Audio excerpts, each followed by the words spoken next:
starting to think a lot of these motherfuckers on here are kids.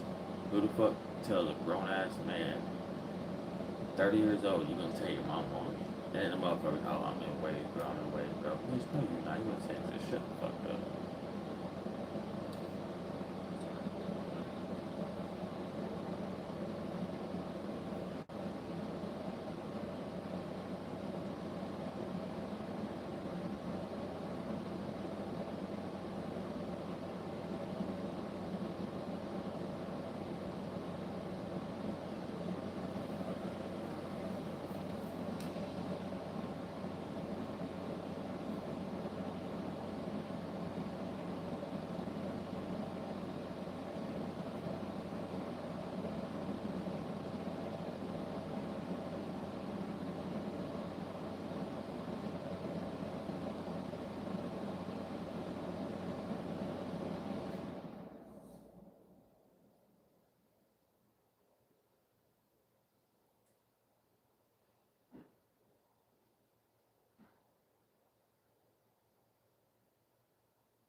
Y'all know I always need some. I need a surrogate. I need somebody to birth my baby and have nothing to do with the baby. I need a surrogate. I need somebody to point me in the right direction. Hit the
Hey there.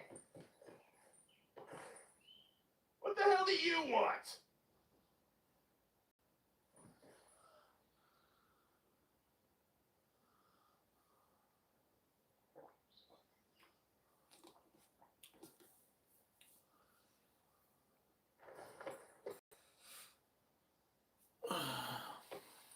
What's your Xbox tag? Uh, I'm one shot.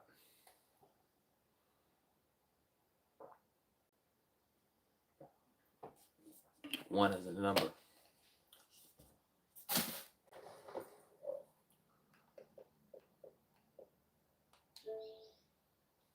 See, look, let me see if I can turn the camera around.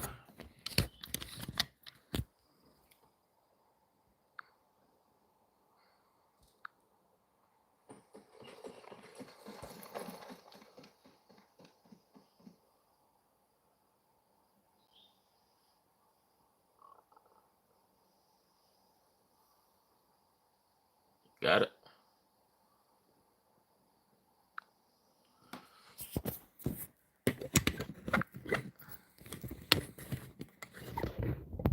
What games you play?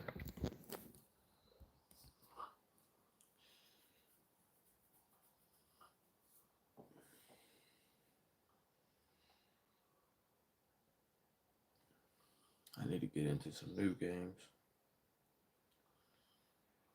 Probably would do good.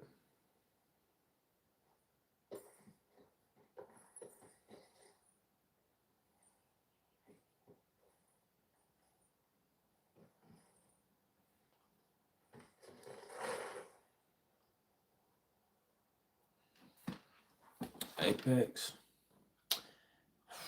I'm trying to play fucking Black Ops 4, but I keep getting kicked out the lobby. Fucking booters on here.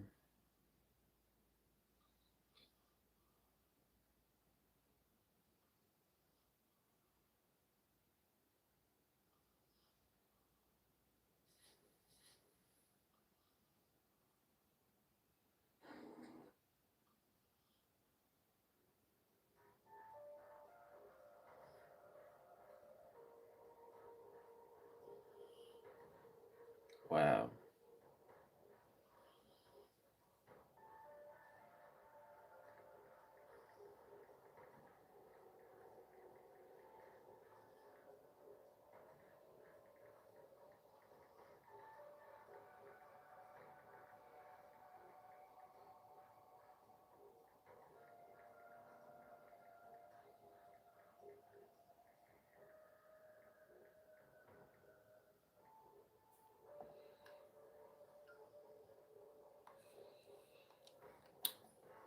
Cornel West.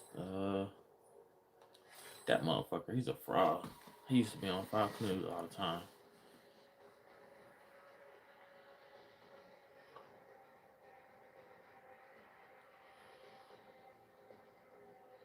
And ain't he old as shit too?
Appreciate it.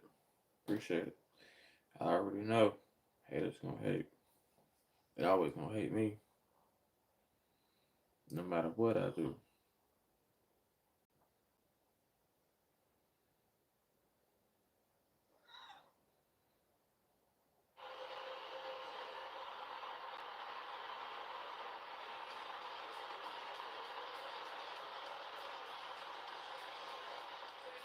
Second, the throw by Boaz, not in time. Jose right between the legs of Tim Anderson. He's in there safely. And he's not real happy with Tim Anderson. Both benches are empty. And Anderson took a right-hand swing at Ramirez. And this is going to turn into quite a melee.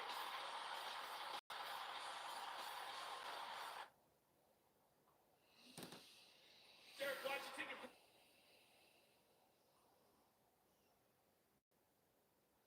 Damn, they're fighting in NASCAR too. Hi, I'm Robert Burns, and I'm running.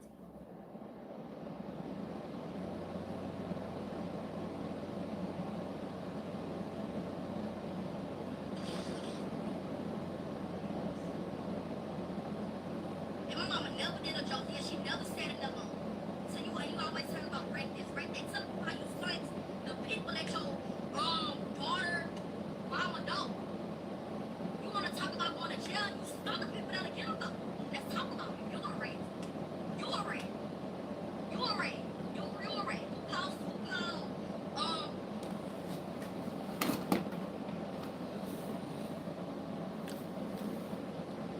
Oh shit, got Boogeyman OP. This is Kirk Herbstreit. to make my Not Canada. Yes, it was a rough one. Yes, there's lots of regrets, things that.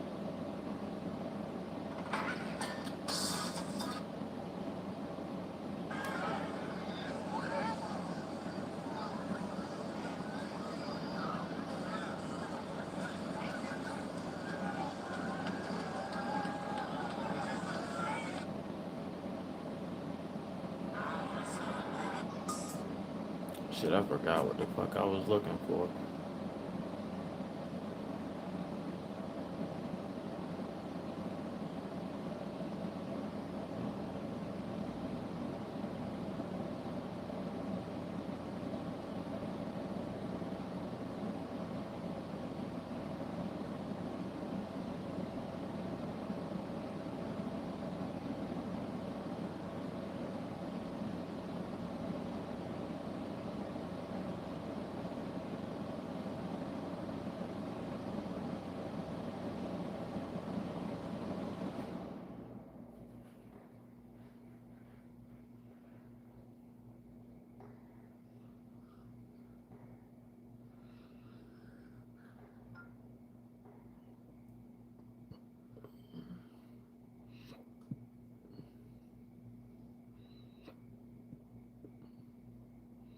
This motherfucker worked 53 hours and only made $1,100.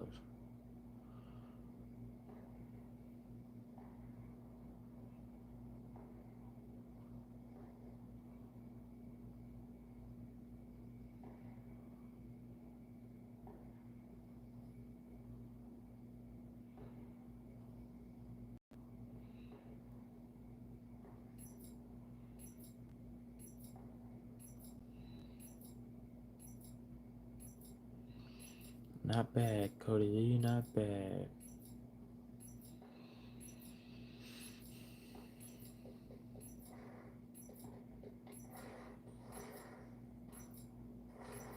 Hey, y'all go watch my videos. Go watch my most recent videos. I need y'all to go watch my most recent. Blackout. Go watch my most recent videos.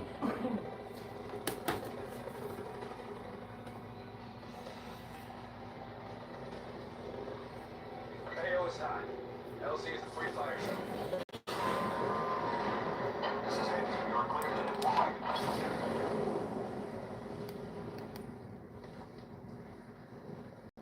Where that one?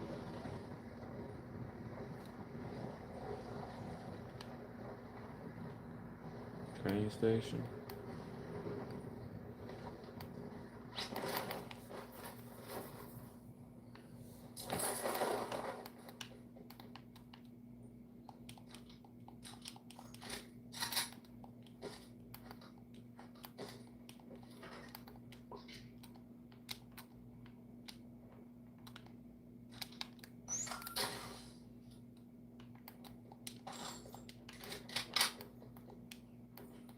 Potential collapse detected.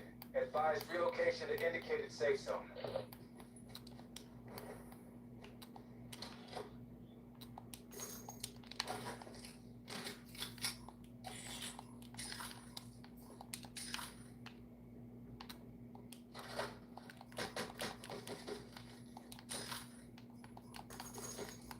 Supply drop inbound.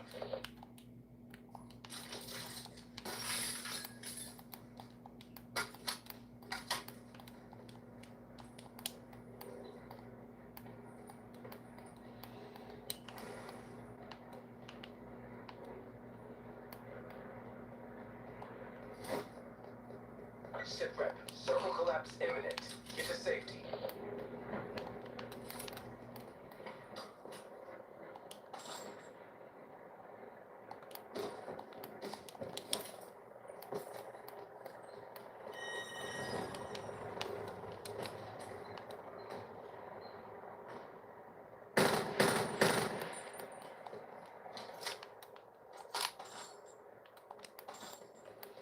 I think they found blackjack and didn't mark it.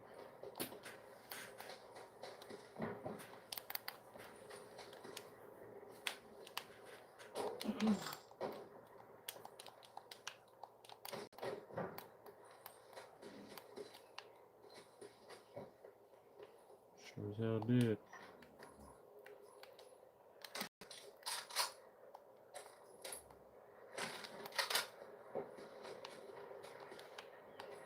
Fortune smiles on you! Well, not literally, as Fortune has no face.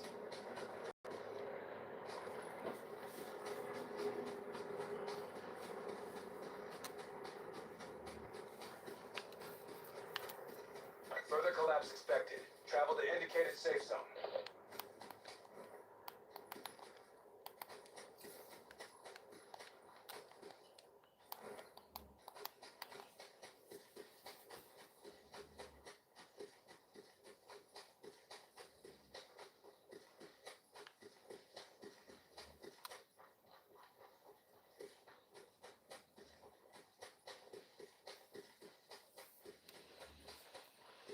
Watch my most recent videos, y'all.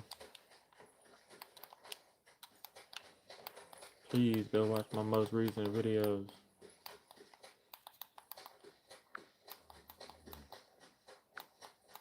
Sit rep. Circle collapse imminent. Get to safety.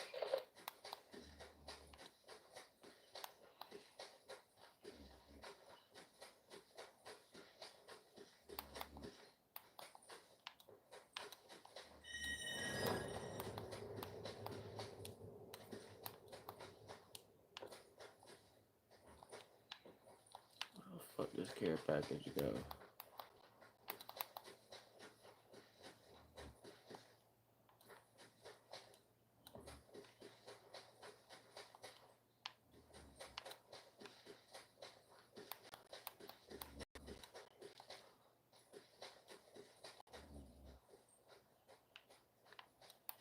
Supply drop inbound.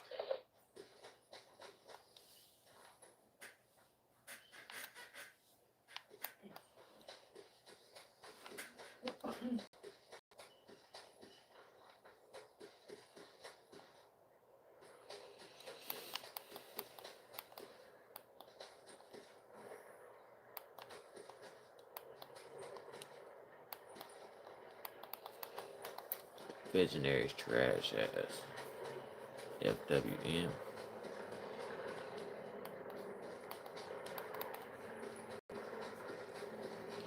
Fuck white men. It's the only thing I can get out of FWM.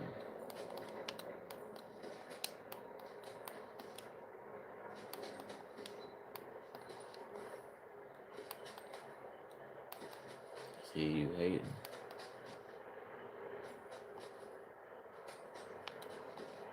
Be advised. Further collapse expected.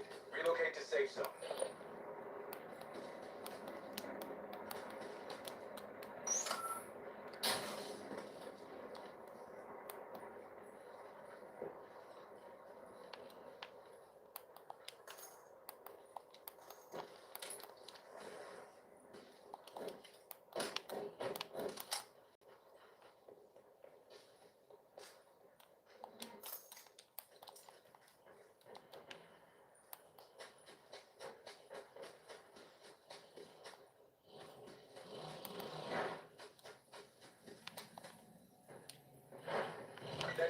arrived Supply and drop in. blast.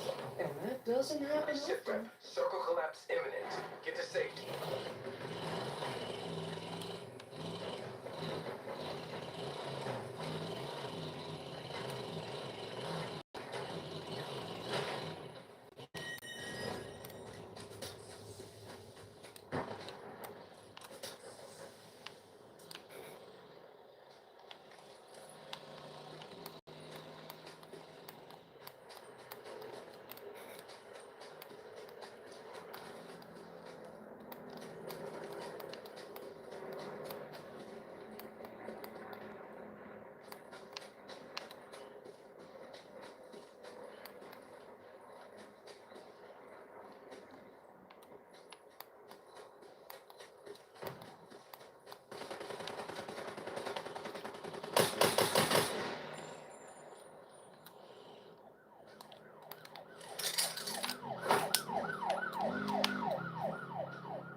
Further collapse expected. Travel to indicated safe zone.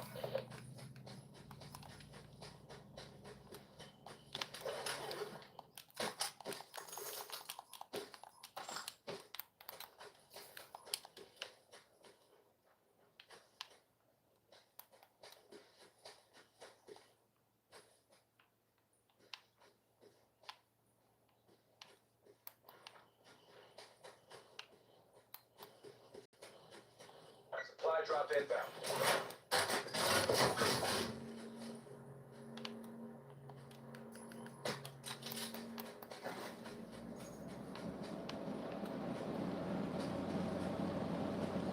Sit rep. Circle collapse imminent. Get to safety.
Bro, this fucking stupid ass fucking idiot. I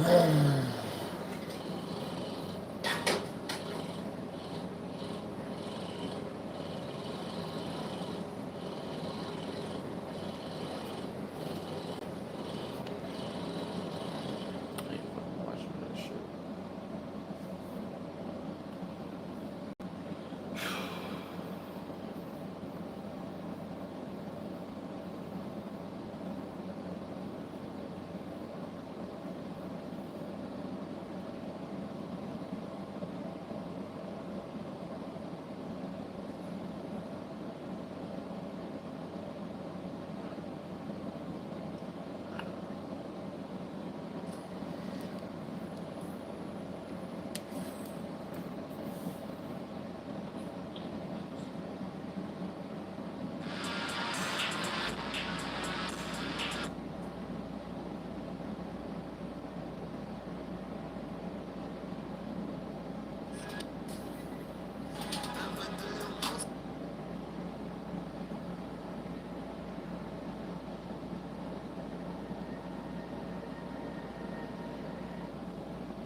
side.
Can't stop me from getting this money. Fuck Trump. Lock Trump up.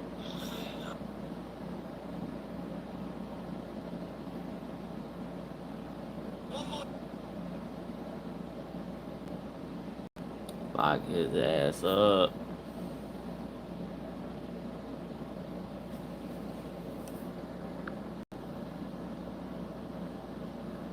Put user in timeout. I could put your ass in timeout, boy. Come on my page with that shit.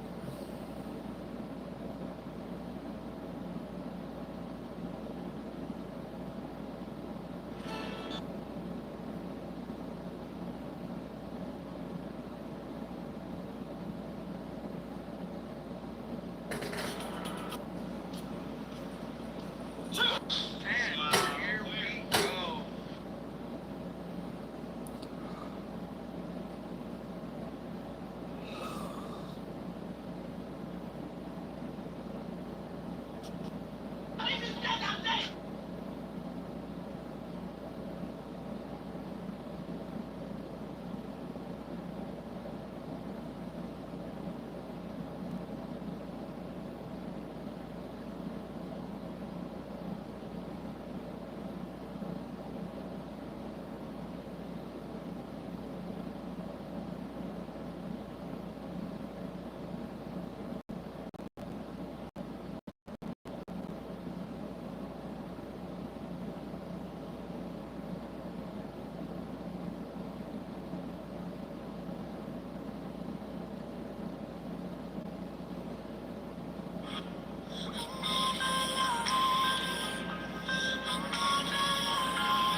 Let's see if anybody listened.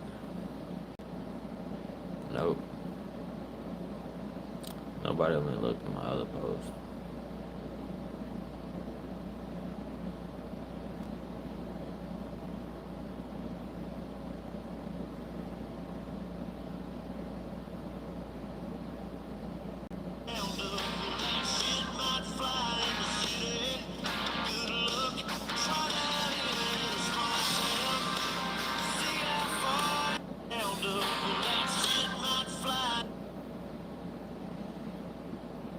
That shit might fly in the city. White supremacists.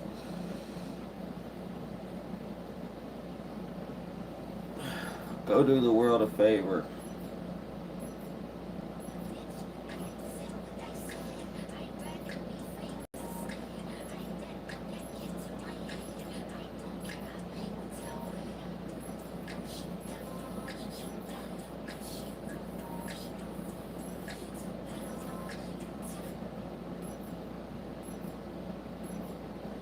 That shit might fly in the city.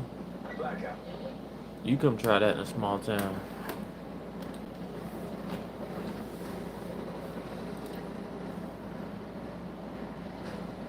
Be like them people in Alabama. Pacified missionary.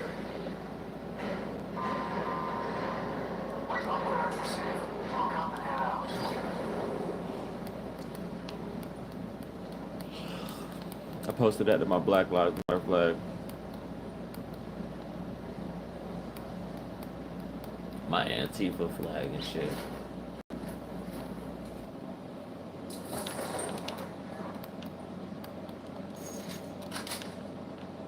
I've definitely tried that in a small town.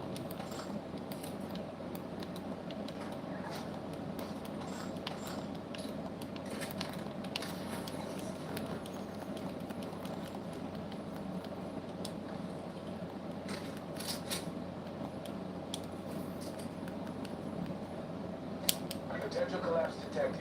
Advise relocation to indicated safe zone.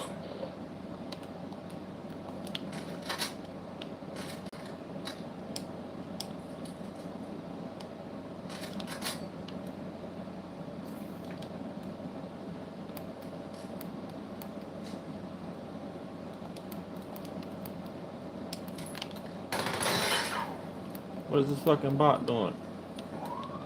Supply drop inbound.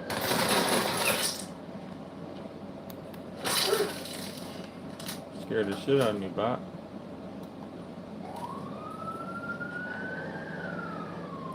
Scared the shit out of me, bot.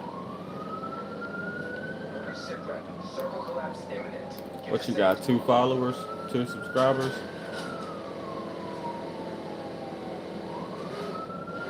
In 6 years?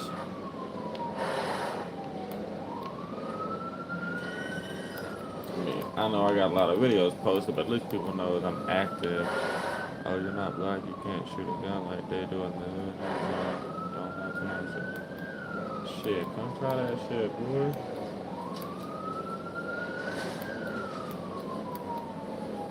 And I definitely am black. I'm over. Y'all done as hell.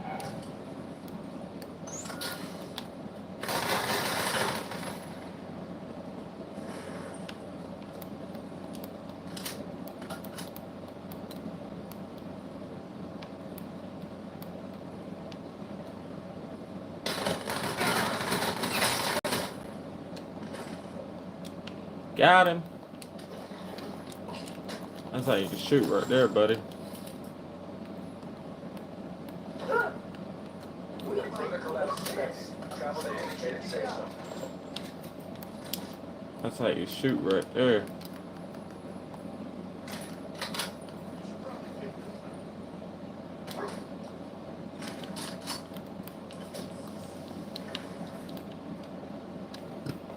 They might shoot good.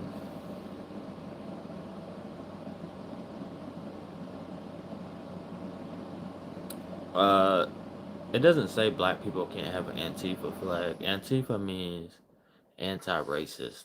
Means you're not racist and anti-fascist. What the fuck is wrong with you people? That's the question.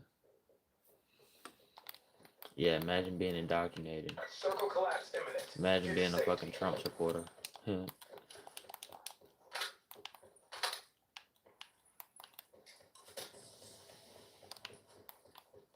If black people can't have an Antifa flag, Mexicans and shit can't be in white supremacist groups.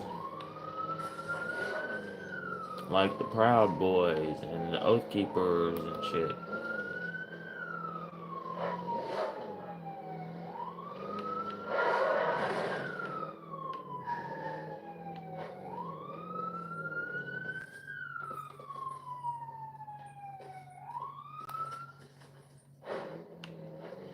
Shit, you get out of here before you get put in timeout. Supply drop incoming. You hit my live.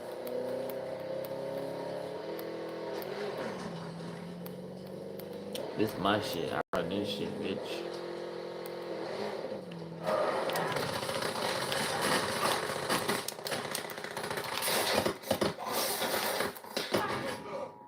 Damn, we got fucked up. Bitch, shut your goddamn mouth. You ain't commenting shit. 300 seconds.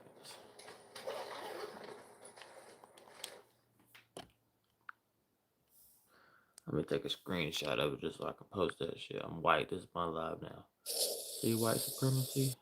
See white supremacy? I love proving white supremacy is real. Now what's he gonna say? Nah, shit.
Look at this white supremacist ass shit.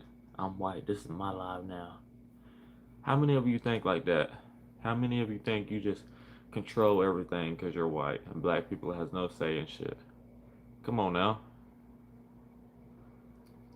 Look at this white supremacist ass shit. I'm white. This is my life.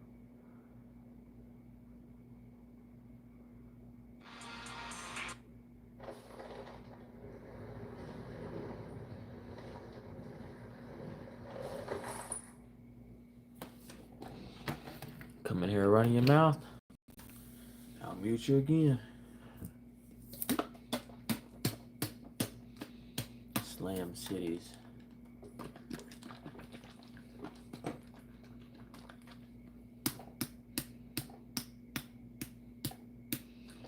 How long is 300 seconds?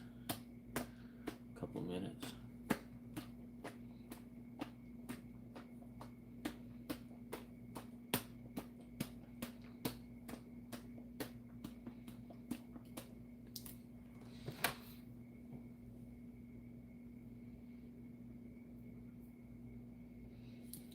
White supremacy is real, and anybody who wants to deny it can eat my or suck my. You're not eating nothing, you just suck my.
Magical J.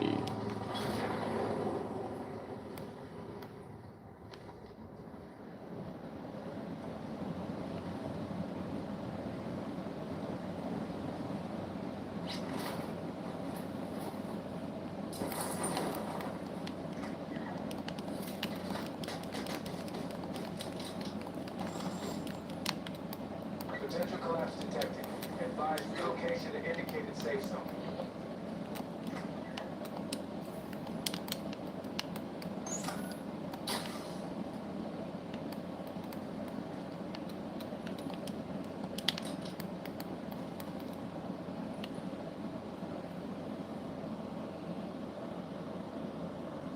Supply drop in. I'll put your ass in timeout again, bitch.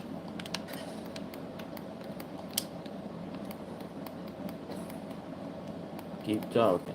Learn how to keep that damn white supremacist mouth closed. I don't give a fuck what you screen recorded, bitch.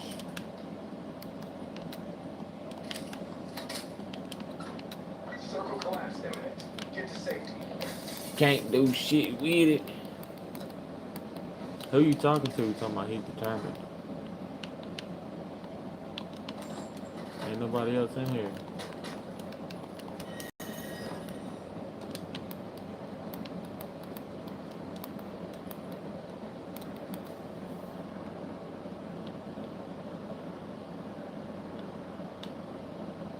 Shit, I know I'm all hard. Can't nobody touch me on the streets.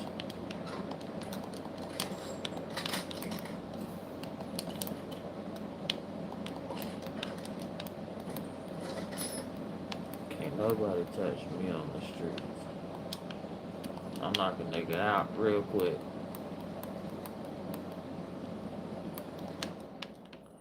I'll knock a nigga out real quick.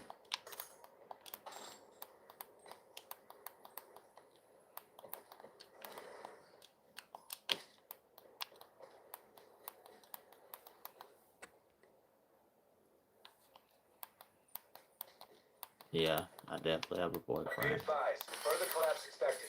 I guess I have Relocate to safe kids. zone. I had kids with my boyfriend too. So, yeah. That's how that works. You know, we're both gay. We had kids together and shit. My boyfriend carried the kids for 9 months. 3 times. So, you know, Supply drop inbound. funny how things work. People think men can't have a baby. You proved my point. Men can have a baby.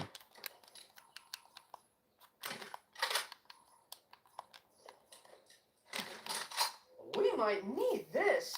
Someone should Circle pick it up. collapse imminent. Get to safety.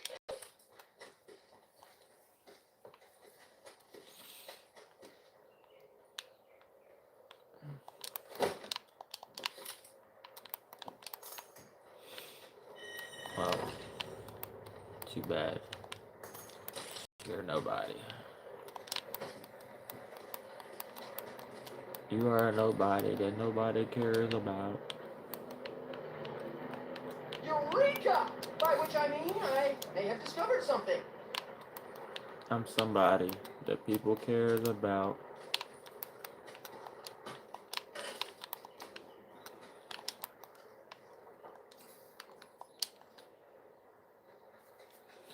You're a nobody that nobody cares about.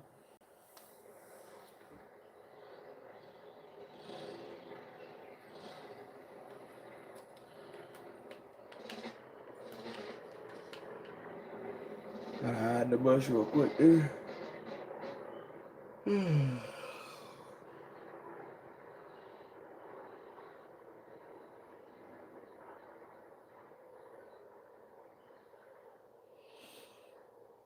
Your own parents probably don't even care about you, in all honesty. Your mom and dad both, neither one care about you.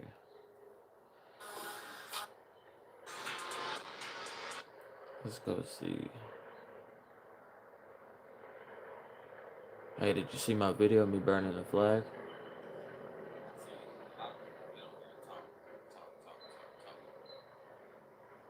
The Further American collapse flag. suspected. Travel to indicated safe zone.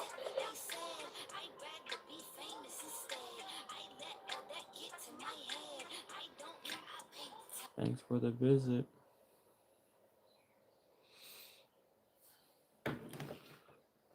Oh, up.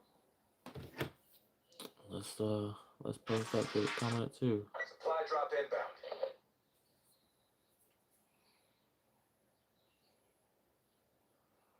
Y'all read that. Read that out loud. Read that out loud. Since y'all deny white supremacy and shit. Sit rep. Circle collapse imminent. Get to safety.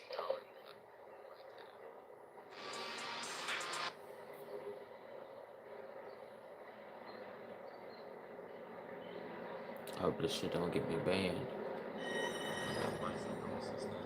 That's gonna suck.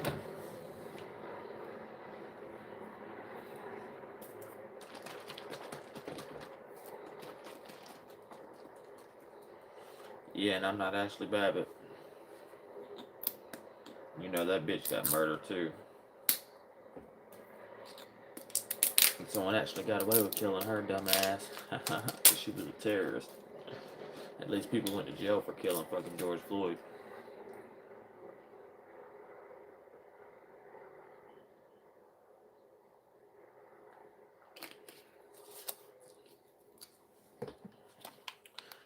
I'm not white ass Ashley Babbitt either. Her crack ass.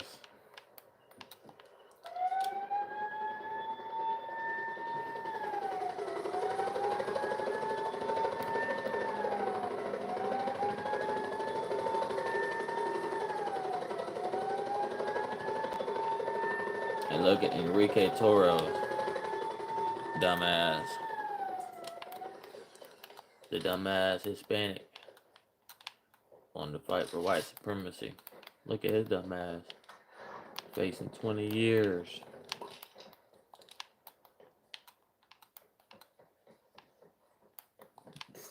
Further collapse expected. Travel to indicated safe zone. And look at me sitting here arguing with white supremacists. Oh, bitch, round we over.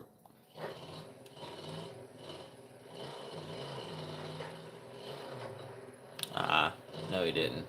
That's all bullshit. Still didn't give the cops the right to kill him. Shit, he could have killed a woman. He could have killed that hoe.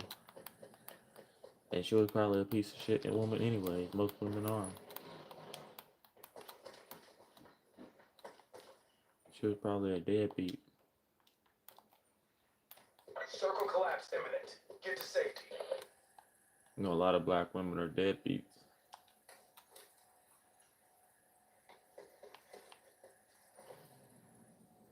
I know a lot of white women are too.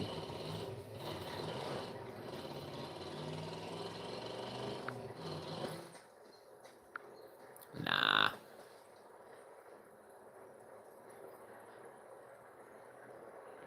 It wasn't my mama. My mama don't fuck with people like that. If he was arrested for it, he would have been probably sentenced to prison for holding a pregnant woman at gunpoint. That's all you bullshit conspiracy theorists.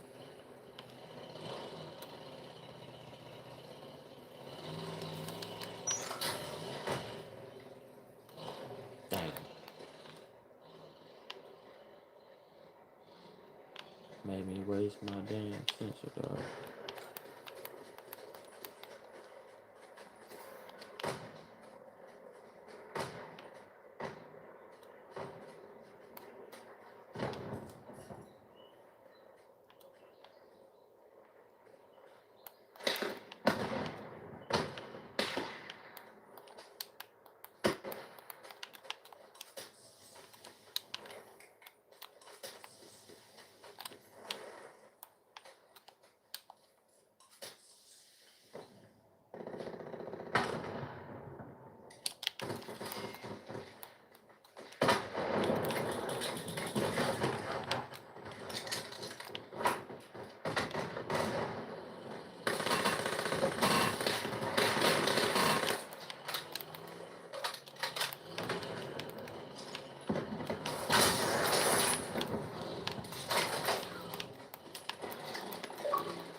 Oh, fuck. I was going ham. God, I was going ham.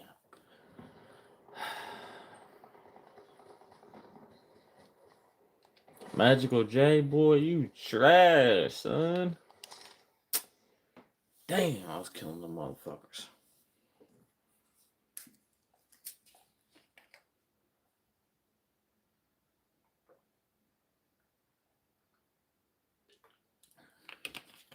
Imagine if it was your mom that got hit with a brick. That shit would be funny. White supremacy is.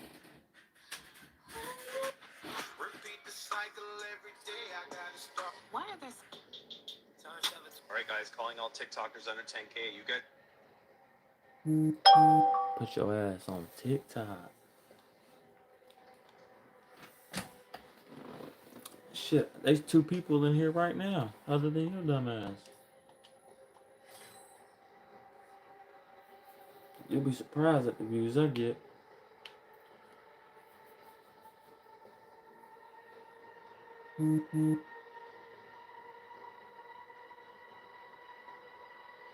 At least you want to be in here. I can't imagine why no one would want to watch. So you're no one. This motherfucker just literally called himself nobody. As he's sitting here saying, watch my ass. I can't understand why no one would want to watch someone in a dark room. Can't make this shit up. Can't make this shit up either. But I'm the retarded one, right? I'm the dumb one. I'm the one that's got issues. Golly.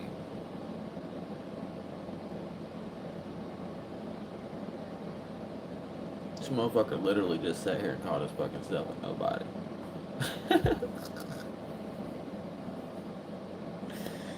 Oh my god. Oh my god.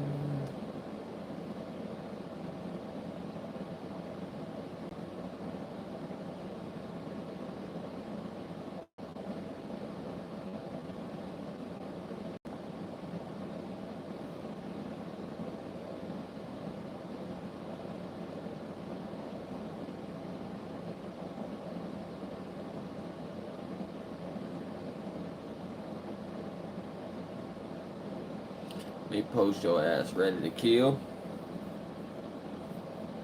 Tore that ass up, boy.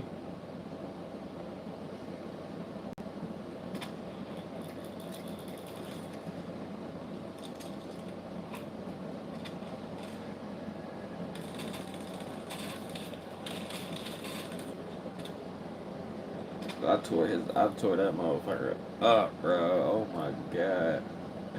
That's gonna be a good game clip.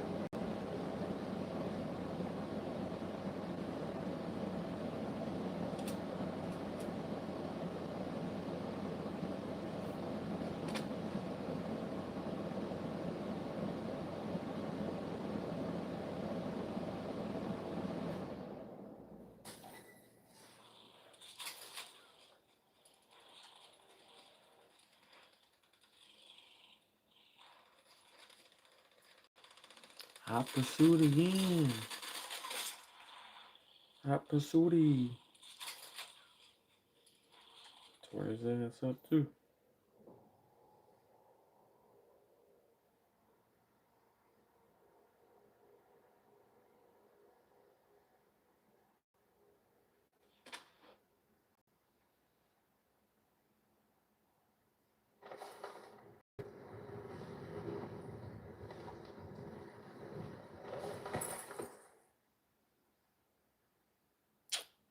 Damn.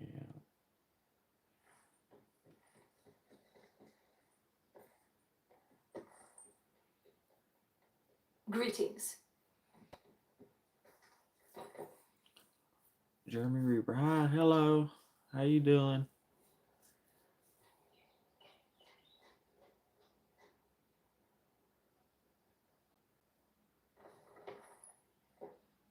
We gotta. They probably gone now.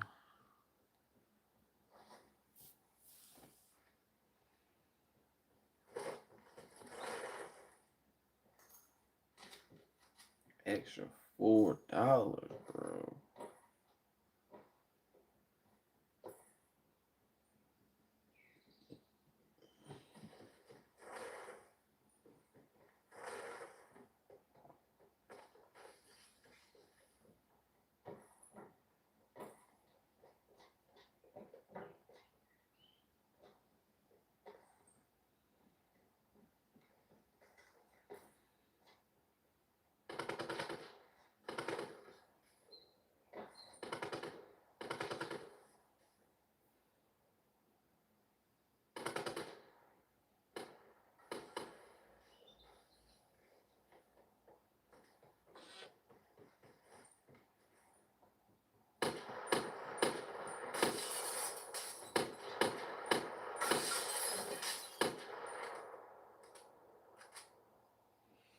Lock Trump up.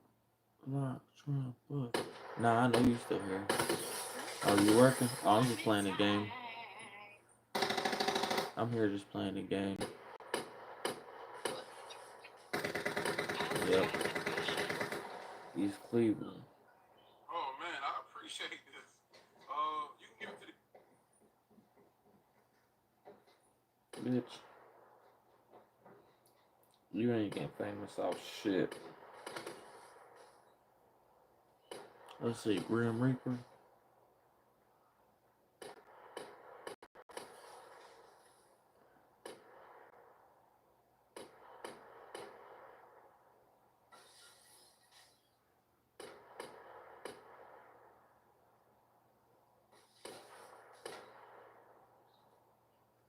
See if I can find you.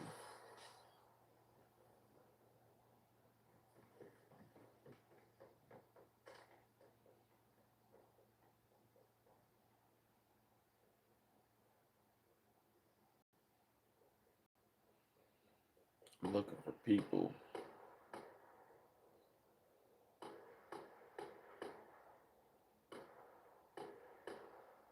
Probably not gonna be able to find you. Go comment on my video so I can see how many followers you got. Subscribers, whatever.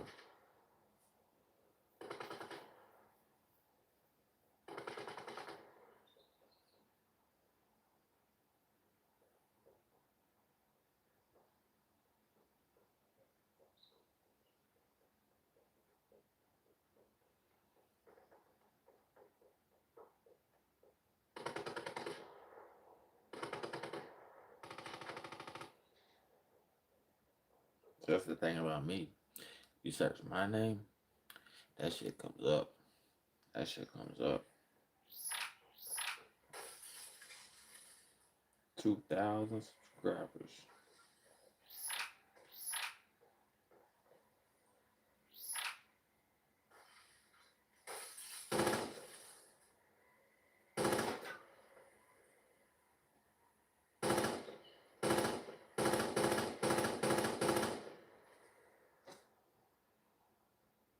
Your ass trash. That's why you want to stream.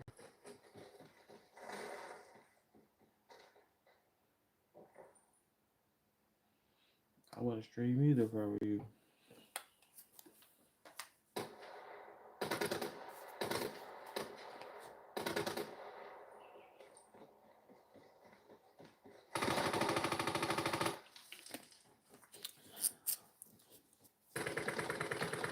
I'm not looking at those messages anymore, so whatever you're saying, I can't see it.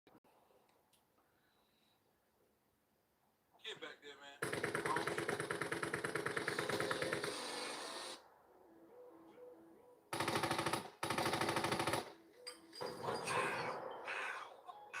Who do you work for? Who do you work?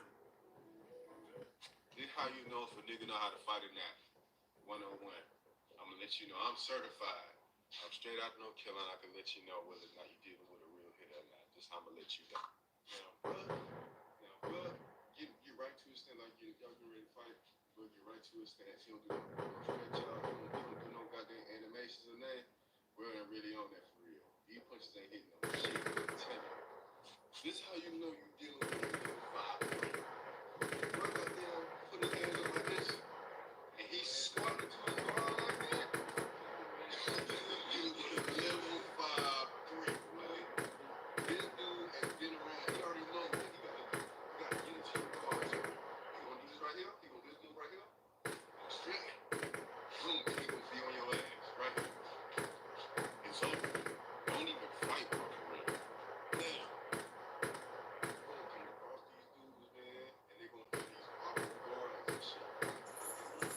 People don't fight these days. Think how you.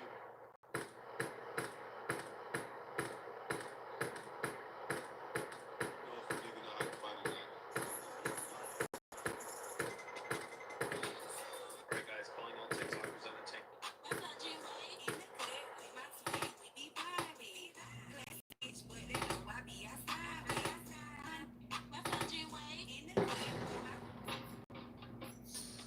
Maybe I ought to eat your cornbread.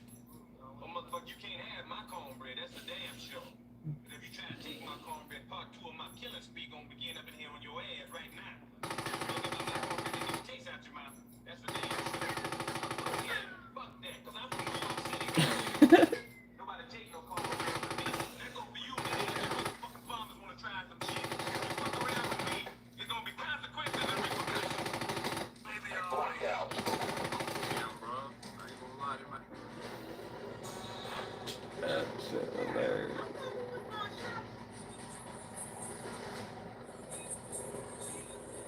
AO is hot. LZ is a free fire zone.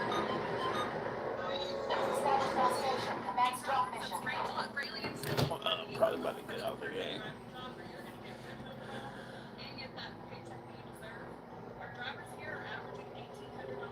Oh yeah, trap house for sure. Sell drugs all day. Damn, must have a lot of money. Sell fentanyl, sell oxycodone. Don't even fuck with marijuana no more. Sell it all. Cocaine laced with fentanyl. We were killing people.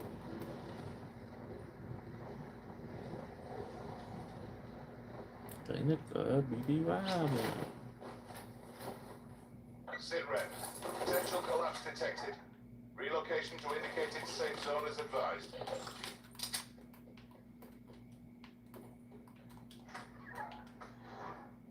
By statistics, you probably over there raping some kids or some shit.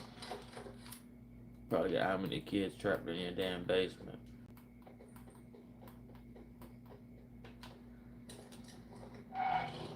Nasty. Supply drop incoming. Mr. Nasty.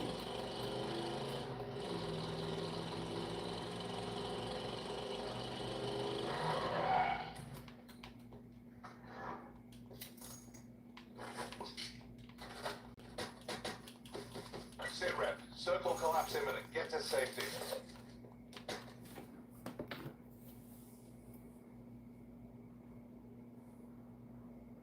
Hey, drivers.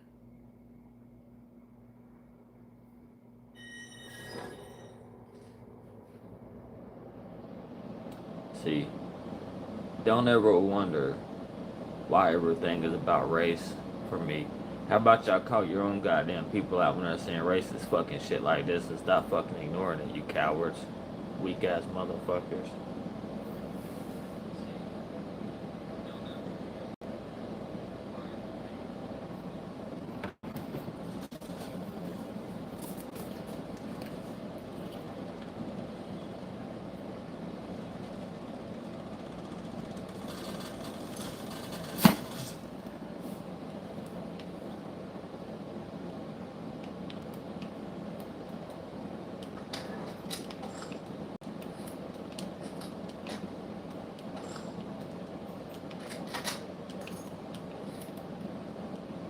You're new? Hello.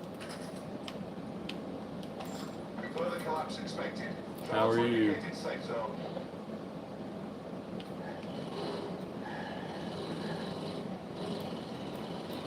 In the club, we can drive in.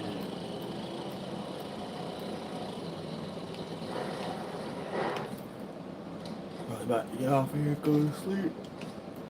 Or at least lay down. Oh shit, my phone. My phone.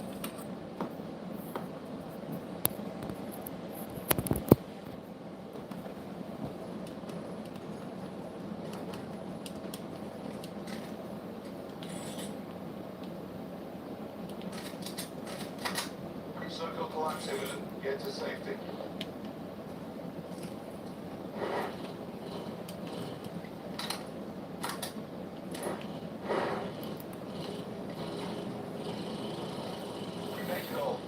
drop incoming. In the club, we be vibing. Many thanks. My response is affirmative. That is to say, yes.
Relocate to safe zone.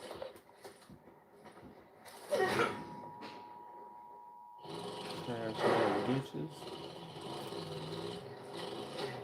In this area, fuck it.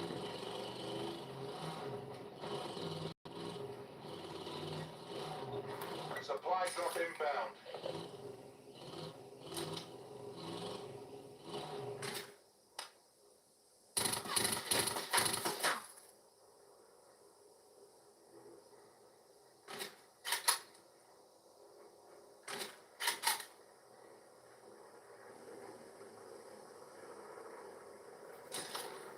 Sit rep. Circle collapse imminent. Get to safety.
Further collapse expected. Travel to indicated safe zone.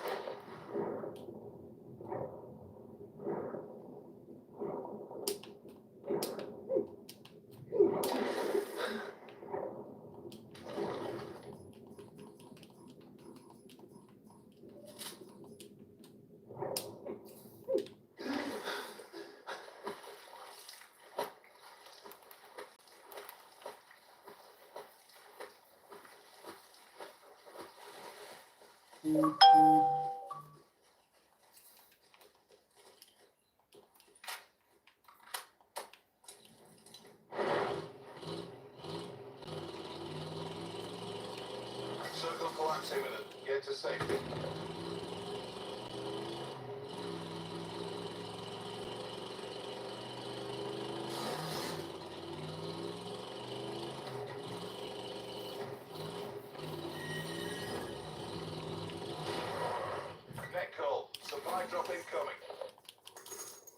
No.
Bro, you talking trash.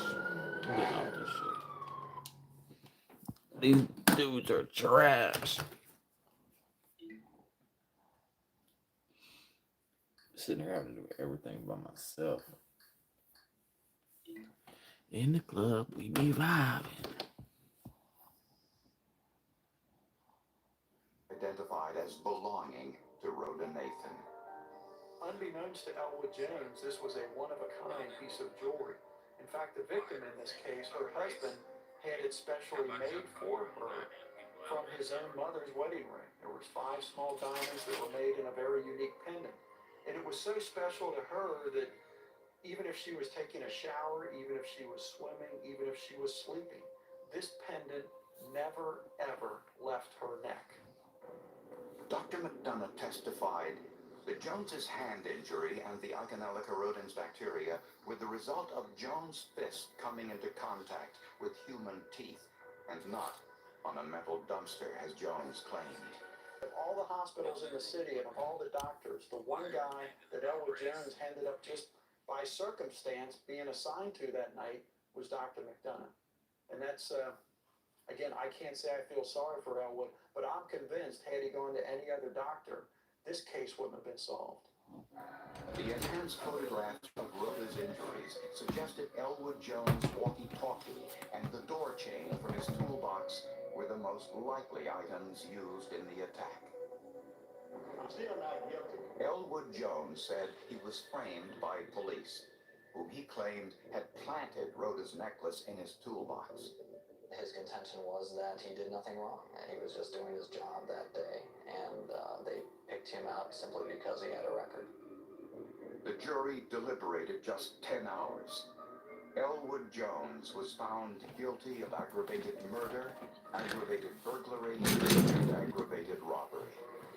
And I said, and I'm still innocent, you know, I did not commit this crime. You know, I've tried serial killers that don't bother me as much as Elwood Jones. He was just an arrogant, he was nasty to his attorney. He's just a nasty individual. Based upon that review, the court finds itself in complete, absolute agreement with the recommendation of the jury. Elwood Jones was sentenced to death. The most interesting things about this case were some of the scientific evidence that came into play, some of the forensic evidence that they found.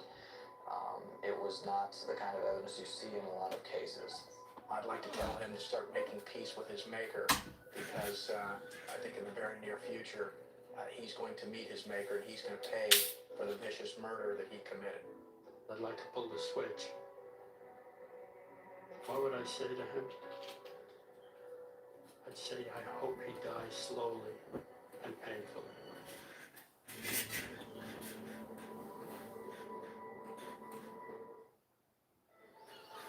The date, July 28, 1996. The place, 60 feet beneath the English Channel off the coast of Devon, England. A fisherman was about to haul in his nets. His catch of the day would unearth a gruesome secret. buried among the sea bass and crabs was a very large catch. A dead man, no apparent identification. The Mets had disturbed a watery grave, revealing a mystery that would cross an ocean.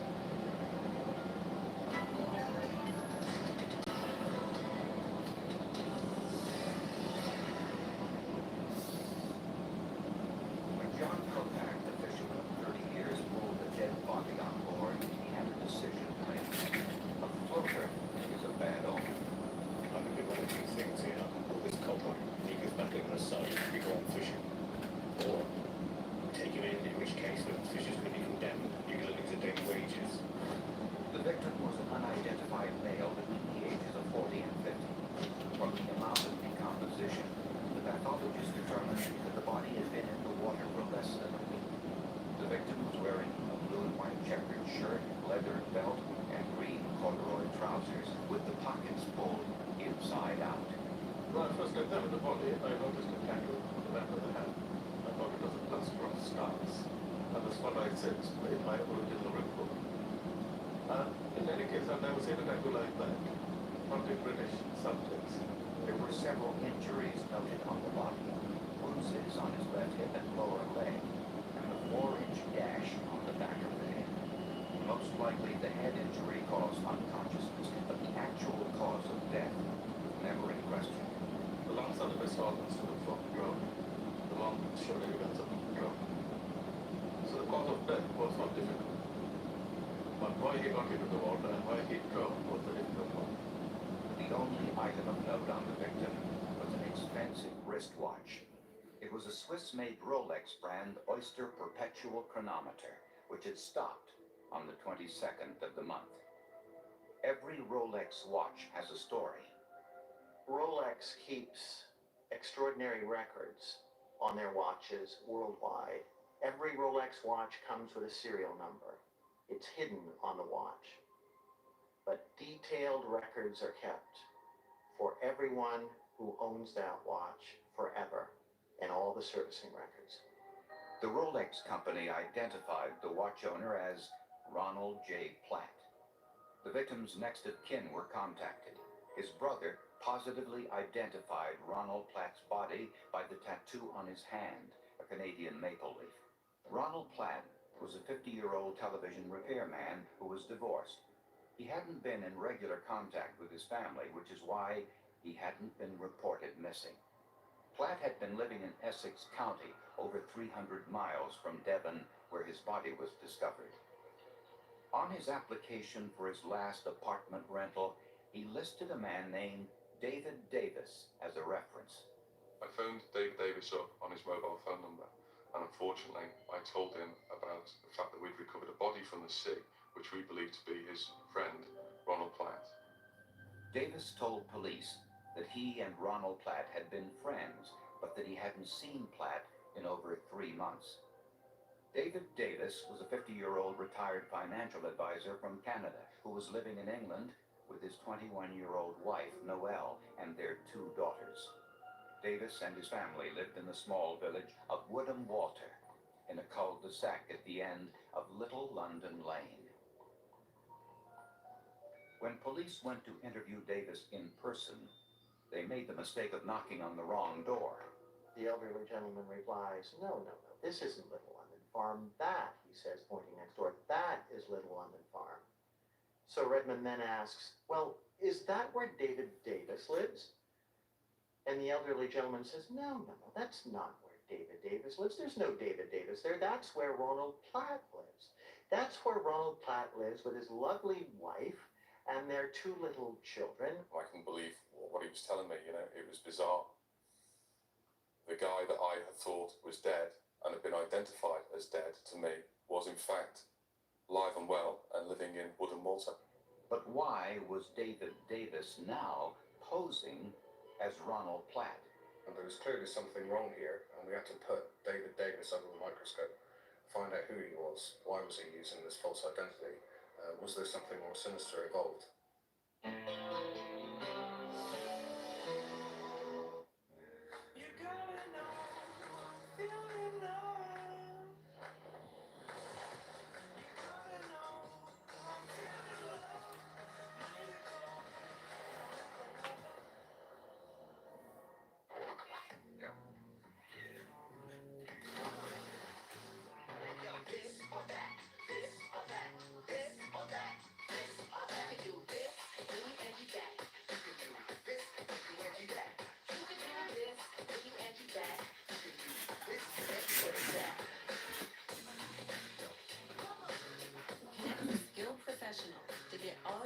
projects done well.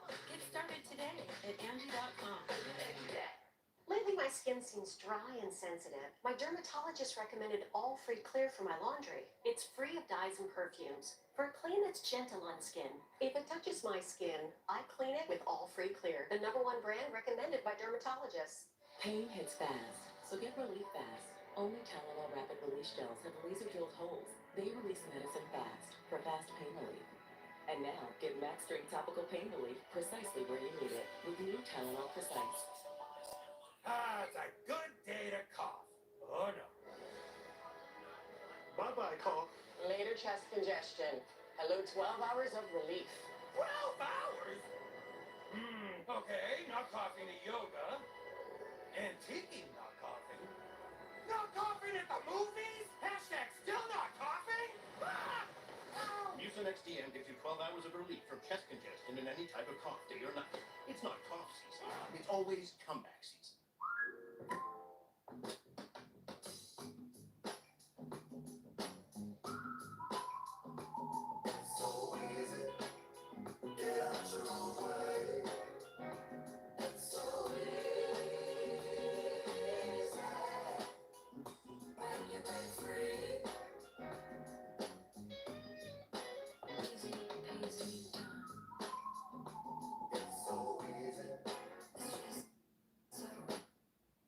Now this is an upgrade.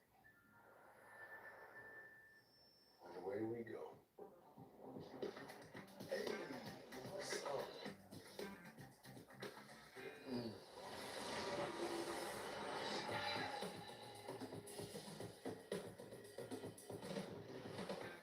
I can get used to this. The best way to see the world is to experience it. With travel upgrades and private events from Chase Sapphire Reserve. Chase, make more of what's yours.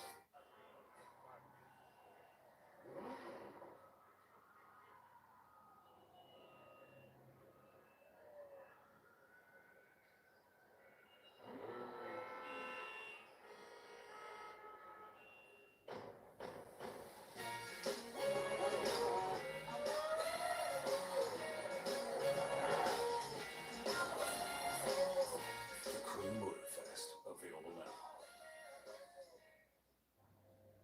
Barbie is the biggest movie of the year and the biggest film in Warner Brothers' 100-year history. Wow! And now you can experience it in IMAX for a limited time. Yes. Barbie, experience it in IMAX September 22nd. Rated PG-13.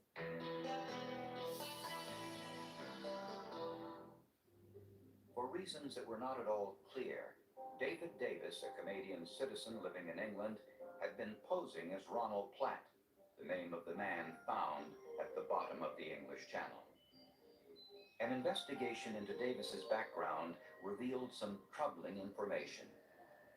For the last 3 years, all of Davis's bills were paid for with checks and credit cards signed by Ronald Platt, some signed after Platt's body was pulled from the sea. Davis met the real Ronald Platt through Platt's girlfriend, Elaine Boyes, who worked for David Davis in a small investment company Davis ran in London. Police also discovered that David Davis owned a sailboat that was moored in Devon, only a few miles from where Ronald Platt's body was discovered. Police searched through David Davis's mobile telephone records, which showed calls made from the same area where Platt's body was found. And the calls were made during the same time period in July that the medical examiner said Ronald Platt drowned. Davis claimed he hadn't seen his friend Ronald Platt in months, but police found witnesses who saw them together in the Devon area shortly before Platt's death. He was clearly lying to us as well as using Ronald Platt's identity, and that changed the complexion of things. So I contacted Essex and told them to change the charge that they were going to arrest him for, from cheque fraud to murder. On Halloween morning in 1996, an armed English response team waited to arrest Davis at his home at the end of Little London Lane. A taxi unexpectedly drove down the lane in the middle of the police raid. Davis made a dash from the house to the taxi, which quickly took off to get past police. Finally, the main police car catches up, pushes the taxi cab driver over to the shoulder. A policeman with a very big gun, drawn, moves out of the car, points it directly through the window at Davis's head. David Davis was arrested on suspicion of the murder of Ronald Platt. In the house was Davis's 21-year-old wife, Noelle, and the couple's two little girls, 3-year-old Emily and Lillian, who was just 6 months old. Police allowed Noelle to pack a diaper bag with items for the children. One of the officers there was a little suspicious, however, about its weight and searched the bag, and inside found that she'd slipped inside the baby clothes £4,000 in cash and 5 gold bars. At police headquarters, Noelle's purse contained a treasure trove of incriminating evidence, documents in the name of Ronald Platt and Platt's girlfriend, Elaine Boyes, and the children's birth certificates, which listed Ronald Platt and Elaine Boyes as the parents. She gave no real explanation for that other than to say that when she got pregnant, she needed medical attention. Had actually used Elaine Boyes' identity cards to get that medical treatment. The police are mystified by the gap in ages. In fact, it seems like about a 30-year gap. She barely looks 20. He looks to be about 50. What's going on? They decide that they're going to bear down on her questioning, see if they can make her crack. In fact, they do, and they find out something that surprises even them. Namely, she blurts out, "He's my father." Noelle refused to identify the father of the children.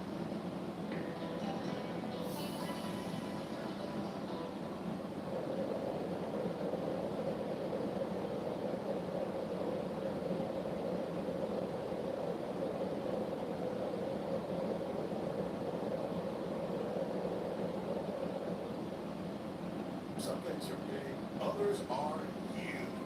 It's Empire Today's half-price sale. Get $2,400 for flooring for $1,200, $5,200 for amazing $2,600. That's half the price of your entire purchase. Shop for carpet, hardwood, vinyl, and laminate right from home and have it professionally installed. Don't miss Empire's half-price sale. Schedule now.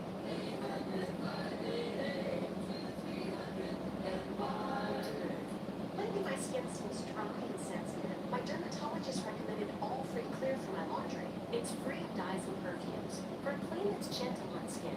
If it touches my skin, I clean it with All Free Clear, the #1 brand recommended by dermatologists.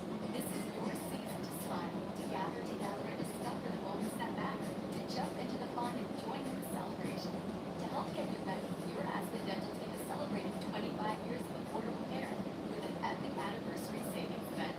Right now, new patients without insurance get a free full exam and x-rays. Plus, everyone can get 20% off their treatment plan. But hurry, because while the season won't last, the memories you make together will. Aspen Dental. Book today. At DriveTime.com, we can hard at work every finally in. Did you make it so I could find a shop in Dallas and cars with to my credit? Yes! Go to DriveTime.com and get approved with no credit. Go to DriveTime.com and book the shop in real terms with no credit hit. Works hard an hour one and twice as hard when you take it again the next day. So many, amiga. Let's do more than our allergy treats. And for fast allergy relief and powerful decongestion, try Zyrtec-D. A heart attack? Do they have life insurance? No, But we have life insurance. John, I'm trying to find something we can afford. Fortunately, in only a few minutes, Lifeboat found John a $500,000 policy for only $29 a month. And his wife Anne a $500,000 policy for only $21 a month. Go to SelectQuote.com now and get the insurance your family needs. At a price you can afford. Select Quote. We shop. You save. You never make a look at that plastic mouse provider. If they hold your expectations too high, or your ambitions too unreasonable. Why? Simple. All about delivering what there is not. Spectrum Enterprise. We're the answer. One size fits all as their standard. Tailored solutions for success. More terms. To go ahead. Be unreasonable. We're not just up for the challenge. We're purpose-built to tackle things.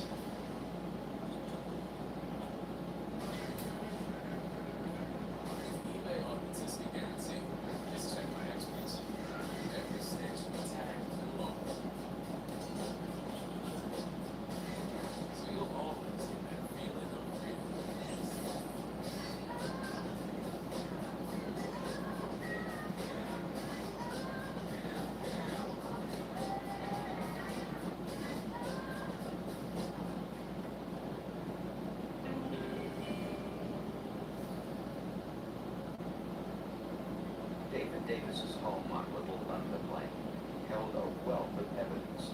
Envelopes stuffed with Swiss francs, British pounds, American dollars, keys to storage lockers, gold bars, expensive paintings, and in a mountain of documents, a tiny scrap of paper that would be a turning point in the investigation. And they found a receipt with 7 items listed on it. One in a shop called Sporting Motif in Dartmouth on the water. And in those 7 items there was something that was noted. It was a 10-pound clown. Police went back to question John Kopak, the fisherman who pulled Black's body out of the sea at his nets. Didn't notice the anchor until we actually got physically got here on board. We got a trawl on board.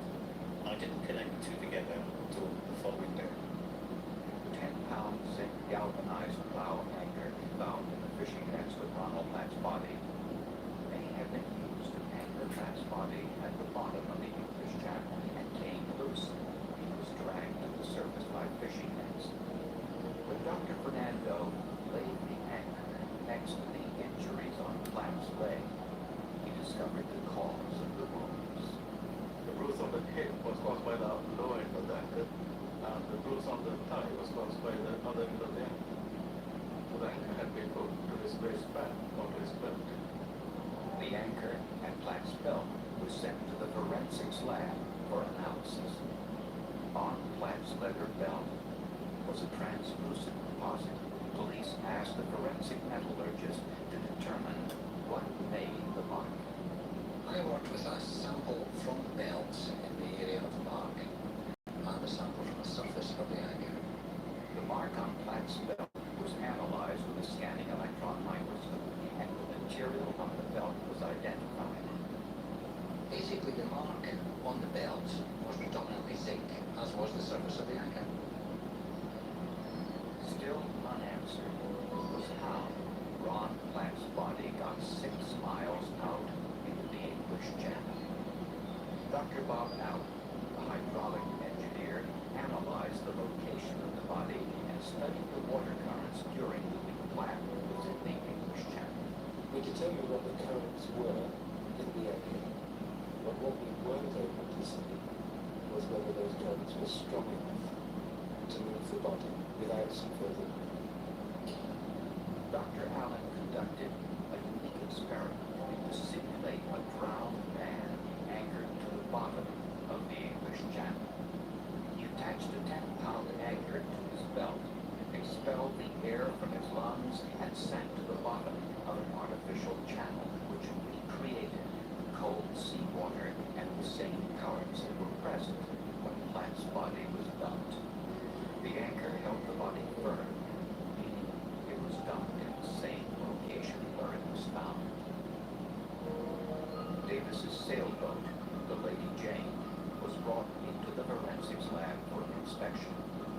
Inside the cabin, a small air sample was discovered on the seat cushion, and there was a plastic sport motif bag from the same store where Davis purchased the anchor. Both were sent for forensic testing. The fingerprints smooth, non-porous material like the sport motif bag. Forensic experts put the bag in a sealed cabinet. Inside, super glue is heated and the fumes adhere to the finger oils on the bag, which can be visualized when the bag is dipped in a yellow fluorescent dye which adheres to finger oils. The fingerprint on the sport motif bag was that of Ronald Black. DNA testing of the hair found on the boat cushion revealed the hair was also that of Ronald Black. Finally, police examined the ship's GPS. The GPS from Davis's boat indicated that he shut off the navigational device just 3.8 nautical miles from the spot where the body resurfaced. The date was July 20th. The Rolex watch found on Ronald Black was self-winding, which means it runs for 40 hours after it stops. The watch stopped on July 22nd, 40 hours early, made the date July 20th, the same date recorded by the GPS on the Lady Jane. Police knew that David Davis wasn't this man's real name, but just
think the deal myself? It's your card. You should make the deal you want. The deal you make on your phone is the deal you pay. It's that simple. You have to do it yourself. Then just go to the dealership for a hassle-free purchase because you already made the deal yourself. Whoa! Get the real deal at drive.com.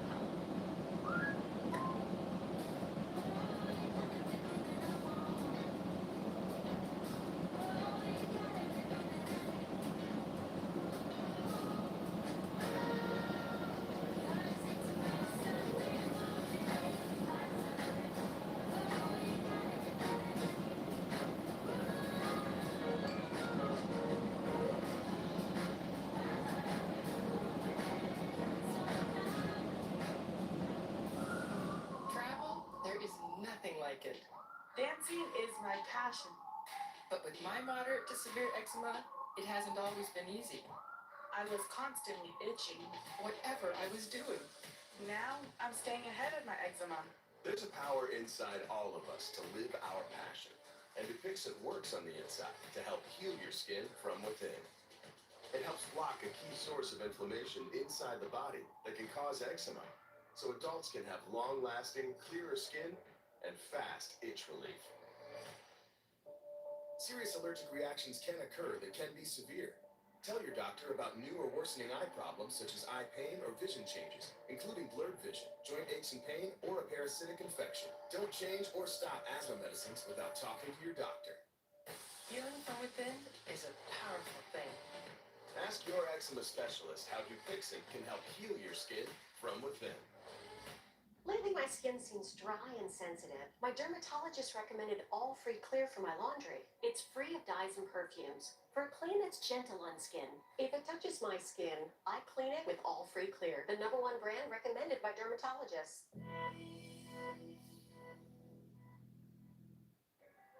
A retired businessman, David Davis, was a suspect in the murder of his friend Ronald Platt. But investigators wanted to know his true identity. When they compared Davis's fingerprints to those of wanted fugitives from around the world, the prints matched a man who had been on the run for 6 years. We had a hit. David Davis came back, identified in Canada as being their most wanted man, called Albert Johnson Walker. So this was the first time that we actually know who this guy was. Albert J. Walker from Ontario, Canada, had been married for 22 years and had 4 children. He became one of the 10 most wanted criminals in the world after embezzling over $4 million from investors in Canada. He was on the verge of being caught, so he decided to flee Canada, and he took his 15-year-old daughter, Sheena, with him, and disappeared. Completely, or almost. Walker and his daughter Sheena lived together in England as David and Noelle Davis, man and wife. One of the Canadian police decided to phone Walker's wife, Barbara. And it was very simple, very straightforward. We found Albert and we found your daughter Sheena. And by the way, congratulations, your grandmother. When Walker fled to England, he began working the same investment scams as he did in Canada and hired Elaine Boyes as an executive assistant. When Walker no longer needed Elaine Boyes' services, he paid for Elaine and her boyfriend, Ronald Platt, to move to Canada to start a new life together. With Platt gone, Walker assumed his identity. But 3 years later, Elaine Boyes and Ronald Platt returned to England, which threatened Walker's plans. There now were 2 Ronald Platts, and that was one too many. For Albert Walker, he had to get rid of his friend. Albert Walker put his plan into motion when he purchased a new 10-pound anchor, not for his sailboat, but for Ronald Platt. On July 20th, 1996, Walker invited Platt out on the Lady Jane for a day of sailing. With a blunt instrument, Walker knocked Platt unconscious with a blow to the back of his head. Blood and hair spattered onto the plastic bag. Walker then pulled Platt to the upper deck, where he slid the anchor under Platt's belt and heaved him overboard. Among the mistakes Walker made that day was failing to remove Platt's wristwatch with the serial number and using his boat's global positioning system, which captured the location, date, and time of the murder. Albert Walker went on trial for murder. In a rare courtroom occurrence, Walker's daughter testified against her own father. It came out in the courtroom that obviously Mr. Walker and Sheena were father and daughter, and yet 2 children were found on the premises when the police made their raid. Well, the jury was just struck dumb. On July 6, 1998, it took the jury just 2 hours to find Albert Walker guilty of first-degree murder. He was sentenced to life in prison. Sheena Walker is now living quietly with her children in Canada. She would not agree to a paternity test on her 2 little girls. Ronald Platt, the victim, is often forgotten. The injuries on his body showing us exactly how he was killed and how the anchor was used to weigh him down. The piece of paper he wrote out for his reference where he put David Davis, the name of his killer, and his cell phone number, which led us to Davis. Everything really came from Ronald Platt. His head hair that was found on the boat, his fingerprints on the plastic bag. He was showing us that he'd been in that boat and that boat had been used to murder him. It was really Ronald Platt who solved this case, and when he emerged from his watery grave, pointed his tattooed hand directly at his murderer, Albert Johnson Walker.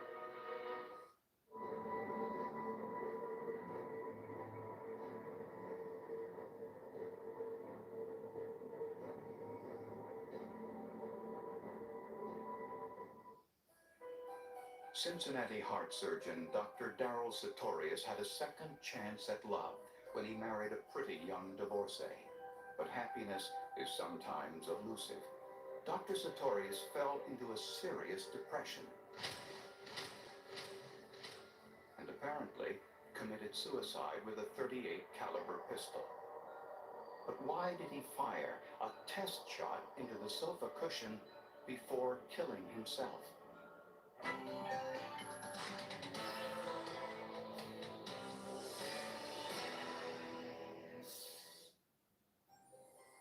Cincinnati, Ohio.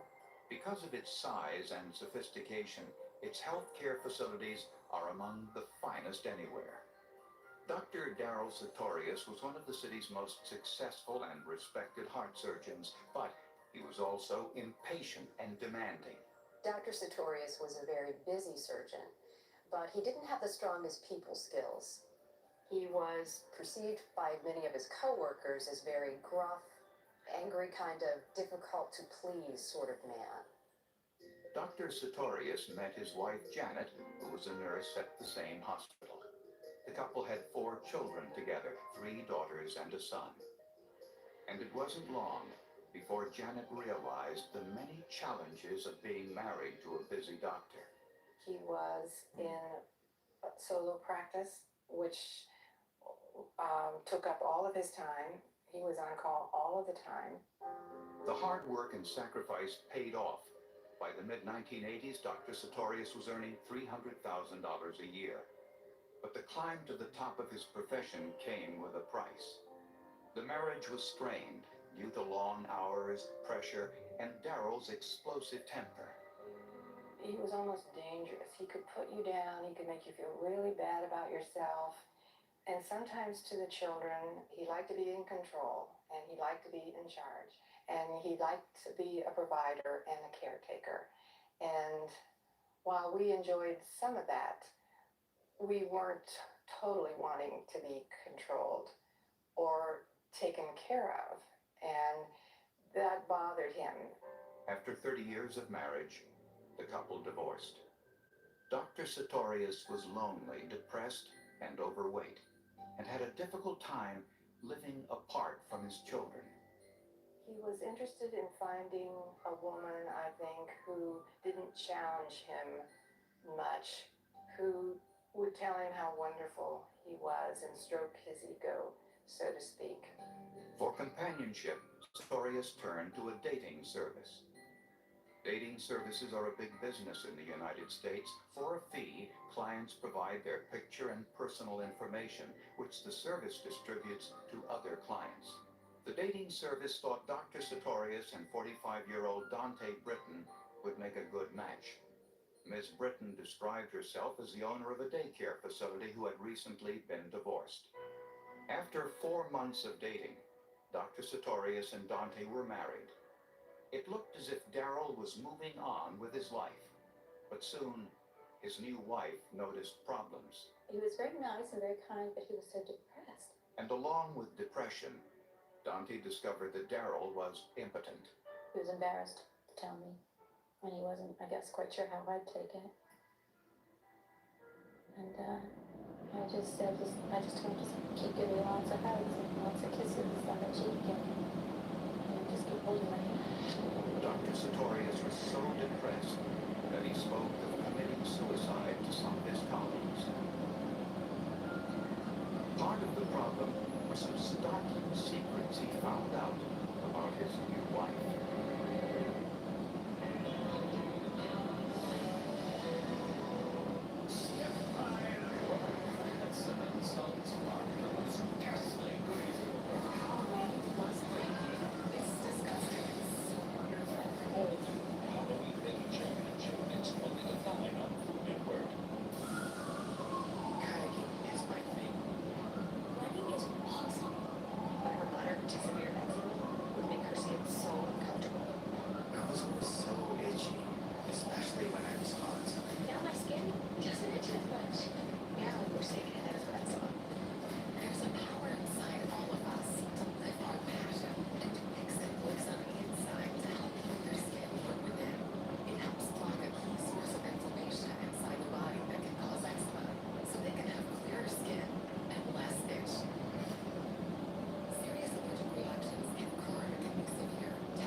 Some things are big, others are huge. It's Empire Today's half-price sale. Get $2,400 flooring for $1,200, $5,200 for an amazing $2,600. That's half the price of your entire purchase.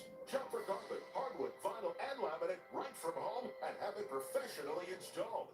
Don't miss Empire's half-price sale. Schedule now. 800-588-2300 Empire. Today, he was only 47. Aneurysm. Did he have life insurance? Do you? No. You gotta get on it. Check out SelectQuote. Trust me, the peace of mind, it's worth it. Life insurance is too important to put off another day. That's why SelectQuote makes getting coverage you need easy, for less than $1 a day. Now get up to a $2 million policy with no medical exam and same-day coverage. Visit SelectQuote.com. Recently, we got Spectrum Internet, Because it has the most reliable internet speeds. so now we're the reliable house. Everybody loves it. Everybody. Big fantasy draft. Oh, I'm up. Esports finals, right here in our laundry room. All my friends can come and work from my home. All of his friends are That's here amazing. all of the time. Can you believe this is in our house? No, I cannot. It does feel nice to be counted on, though. I'm in the jungle. Get the most reliable internet speeds with Spectrum One.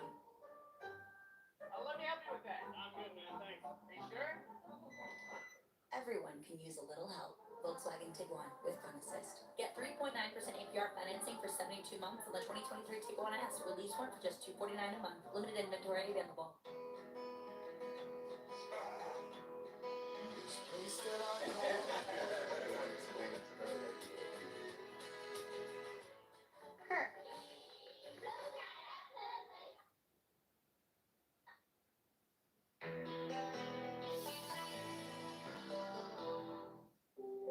After Dr. Sartorius married Dante Britton, the couple moved into a luxurious home in an upscale Cincinnati suburb.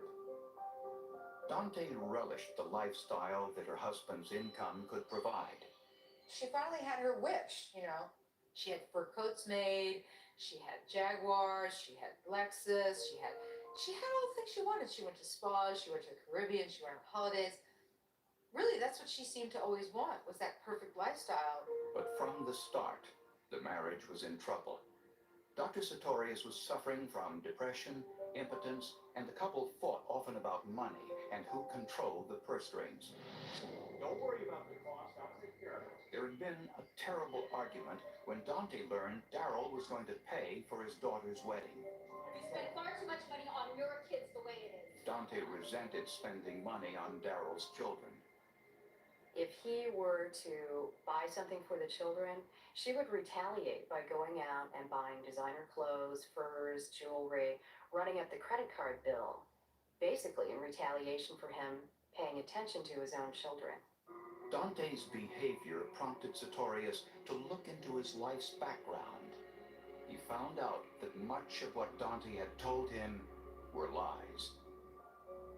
Her real name was Della Hall. She never graduated from UCLA as she had claimed. In fact, she hadn't finished high school. And she had lied about how many times she had been married. Dr. Sartorius was Della's fifth husband. She was the type of person who had to have the last word, who would often go out of a relationship with a bang, so to speak. And Sartorius discovered his new wife had a long history of violence. She threatened husband number 4 with a gun. She threatened husband number 3 with a knife. She, one guy, the common law husband, she actually lit his bed on fire, drugged him and lit his bed on fire. He woke up in a burning bed. He lived through it. Thank God. There were rumors that she had murdered previous boyfriends and possibly another husband out in California. We spent quite a bit of time working with the Los Angeles Homicide Squad, who were very cooperative and tracked down several leads for us, but we're never able to identify a previous boyfriend or husband in Southern California that was not currently alive. Mrs. Sartorius had also been convicted of threatening an earlier husband with a gun, an incident that terrified Daryl. I spoke to one of his colleagues, another heart surgeon in Cincinnati, about this, and he said Daryl came into work one day wearing a bulletproof vest. And this other surgeon could not believe it. He said, what are you talking about? And Daryl said, well, I'm fearful for my life, and I'm wearing a bulletproof vest. I mean, he admitted to it.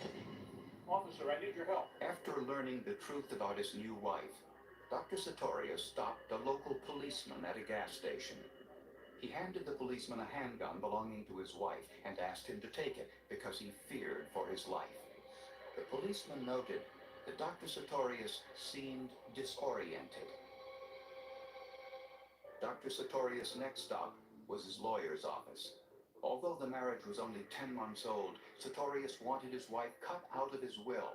He also began divorce proceedings. By this time, the couple no longer slept together. He spent most of his time in the basement, and days would go by without the two of them seeing one another. On Monday morning, February 19, 1996, Dr. Sartorius didn't show up for work and didn't answer his pages. His nurse called 911. 911 emergency dispatcher, Morgan. I work for Daryl Sartorius, and he is a doctor, and I've been paging him. I'm afraid something has happened to him, because this is my time not to answer a page. When police arrived at the Sartorius home, Mrs. Sartorius said she didn't know where her husband was. Police asked to search the home. Dr. Sartorius' car was in the garage.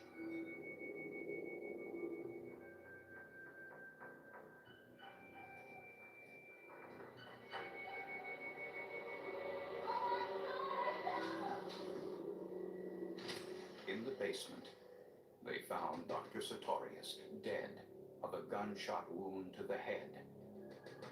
A .38 caliber pistol was on the floor. It had the appearances of a suicide. It was a gunshot wound to the side of the head. The gun was relatively close to the body. The blood was completely dry, and rigor mortis had set in, an indication that he had been dead for at least a day or two.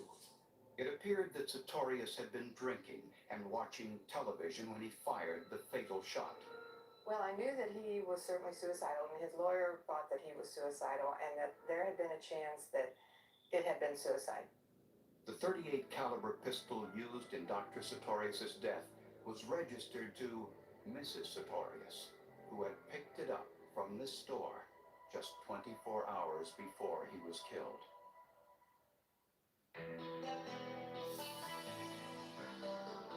Our movie Barbie is joining forces with Save the Children and the Barbie Dream Gap Project to help girls all over the world reach their full potential by providing access to education and learning tools. Join us by texting Barbie to 707070. $15 million on the line. I don't think we can trust anybody. There's nothing coming in. He's kind of running it into the ground. People didn't think I'd ever have to go away again. Turns out they were wrong. Pain hits fast, so get relief fast. Only Tylenol Rapid Release Gels have laser-drilled holes. They release medicine fast for fast pain relief. And now, get Max Strength Topical Pain Relief precisely where you need it with new Tylenol Precise. How do I love thee? Let me count the ways. Love can get a little messy. Good thing there's resolve. Love the love, resolve the mess. Travel, there is nothing like it. Is my passion. But with my moderate to severe eczema, it hasn't always been easy. I was constantly itching. Whatever I was doing. Now I'm staying ahead of my eczema. There's a power inside all of us to live our passion. And Dupixent works on the inside to help heal your skin from within. It helps block a key source of inflammation inside the body that can cause eczema, so adults can have long-lasting, clearer skin and fast itch relief. Serious allergic reactions can occur that can be severe. Tell your doctor about new or worsening eye problems such as eye pain or vision changes, including blurred vision, joint aches and pain, or a parasitic infection. Don't change or stop asthma medicines without talking to your doctor. Healing from within is a powerful thing. Ask your eczema specialist how Dupixent can help heal your skin from within. Viruses and bacteria float all around us. Unlike air fresheners, only new Lysol Air Sanitizer kills 99.9% of viruses and bacteria in the air. Because scent can't sanitize, Lysol can.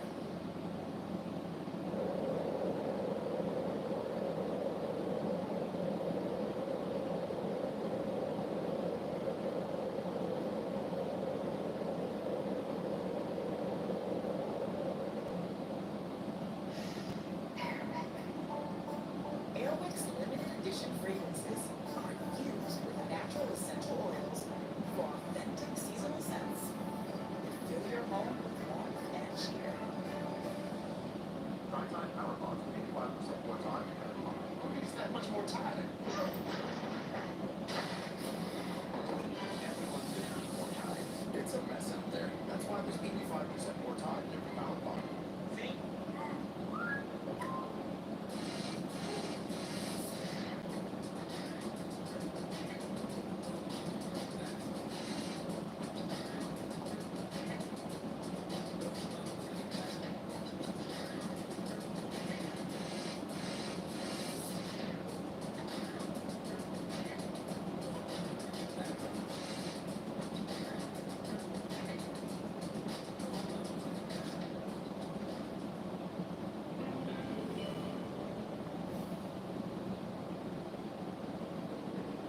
First impressions indicated that Dr. Sartorius' death was suicide.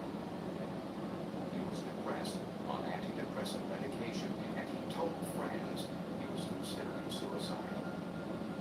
Mrs. Sartorius said she didn't hear any gunshots from the basement, but the next-door neighbors heard a loud bang from the Sartorius home sometime after midnight on Saturday. When forensic experts arrived at the scene, they immediately saw other inconsistencies. 2 shots had been fired, one into the sofa cushion, the other to the head. It is not uncommon at all for the person who is going to use this firearm to take their own life, to test fire the weapon first, to make sure they know how to use the weapon. The bullet entered just above the right ear, and there was no exit wound. Blood was expelled from Sartorius's mouth and nose, but there was blood spatter on Dr. Sartorius's left arm, as well as both sides of his right hand. It appeared that Sartorius's right arm was in his lap at the time of the fatal shot, and not behind his head holding the gun. Proof of this was blood found on Dr. Sartorius's right palm. If Dr. Sartorius shot himself, the handle of the gun would have prevented blood spatter from hitting his palm when the shot was fired. You've got the problem. If Daryl Sartorius fired the fatal shot at himself, his hand would have been back here at the time, and not in a position to receive the blood spatter. Another discrepancy. Blood on the front of the sofa in front of the body. This blood couldn't have come from him and been hitting the front of the couch at, let's say, a 40-degree angle. That this had to have been like flung off of somebody's hands. Finally, there was the second bullet fired at the scene. It was possible that Dr. Sartorius had test-fired the weapon before firing the fatal shot into his head. But the powder burns on Dr. Sartorius's right hand and on the sofa were on top of the blood, which meant the blood was there first, before the second shot was fired. Dr. Sartorius most likely would not have been able to fire that shot himself. It was done by someone else. It is most logical that the hand was moved to an area where the second shot was fired in an attempt to produce perhaps gunshot residue on the hands of the victim, which would then, in the mind of the shooter, make this appear more like a suicide than a homicide. Mrs. Sartorius was the only other person in the house when Daryl died. But what was her motive for murder? She had a $1 million motive. She wanted that money. He had a pension plan that she was entitled to as his wife. If Daryl had divorced her, Mrs. Sartorius would have only received an allowance of between $1,000 and $2,000 a month. $1 million is a powerful motive for murder. But perhaps the most damaging piece of information was what Della's mother told police. Bella's mom gets on the phone, calls the Hamilton County Sheriff's Office, and assures them that Daryl Sartorius did not commit suicide. Assures them that he was murdered, and guarantees them her daughter is the one that committed the offense.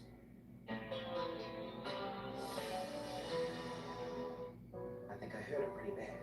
You know Blackbeard's gonna murder you. You dumped him? No. We're on a break. I had a very rough night last night. Folks, you day. You two know each other. Are you still alive? I cannot say. I do ask myself that question every day.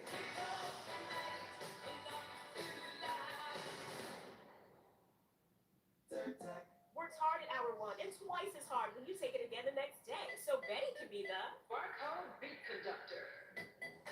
Let's be more than our allergies. And for fast allergy relief with a powerful decongestant, try Zyrtec D. You should Angie that.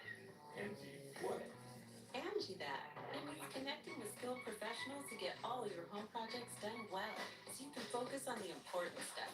It means seeing millions of ratings and reviews, so you can feel confident. It means comparing quotes or booking at an upfront price, so you can choose the best price for you, because we want everyone to get the most out of their homes.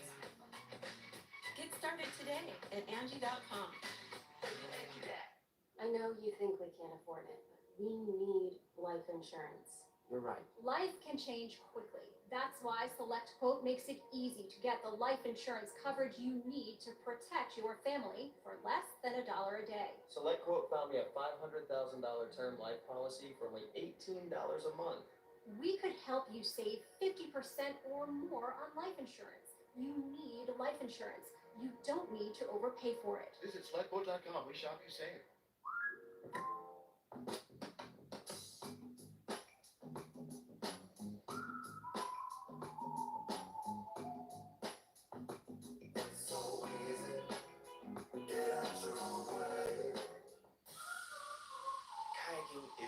running. Running is awesome. But her moderate to severe eczema would make her skin so uncomfortable. I was always so itchy, especially when I was hot. Now my skin doesn't itch as much. Now we're staying ahead of her eczema. There's a power inside all of us to live our passion, and Dupixent works on the inside to help heal your skin from within. It helps block a key source of inflammation inside the body that can cause eczema, so they can have clearer skin and less itch. Serious allergic reactions can occur that can be severe. Tell your doctor about new or worsening eye problems, such as eye pain or vision changes, including blurred vision, joint aches and pain, or a parasitic infection. Don't change or stop asthma medicines without talking to your doctor. Healing from within is a wonderful thing. Ask your child's eczema specialist how Dupixent can help heal their skin from within. At DriveTime.com, we've been hard at work, and we finally did. Did you make it so I can finally see my real payments and shop at thousands of cars with no hit to my credit? Wait. Yes! Shop for cars online with no credit hit! Go to DriveTime.com and get approved with no credit hit. Lately, my skin seems dry and sensitive. My dermatologist recommended All Free Clear for my laundry. It's free of dyes and perfumes. For a clean that's gentle on skin. If it touches my skin, I clean it with All Free Clear, the #1 brand recommended by dermatologists.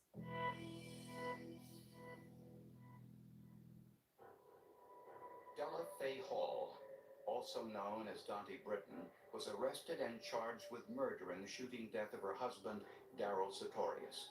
Her defense suggested a killer was loose in the neighborhood, since a neighbor was brutally murdered a few blocks away 3 days after Sartorius' death. But there were no signs of forced entry in the Sartorius home, and prosecutors were convinced that the forensic evidence and motive clearly pointed to Mrs. Sartorius. Around 2 o'clock in the morning, Dr. Sartorius was on the sofa in the basement watching television. His wife approached from behind with her .38 caliber pistol. She fired a fatal shot. Blood from his nose and mouth spattered over his right palm, evidence that he was not holding the gun when it was fired. Della then placed the gun in his hand and fired the second shot to make sure gunpowder residue would be found on his hands. But the blood on his palm showed otherwise, as did the powder burns on the sofa cushions, which were also on top of the blood stains. During the murder, blood got onto Della's hand, which he tried to shake off. The blood hit the sofa from the front at a 45-degree angle. But in moving Dr. Sartorius' hand, and in moving and putting the gun into it, she committed some very fatal flaws to her defense that this was a suicide. You now have blood. She got blood on her hands and kind of flung it back. So now you've got blood spatter on the couch coming from the wrong direction. And it's down below where his legs would have been. And there was no scientific way to explain that from the suicide position. So she's got that problem. She's got blood going the wrong direction on the couch. She's got an arm where it shouldn't be. She's got blood on both sides of his hands where it shouldn't be. And she's got smeared blood on a firearm where it shouldn't be. Although Dr. Sartorius' death may have appeared to be suicide, the forensic evidence clearly pointed to murder. During the trial, the voice of Dr. Sartorius himself was heard in the courtroom, a message to his daughter left on her answering machine.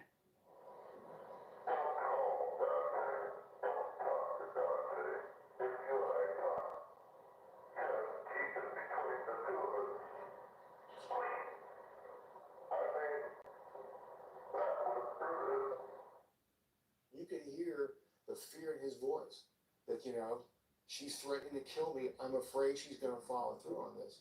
I may not live through this. Please don't push this right now. A Cincinnati jury deliberated for just over 4 hours before delivering a verdict.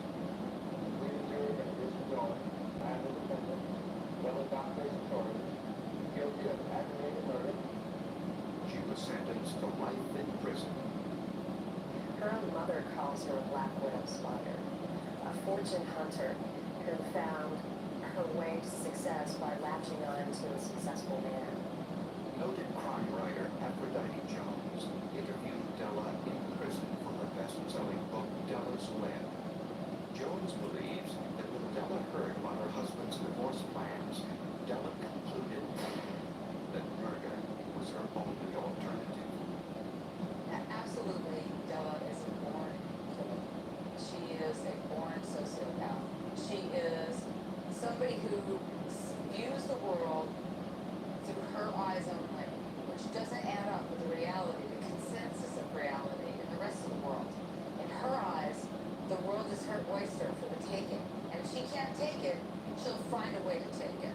There is no earning anything, there is no justification for anything. It's just all about her. The Sartorius family cannot easily forget the years stolen from them through a senseless, irrational act of betrayal. He has wonderful children who are very accomplished, educated, and he'd be very proud of them. He now has 2 son-in-laws and 2 grandchildren who I think he would have adored. He would have loved to have spent time with, and I think he would have come into his own in this part of his life, where he had accomplished what he had set out to do, and he could sit back and enjoy his accomplishments, certainly with his children. And I'm very sad that he was not allowed to enjoy that, and I miss him. We all miss him a lot.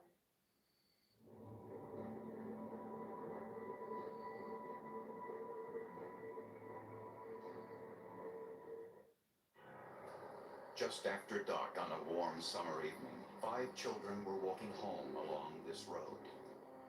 Suddenly, out of nowhere, a pickup truck headed towards them. 3 of the children were hit. 1 was killed. The driver sped away. Investigators called on state-of-the-art science to reconstruct the crime in hopes of learning how the accident happened and the identity of the driver.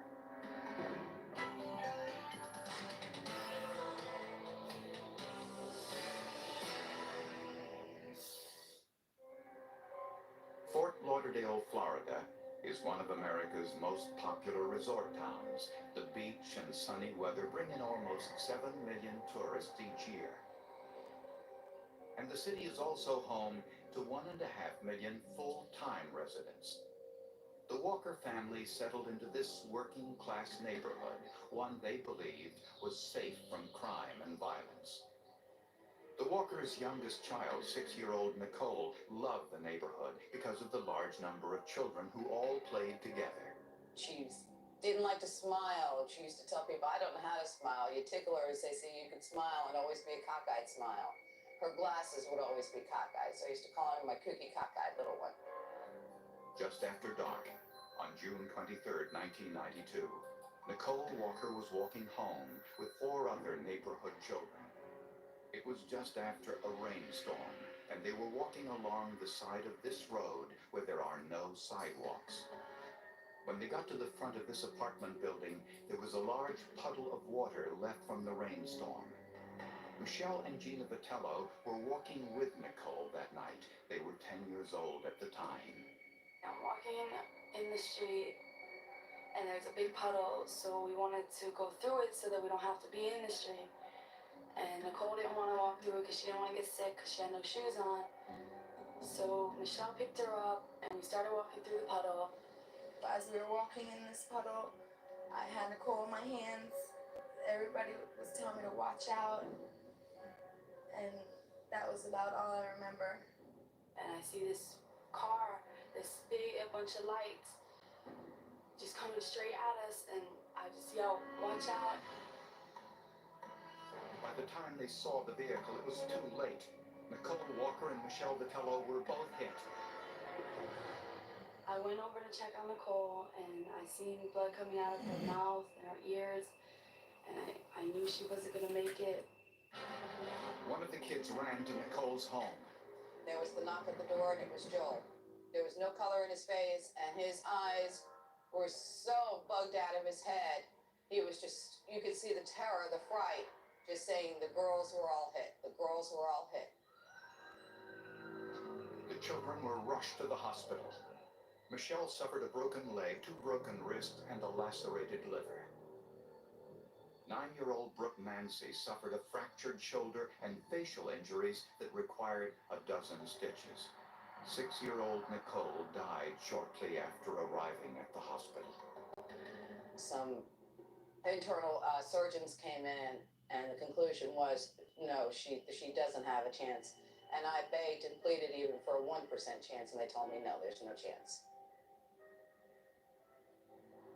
Nicole died of severe trauma to the head and massive internal injuries. A witness said it was a man driving a green pickup truck with a white camper top, which sped away quickly, ran this red light, and disappeared. Investigators were hoping that science could identify the pickup truck and the driver.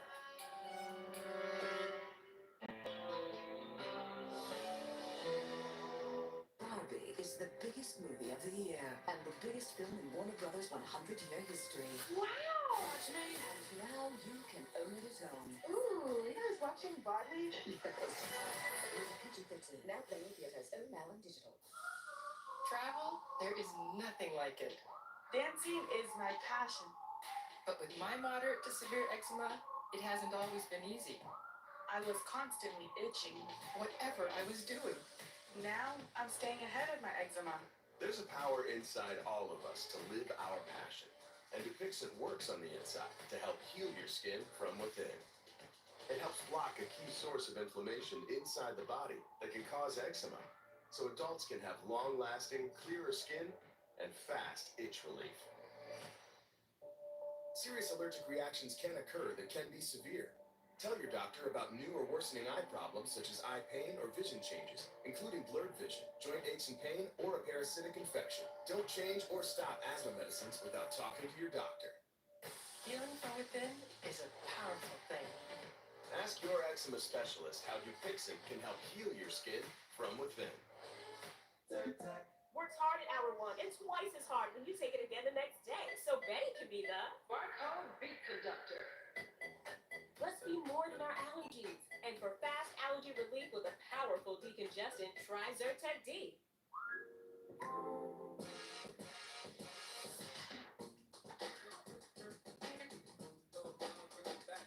When you get your family's favorites, weekly essentials, and ice cream through Instacart, you get groceries while getting me time.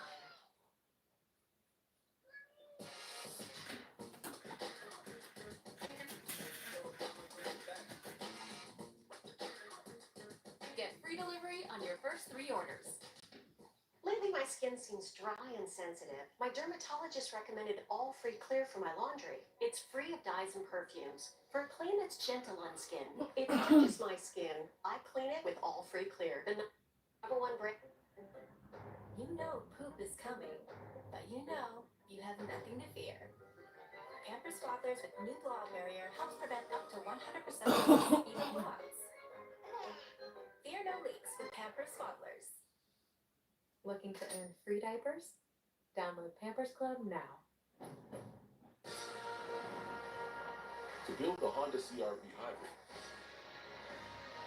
we took everything you love about the CR-V and kicked it up a notch with excellent fuel efficiency and greater power.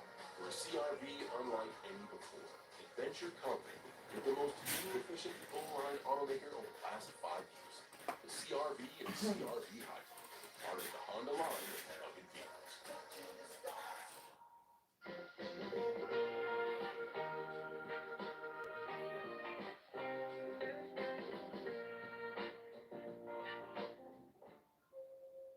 Barbie is the biggest movie of the year and the biggest film in Warner Brothers' 100-year history.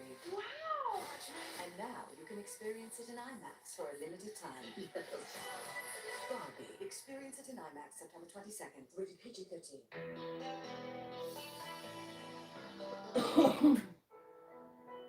How could you hit 5 little kids and keep on going? Suzanne Walker was grief-stricken and angry over the death of her daughter Nicole. How could you do that? How could anybody hit kids and keep on going? Just to know you laid them flat out in the middle of a road And you had to know.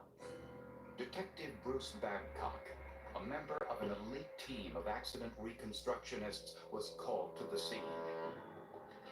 Just before the accident, witnesses said a green truck swerved off the road, knocking over some trash cans, then stopped in a nearby cul-de-sac. A few minutes later, the truck started up again, heading back out of the neighborhood on the same road on Southwest 33rd Avenue. As it approached the apartment building, it veered off the road into the puddle, hitting 3 of the 5 children, killing 6-year-old Nicole Walker. Witnesses said the truck picked up speed after fleeing the accident. Bruce Babcock took detailed measurements of the accident scene and photographs. When we got to the scene, the drill piece had been found in the puddle by a citizen who later gave it to one of the initially responding deputies. There was also a piece of clothing that from Nicole that we found in the puddle itself. The grill was unique. It had come from a special edition 1980 Chevrolet Silverado pickup truck. Babcock also found pieces of plastic from the front turn signal lens of the truck. Forensic chemist Bruce Ayala hoped that Nicole's clothing would contain vital evidence. The first area of interest in my analysis was to examine the victim's clothing, because many times when we have the wrong access for pedestrians or car, there is paint transferred from the front end of the vehicle to the victim's clothing. Ayala did find paint on Nicole's clothing. Under a microscope, he discovered that the chips actually contained 6 different layers of paint, but the outer layer of paint was blue and not green, as the witnesses had indicated. The grill left at the scene matched the pattern injury on the back of 6-year-old Nicole Walker. And the head injury on the back of her head indicated that Nicole's head most likely hit the hood portion of the truck. Investigators now changed the description of the truck and notified the public to be on the lookout for a blue 1980 Chevrolet Silverado pickup truck with possible front-end damage. And in essence, there was a manhunt, an attempt to look for this vehicle, because investigators knew that if they found this vehicle, there was a great likelihood that they would be able to determine the driver of this truck and responsible for Nicole's death. On this street, news reports of the hit-and-run accident outraged the community. Detectives searched all over Florida for the blue Silverado pickup truck. 3 weeks went by. Then, an anonymous caller told police that a blue Silverado pickup truck was in a driveway about 20 miles from the accident scene. His deputy arrived at the home and noticed as he was walking towards the front door that there was a truck that was surrounded by other vehicles. A washing machine had been placed in front of the truck, obscuring its front end. The truck did not have the white camper top witnesses described. The front grille was intact, although it was not the original one, and the front turn signal lens was broken. In addition, the tires did not match tire impressions from the accident scene. The truck was registered to a Catherine Pierce, whose husband, 52-year-old Ken Pierce, had a prior history of driving while under the influence of alcohol. One of the victims thought the driver was a man, but couldn't identify Ken Pierce as the driver of the vehicle. The truck was just speeding at us. All I can remember is a bright light. I was so confused about the whole thing. Just not even remember getting hit or nothing. Investigators faced 2 difficult tasks. First, trying to prove that this was the truck involved in the accident, and second, to figure out who was driving the truck. The problem for us was developing the evidence that was going to be needed to show who, in fact, was the driver of this truck, who veered off that roadway and hit Nicole Ray Walker that night, and veered back on and didn't stop. That was going to be the challenge.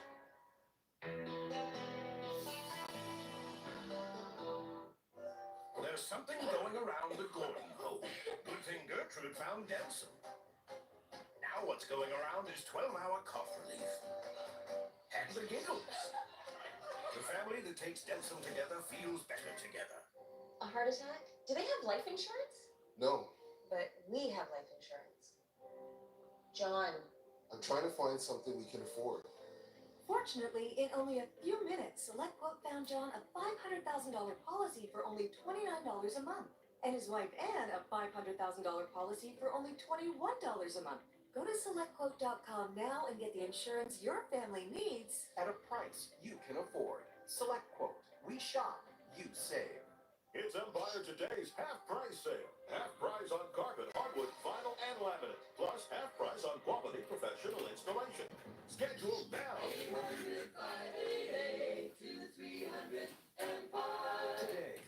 Pain hits fast, so get relief fast. Only Tylenol Rapid Release Gels have laser-drilled holes. They release medicine fast for fast pain relief. And now, get Max Strength Topical Pain Relief precisely where you need it with new Tylenol Precise. Kayaking is my thing. Running is awesome. But her moderate to severe eczema would make her skin so uncomfortable. I was always so itchy, especially when I was hot. Now my skin doesn't itch as much. Now we're staying ahead of her eczema. There's a power inside all of us to live our passion, and Dupixent works on the inside to help heal your skin from within. It helps block a key source of inflammation inside the body that can cause eczema, so they can have clearer skin and less itch. Serious allergic reactions can occur that can be severe. Tell your doctor about new or worsening eye problems, such as eye pain or vision changes, including blurred vision, joint aches and pain, or a parasitic infection. Don't change or stop asthma medicines without talking to your doctor. Healing from within is a wonderful thing. Ask your child's eczema specialist how Dupixent can help heal their skin from within. Lately, my skin seems dry and sensitive. My dermatologist recommended All Free Clear for my laundry. It's free of dyes and perfumes. For a clean that's gentle on skin. If it touches my skin, I clean it with All Free Clear, the #1 brand recommended by dermatologists. Now this is upgrade. And away we go. Hey, what's up?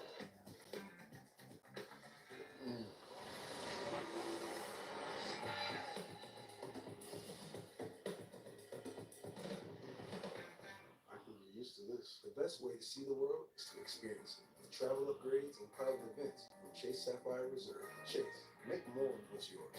Let me help you with that. I'm good, man. Thanks. You sure? Everyone can use a little help. Volkswagen Tiguan with Phone Assist. Get 3.9% APR financing for 72 months on the 2023 Tiguan S. Release one for just $249 a month. Limited inventory available.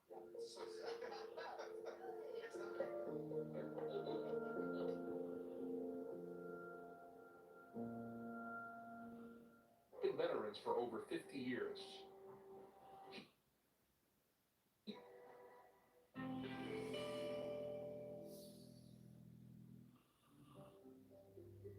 It was now 3 weeks after the hit-and-run death of Nicole Ray Walker, and police had the truck they believed was involved in the accident. But there were problems with making a definitive match. If this was the truck in the accident, it had been altered some time after the accident with different tires, repairs to the front grille, and the truck did not have the white camper top witnesses clearly recalled seeing. There were no fingerprints inside the compartment of the truck, which was extremely unusual. It appeared that the inside compartment had been wiped clean. District Attorney Ken Padowitz kept a picture of Nicole Walker on his desk, a sign of his determination to find out what exactly happened on the night of the accident. So he turned to a new state-of-the-art scientific tool, forensic animation, which can create a virtual rendering of an accident. The best way to understand the concept of forensic animation or reconstruction would be to understand that what we're trying to do is visualize the opinions of other experts. All of the information gathered at the crash site by accident reconstructionist Bruce Babcock was taken into account. The horizontal and vertical measurements of 2,000 feet of roadway, the eyewitness accounts, the weather conditions, and the injuries sustained by the victims. The mechanical specifications of the 1980 Chevrolet Silverado were also programmed into the computer. They also calculated the approximate tire pressure and the height and weight of their suspect, Ken Pierce, who was 5'11" tall and 210 pounds. All would affect the height of the truck as it traveled down the street before striking the children. The speed was uncertain, so they estimated the truck was traveling 30 miles per hour, the posted speed limit on that road. Michelle Vitello was carrying 6-year-old Nicole Walker on her right hip at the time of impact. When the animators programmed this information, they made a startling discovery. The front grille of Kenneth Pierce's truck would have struck Nicole Walker in the back at the exact same place and at the same 22-degree angle reported by the forensic pathologist at Nicole's autopsy. When the animation was complete, it consisted of 3 different views. An overhead perspective, providing a bird's eye view of what happened. Another from inside the vehicle, which would have been the view of the alleged driver, Kenneth Pierce. From this vantage point, you can see that Nicole's head would have hit the front hood of the truck, causing her fatal head injury. The third view, a so-called chase view, was from behind the truck.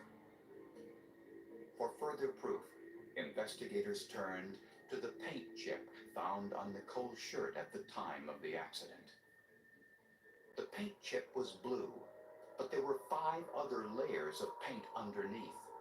Forensic chemist Bruce Ayala ground the paint sample in a pestle, then analyzed it using infrared spectroscopy, which uses infrared light to identify the chemical makeup.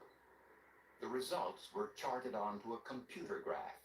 There were 6 different layers of paint. There was blue metallic present, blue non-metallic, gray body filler, then there was a blue metallic factory paint, a white factory primer, and a black factory primer. Subsequently, when we examined the suspect's vehicle, we found that all 6 of those layers were present on his vehicle. And finally, the plastic particles found at the crime scene were the same in color and materials as the broken turn signal on Pierce's truck. Although there were no fingerprints found in the compartment of the truck, Kenneth Pierce's partial thumbprint was found on a can on the floor of the vehicle.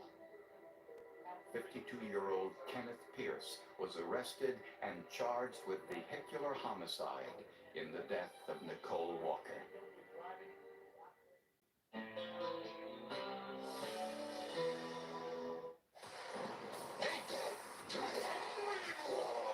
Cute and creepy at the same time. Pumpkin, sugar, and cake to die for. All new Halloween Wars, Sunday night at 9 on Food Network.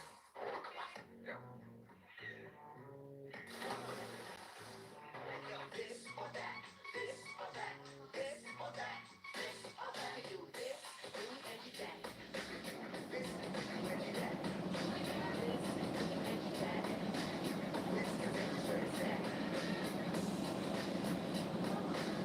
Connect with Skill Profession to get all your home projects done well. Get started today at Angie.com.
If your moderate to severe Crohn's disease or ulcerative colitis symptoms are stopping you in your tracks, choose Stelara from the start and move toward relief after the first dose, with injections every 2 months.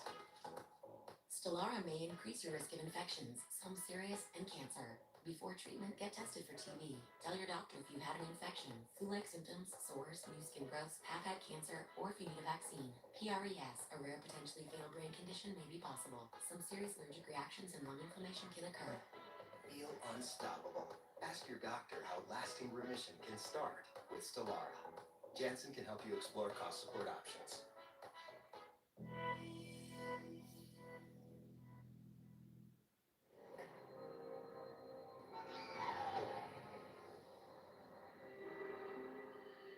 The forensic animation showed clearly that the driver would have known he had hit the children at the time of the accident.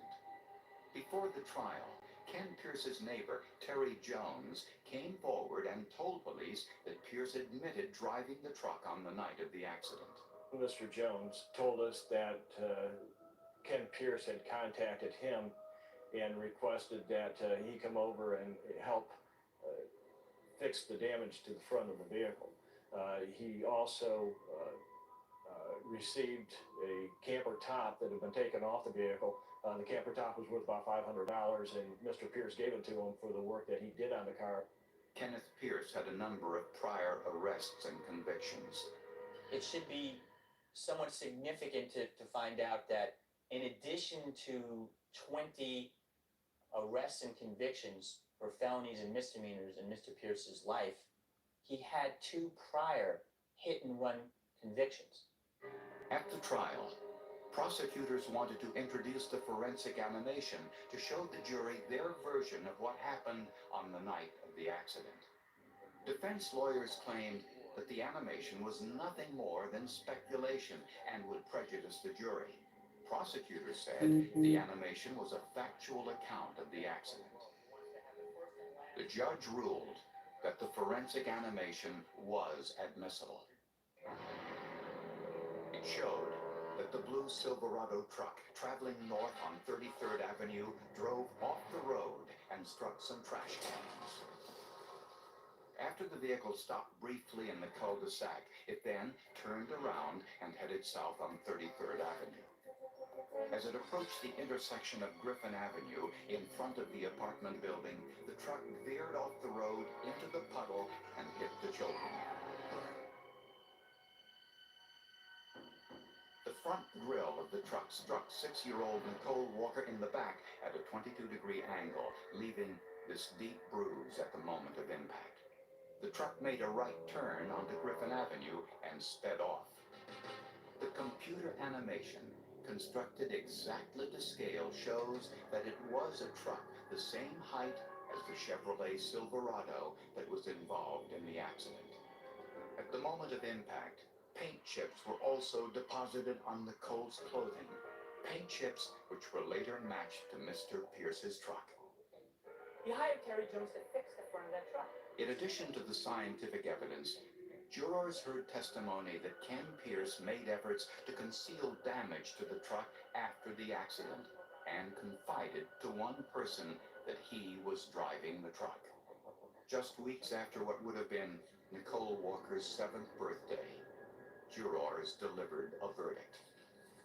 The defendant is guilty of vehicular homicide, Please. leaving the scene of an accident with death as charged in the information. So say we all. Because of Mr. Pierce's prior convictions, he was sentenced to 40 years in prison. I'm very glad about that. This man had 7 priors in the state of Florida. He never once ever admitted to what he did. He's got so many priors back to 1952. And I'm sorry, I don't want this man in our society. This case was the first time forensic animation had been admitted into evidence in a Florida court, and only the 3rd time in the United States. Trial lawyers, whether they be criminal prosecutors or defense attorneys or civil lawyers, now have an opportunity to use a dynamic, new form of evidence to educate jurors about issues that are before them in courts all over this country. But for the victims, Kenneth Pierce's behavior that night still raises questions for which there are few answers. Why didn't you stop? Why didn't you stop? Why did you just hit kids, plow into them, leave them there to die in a puddle, and just keep on going? Just, that's the biggest thing. Why? Why not just stop? Nicole Ray Walker's family blew up a photograph of their daughter and had a tear painted on her cheek. And they presented Detective Babcock and myself with a copy of this picture. And I have that picture in my office, and it sits there, and I view it every day because that photograph reminds me that justice can still be had in the criminal justice system. And the day that I don't feel that way anymore is the day that I'm going to take down her picture.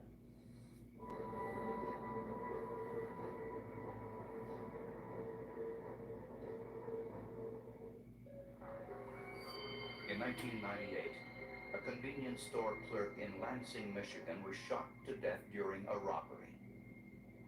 No one else was in the store at the time. But there was an eyewitness, a security camera. Unfortunately, the story it told was far from clear.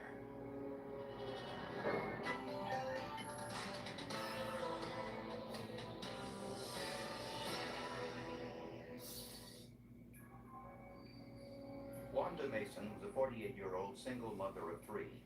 She had worked in various cities across the country, trying with mixed success to build a stable life for her family. In 1997, she settled with her children in Lansing, Michigan.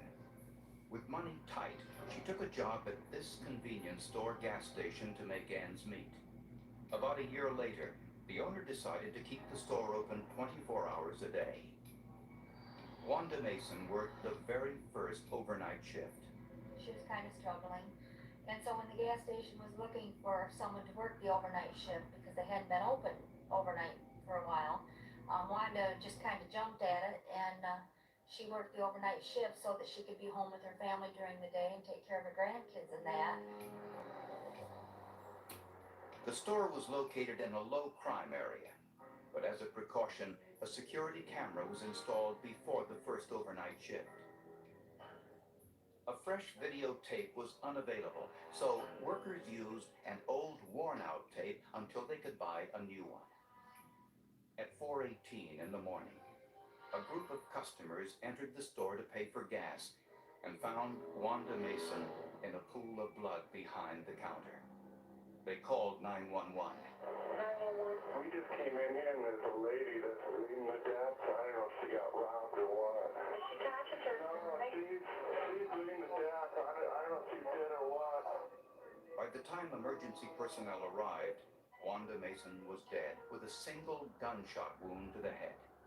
A spent .22 caliber long shell casing was next to the body. Police were surprised when Wanda's 21-year-old son, Donnie, came into the store just moments after they arrived. He showed up before police notified the family.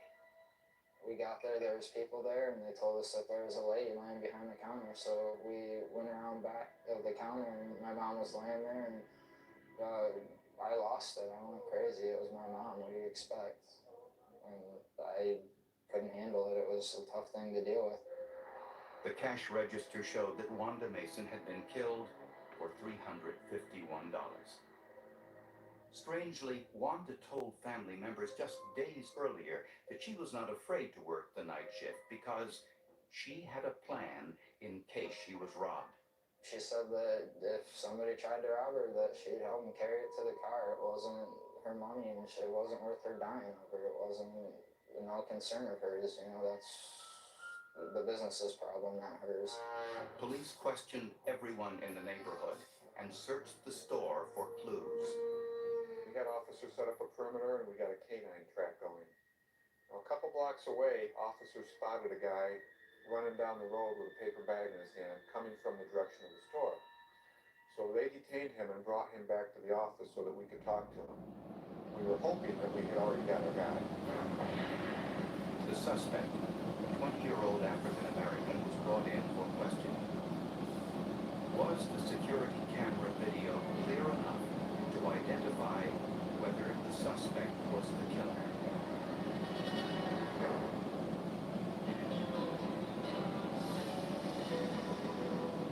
FTD breaks down the essence of who a person is. Families need to know they're not imagining that this person is evaporating before their eyes. Ask to see a neurologist. Ask about FTD. Travel, there is nothing like it. Dancing is my passion. But with my moderate to severe eczema, it hasn't always been easy. I was constantly itchy. Whatever I was doing. Now I'm staying ahead of my eczema. There's a power inside all of us to live our passion. And Invasive works on the inside to help heal your skin from within. It helps block a key source of inflammation inside the body that can cause eczema. So adults can have long-lasting, clearer skin and fast itch relief. Serious allergic reactions can occur that can be severe. Tell your doctor about new or worsening eye problems such as eye pain or vision changes, including blurred vision, joint aches and pain, or a parasitic infection. Don't change or stop asthma medicines without talking to your doctor. Healing from within is a powerful thing. Ask your eczema specialist how Pixin can help heal your skin from within.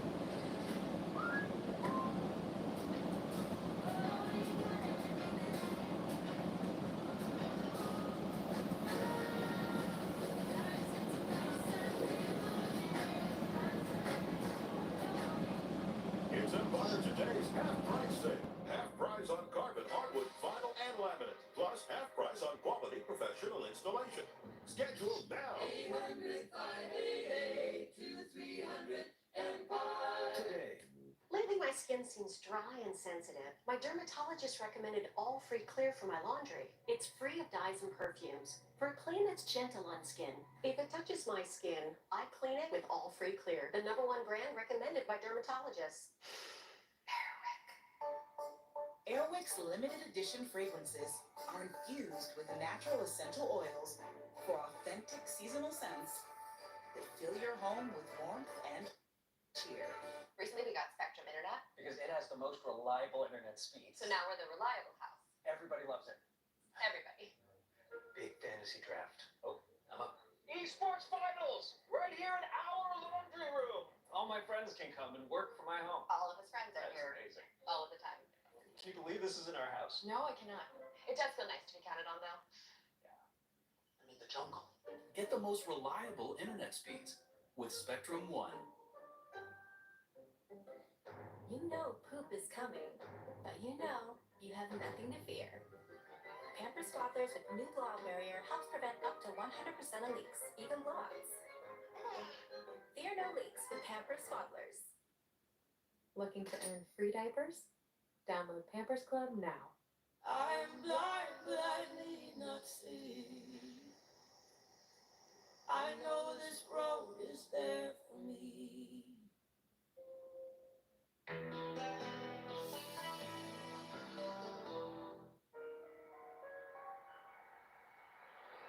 When Wanda Mason was murdered in the convenience store where she worked, detectives turned to their one and only witness, the security video camera. Full action video is made up of 30 frames per second, but this security video was designed in time-lapse mode, which is only 4 frames per second. The result is an unstable image, which was compounded by the fact that it was recorded on an old, badly degraded videotape. Police sent the tape to Ed Cheney at Future Media Corporation. When we played it, some of the pictures shifted and distorted, making the whole video sequence look unusable. But when we transferred the videotape to a broadcast video machine, we could then isolate the good images from the bad. On the left-hand side of the screen, the tape shows a car pulling up to the store at 3:49 a.m. A man wearing a dark jacket enters the station and appears to be casing the area. He seems to notice Wanda Mason working in a back room. He then leaves without buying anything.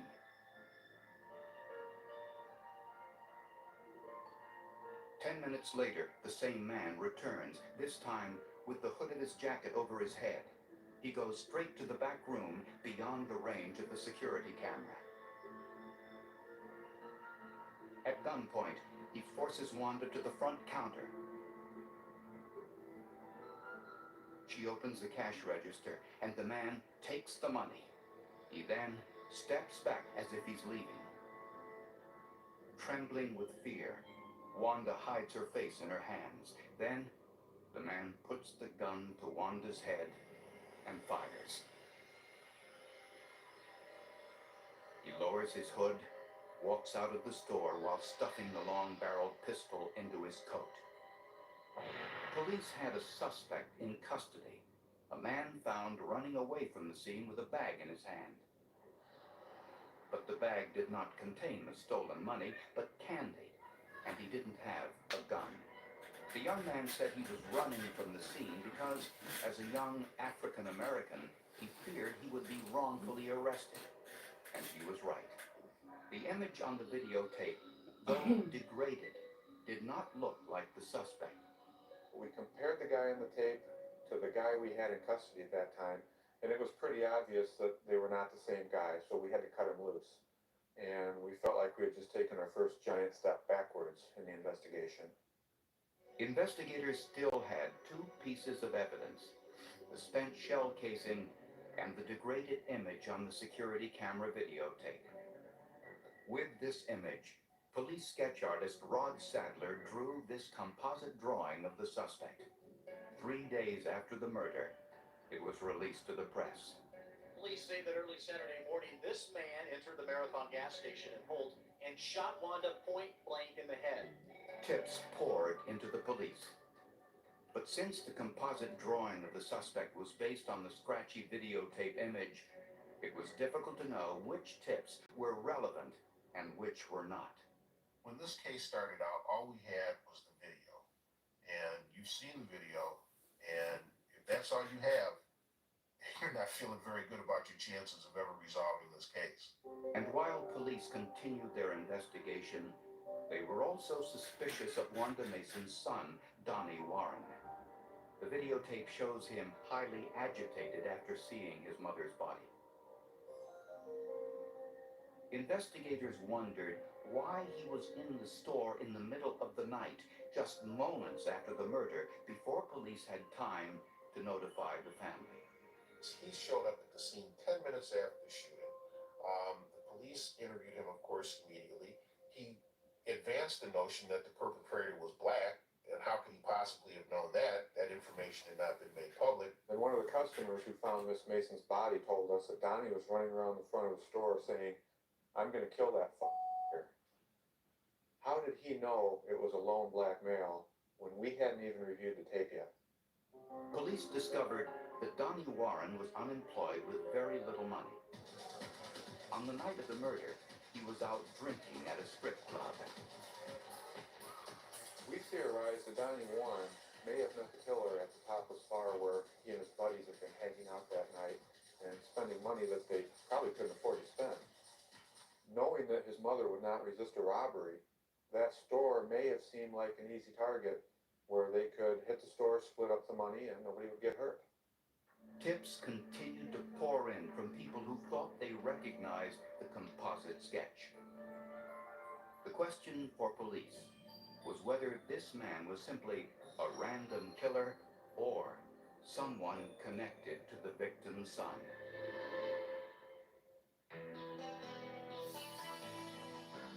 Talks about a spoonful of sugar. No. I'm a bit short on the sugar. The kitchen doesn't work. Transforming these homeowners' lives will be a challenge. She insists on keeping her plastic boot cup. Tough Love with Hillary Farr. All new next Monday at 9 on HGTV. Cute and creepy at the same time. Pumpkin, sugar, and cake to die for. All new Halloween Wars, Sunday night at 9 on Food Network. Works hard at hour one and twice as hard when you take it again the next day. So Betty can be the Barcode beat conductor. Let's be more than our allergies. And for fast allergy relief with a digestion, try Zyrtec D.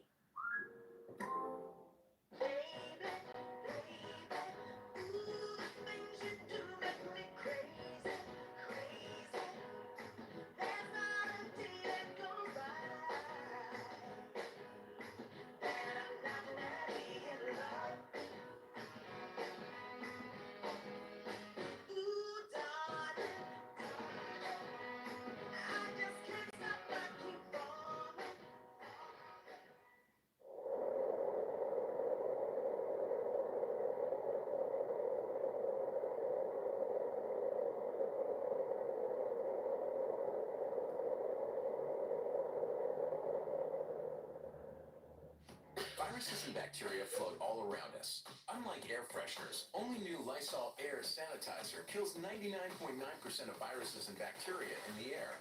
Because scent can't sanitize, Lysol can. Lately, my skin seems dry and sensitive. My dermatologist recommended All Free Clear for my laundry. It's free of dyes and perfumes, for a clean that's gentle on skin. If it touches my skin, I clean it with All Free Clear, the #1 brand recommended by dermatologists. Drive Time has a big announcement. An even easier way to buy a car. You make the deal yourself. I made the deal myself. It lets you customize the real down payment and monthly payment of the car you want to buy. It's the Drive Time Real Deal Maker! Get the real deal at drivetime.com. A tree can be unifying, inviting diverse communities to gather over common roots. A tree can be innovative, effortlessly pulling carbon from the air. A tree can be noble, actively nurturing life in an uncertain world.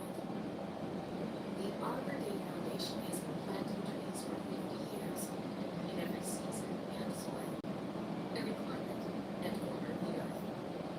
A tree can be transformational, helping us turn local action into global impact. That's why now is the time for trees. Lots of trees. Let's tell the world everything a tree can be. Because a tree can be a solution. Let's put millions of solutions in the ground together. How do I love thee? Let me count the ways. Love can get a little messy. Good thing there's resolve. Love the loved, resolve the mess.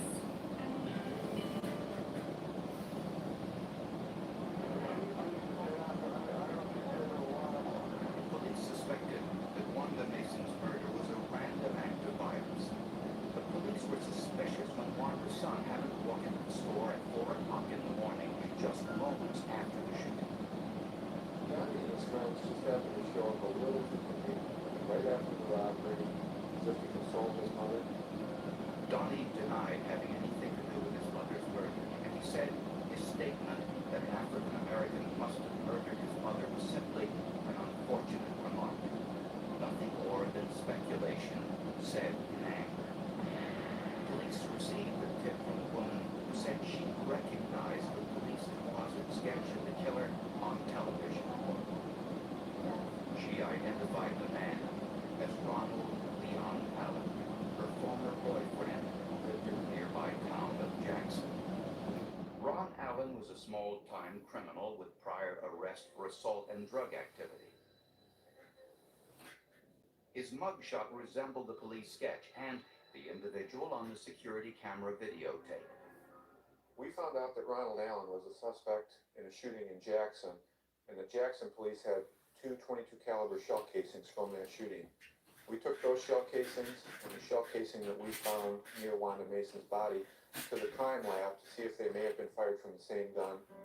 Analysts said that the casings appeared to be from the same gun, but the only way to be sure was to test fire the actual gun for comparison. And police couldn't find it. Police also looked for a link between Ron Allen and Donnie Warren.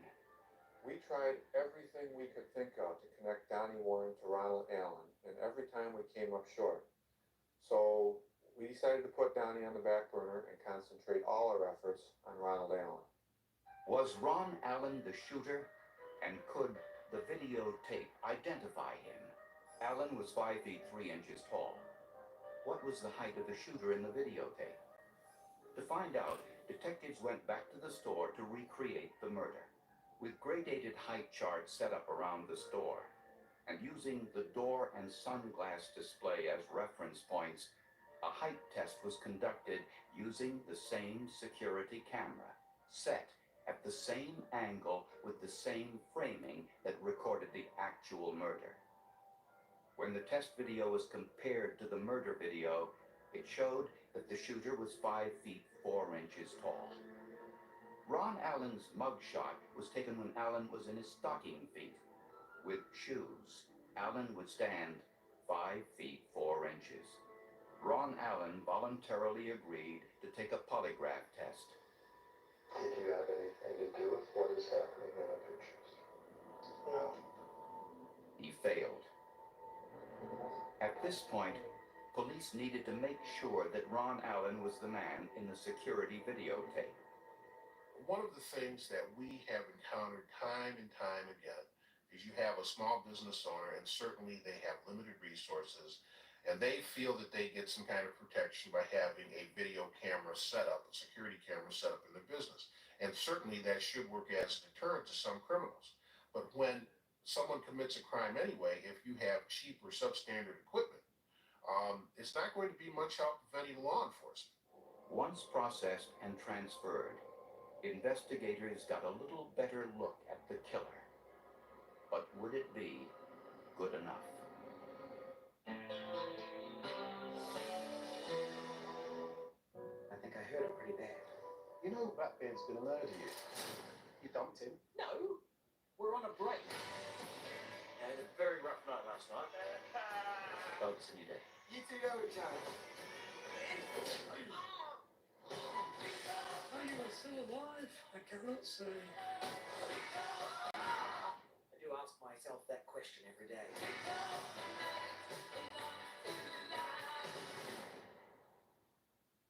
Pain hits fast, so get relief fast. Only Tylenol Rapid Release Gels have laser-filled holes. They release medicine fast for fast pain relief. And now, get Max Strength Topical Pain Relief precisely where you need it with new Tylenol Precise. Drive Time has a big announcement. An even easier way to buy a car. You make the deal yourself. I made the deal myself. It's the Drive Time Real Deal Maker. It lets you customize the real down payment and monthly payment of the car you want to buy. I can make the deal myself? I make the deal myself? It's your car. Make the deal that makes sense for you. It makes sense to me. I made the deal myself! You made the deal yourself! Then just go to the dealership for a haggle-free purchase because you already made the deal yourself. Woo! Get the real deal at drivetime.com. He was only 47. Aneurysm. Did he have life insurance? Do you? No. You gotta get on it.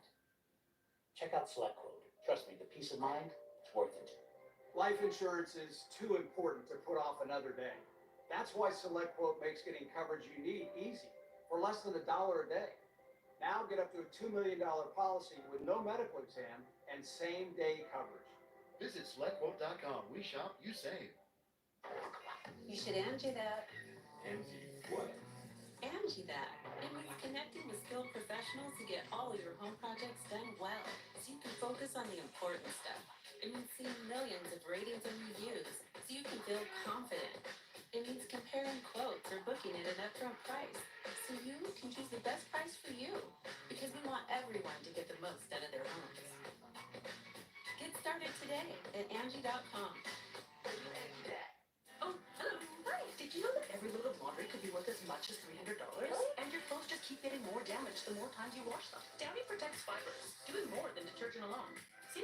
This one looks brand new. Saves me money. I'm starting to like Downy. Downy saves loads. We're being flooded with false information. But together, we can help protect our communities before it's too late. Let's care before we share.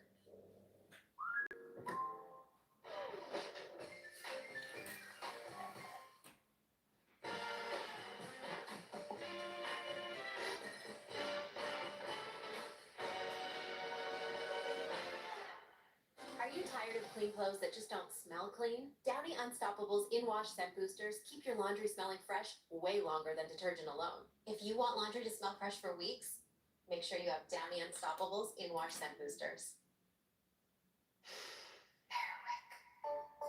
Airwick's limited edition fragrances are infused with natural essential oils for authentic seasonal scents that fill your home with warmth and cheer.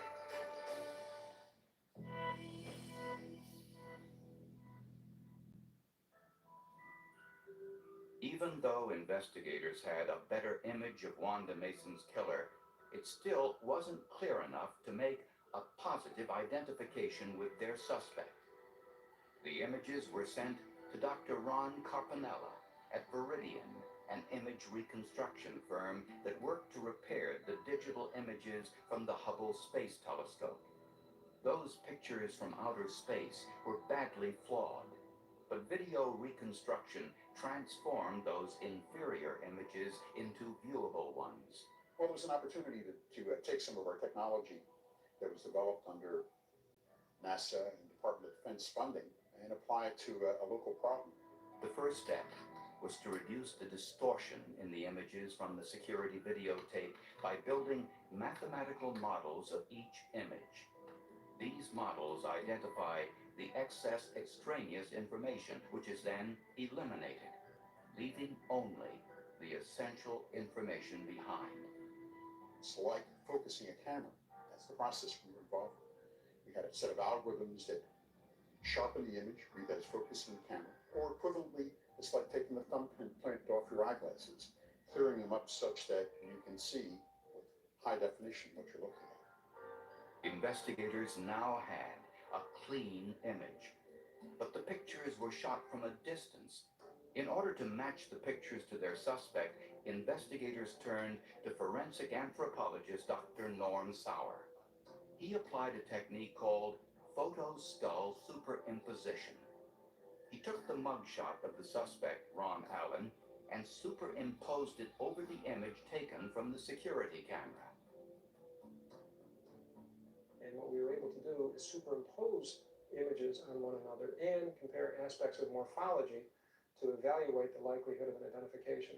Morphological features included things like the shape of the face, the shape of the eyes, the shape of the root of the nose was an important feature in this case, the distance from the root of the nose to the hairline.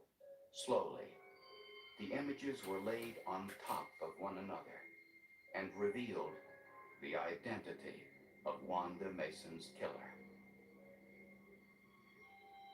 What he did was he identified the certain unique characteristics in the face in the video, which makes us each look different from anybody else.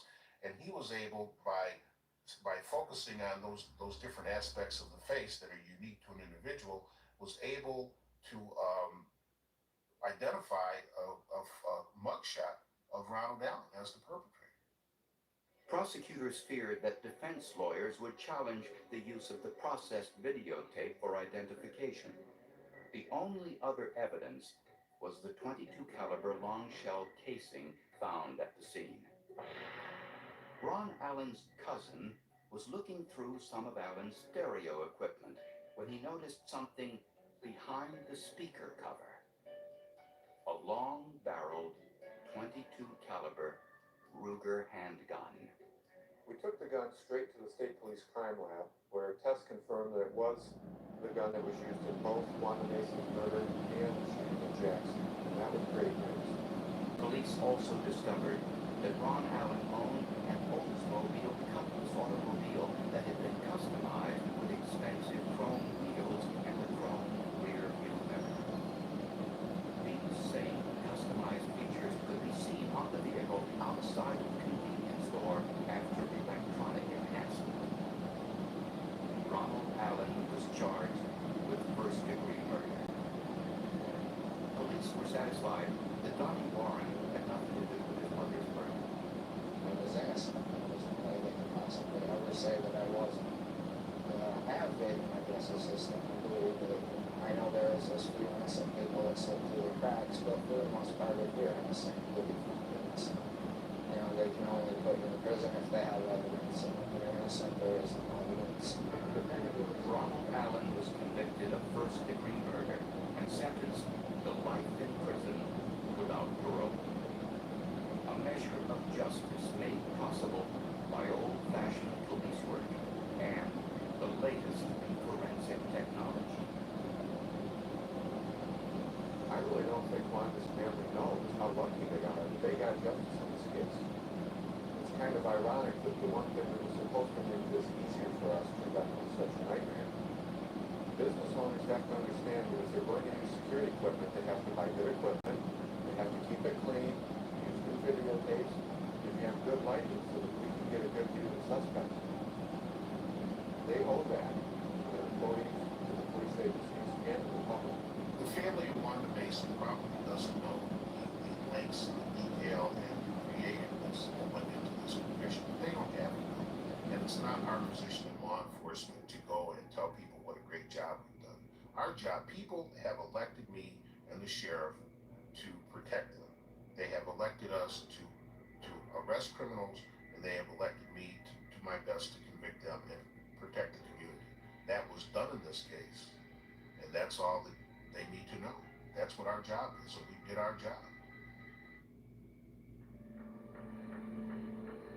At the start of the fall semester in 1995, a 23-year-old college co-ed, Tina Bigger, was reported missing.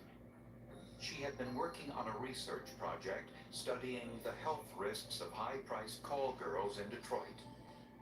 But she soon discovered that prostitutes face more than health risks in their job. They face the possibility of violence.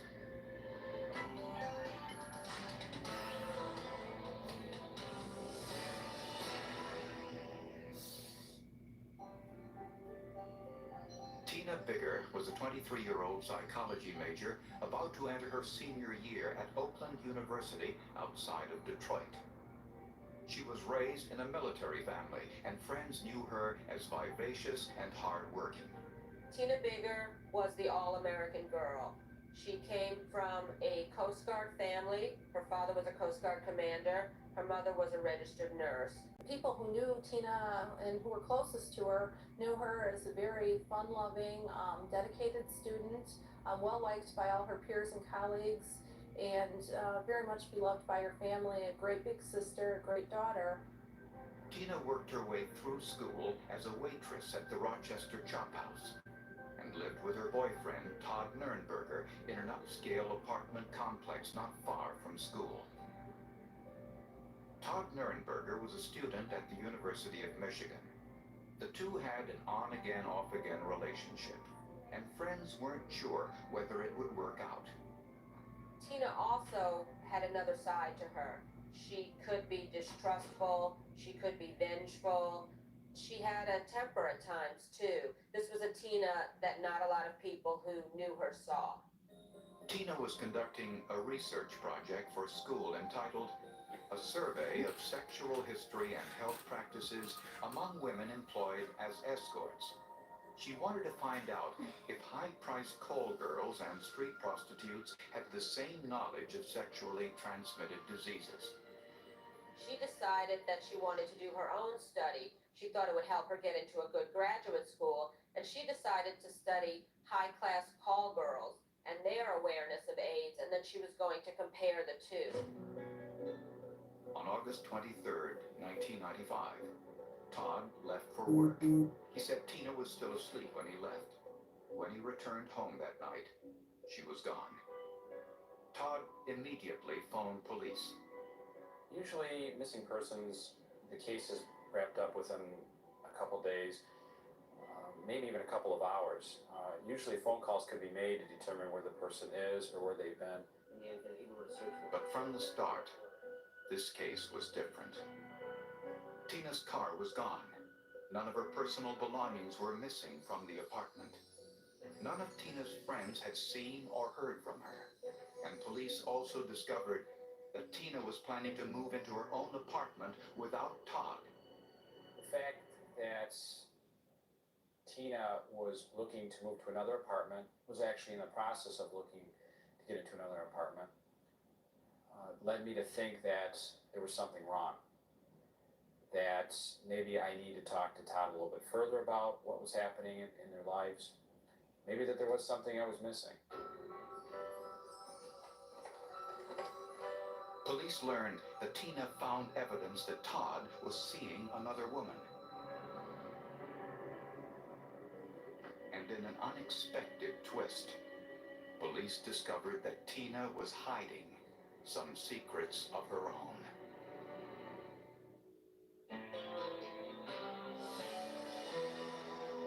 Mary Poppins talks about a spoonful of sugar. No. I'm a bit short on the sugar. The kitchen doesn't work. Transforming these homeowners' lives will be a challenge. She insists on keeping her plastic boot cup. Tough Love with Hillary Farr. All new next Monday at 9 on HGTV. Kayaking is my thing. Running is awesome, but her moderate to severe eczema would make her skin so uncomfortable. I was always so itchy, especially when I was hot. Now my skin doesn't itch as much. Now we're staying ahead of her eczema.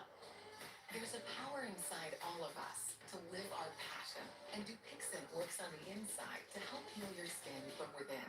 It helps block a key source of inflammation inside the body that can cause eczema, so they can have clearer skin and less itch.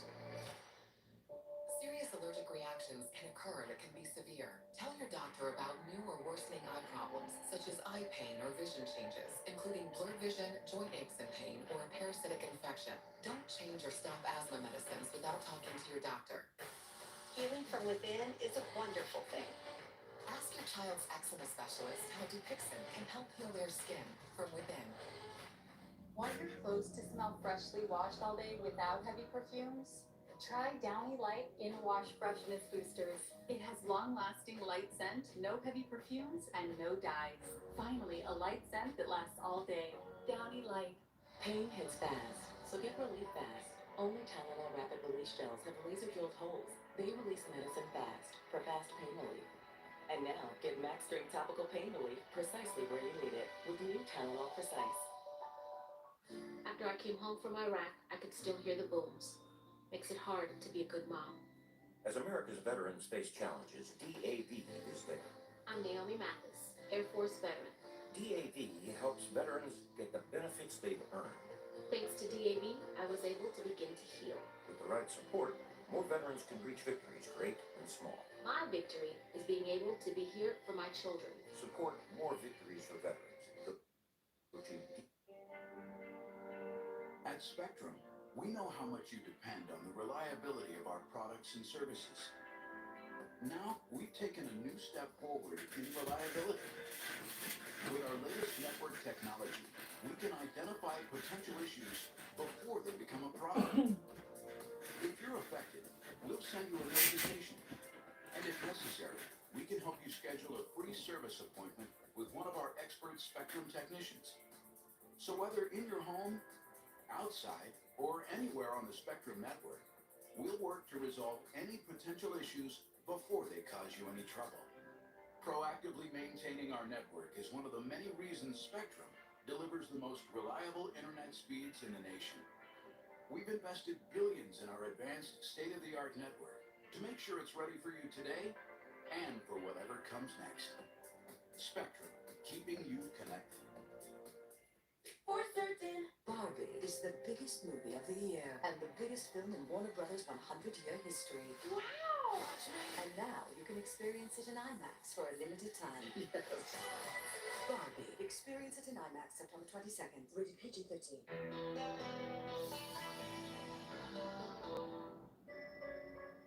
23-year-old psychology student Tina Bigger was a hard-working honor student who friends say had a promising career ahead of her. She disappeared without a trace shortly before the fall semester at Oakland University outside of Detroit. When her boyfriend Todd Nernberger called police to report her missing, police were naturally suspicious. The two had an on-again, off-again relationship. A few months earlier, Tina found a suggestive greeting card to Todd from another woman and realized that Todd had been unfaithful. people had seen them fight sometimes. He was very devoted, but sometimes they had a very combustible relationship. He spent more time with her than anyone else. He probably knew her better than anyone else. He would seem like a natural suspect. Despite their differences, Todd Nernberger denied any involvement in Tina's disappearance. Tina worked as a waitress at the Rochester Chop House. Did Tina Bigger show up for work last night?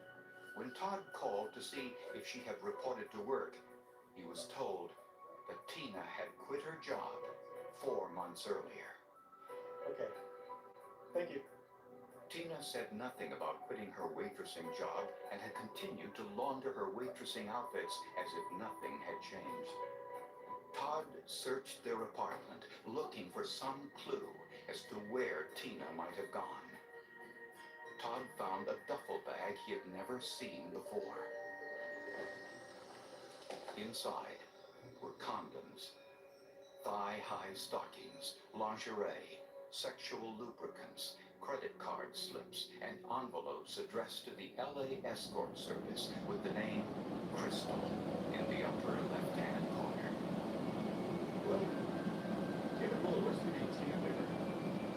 The owners of the LA Escort Service said they didn't know anyone by the name of Tina Bigger, but they said that Crystal was the name of one of their more popular escorts.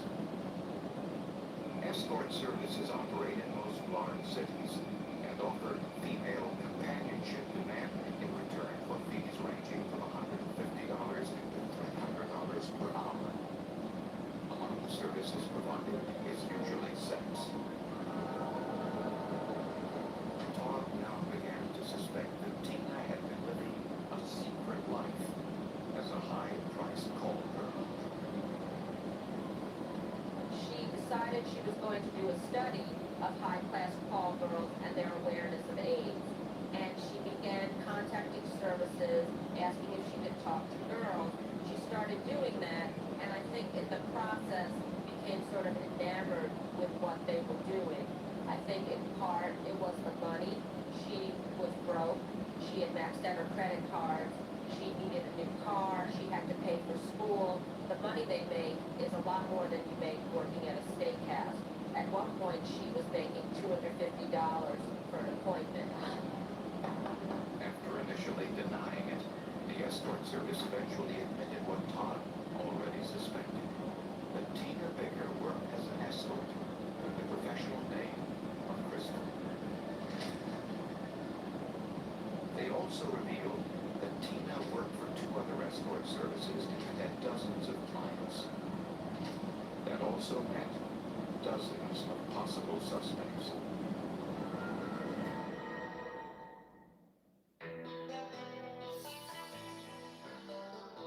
Bipolar 1, I got help to push back. I got help to push back. We got help to push back with Lybalvi. Once daily prescription Lybalvi is proven to treat manic or mixed episodes of bipolar 1 in adults to help you push back. Elderly patients with dementia have an increased risk of death or stroke. Do not take Lybalvi if you are taking opioids or are in opioid withdrawal. The samidorphan in Lybalvi can cause severe opioid withdrawal that can lead to hospitalization or increased risk of life-threatening overdose. Get emergency help if you have trouble breathing, become very drowsy with slowed or shallow breathing, or feel faint, very dizzy, or confused. Or if you have fever, stiff muscles, confusion, rash, swollen glands, or problems with your liver, kidneys, heart, or lungs. Other serious side effects may include high cholesterol, weight gain, potentially fatal high blood sugar, uncontrolled body movements, which may be permanent, dizziness upon standing or falls. Are you ready to push back against bipolar 1? Ask your doctor if Lybalvi is right for you. Works hard at hour 1 and twice as hard when you take it again the next day. So Betty can be the barcode beat conductor. Let's be more than our allergies. And for fast allergy relief with a powerful decongestant, try Zyrtec D. Lately, my skin seems dry and sensitive. My dermatologist recommended All Free Clear for my laundry. It's free of dyes and perfumes. For a clean that's gentle on skin. If it touches my skin, I clean it with All Free Clear, the #1 brand recommended by dermatologists. When moderate to severe ulcerative colitis takes you off course, put it in check with Rinvoq, a once-daily pill. When I wanted to see results fast, Rinvoq delivered rapid symptom relief and helped leave bathroom urgency behind. Check. When UC tried to slow me down, I got lasting steroid-free remission with Rinvoq. Check. And when UC caused damage, Rinvoq came through by visibly repairing my colon lining. Check. Rapid symptom relief, lasting steroid-free remission. And a chance to visibly repair the colon lining. Check, check, and check. Rinvoq can lower your ability to fight infections, including TB, serious infections and blood clots, some fatal, cancers including lymphoma and skin cancer, death, heart attack, stroke, and tears in the stomach or intestines occurred. People 50 and older with at least one heart disease risk factor have higher risks. Don't take if allergic to Rinvoq, as serious reactions can occur. Tell your doctor if you are or may become pregnant. Put UC in check and keep it there with Rinvoq. Ask your gastroenterologist about Rinvoq and learn. Now this is an upgrade. And away we go. Hey, what's up?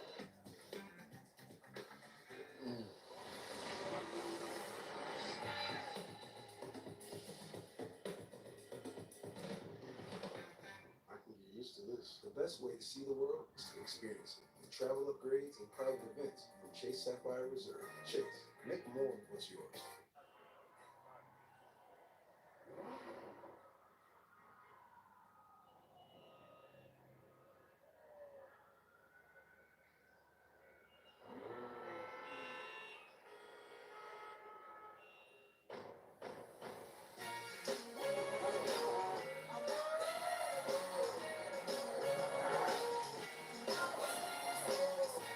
Crew Motorfest, available now.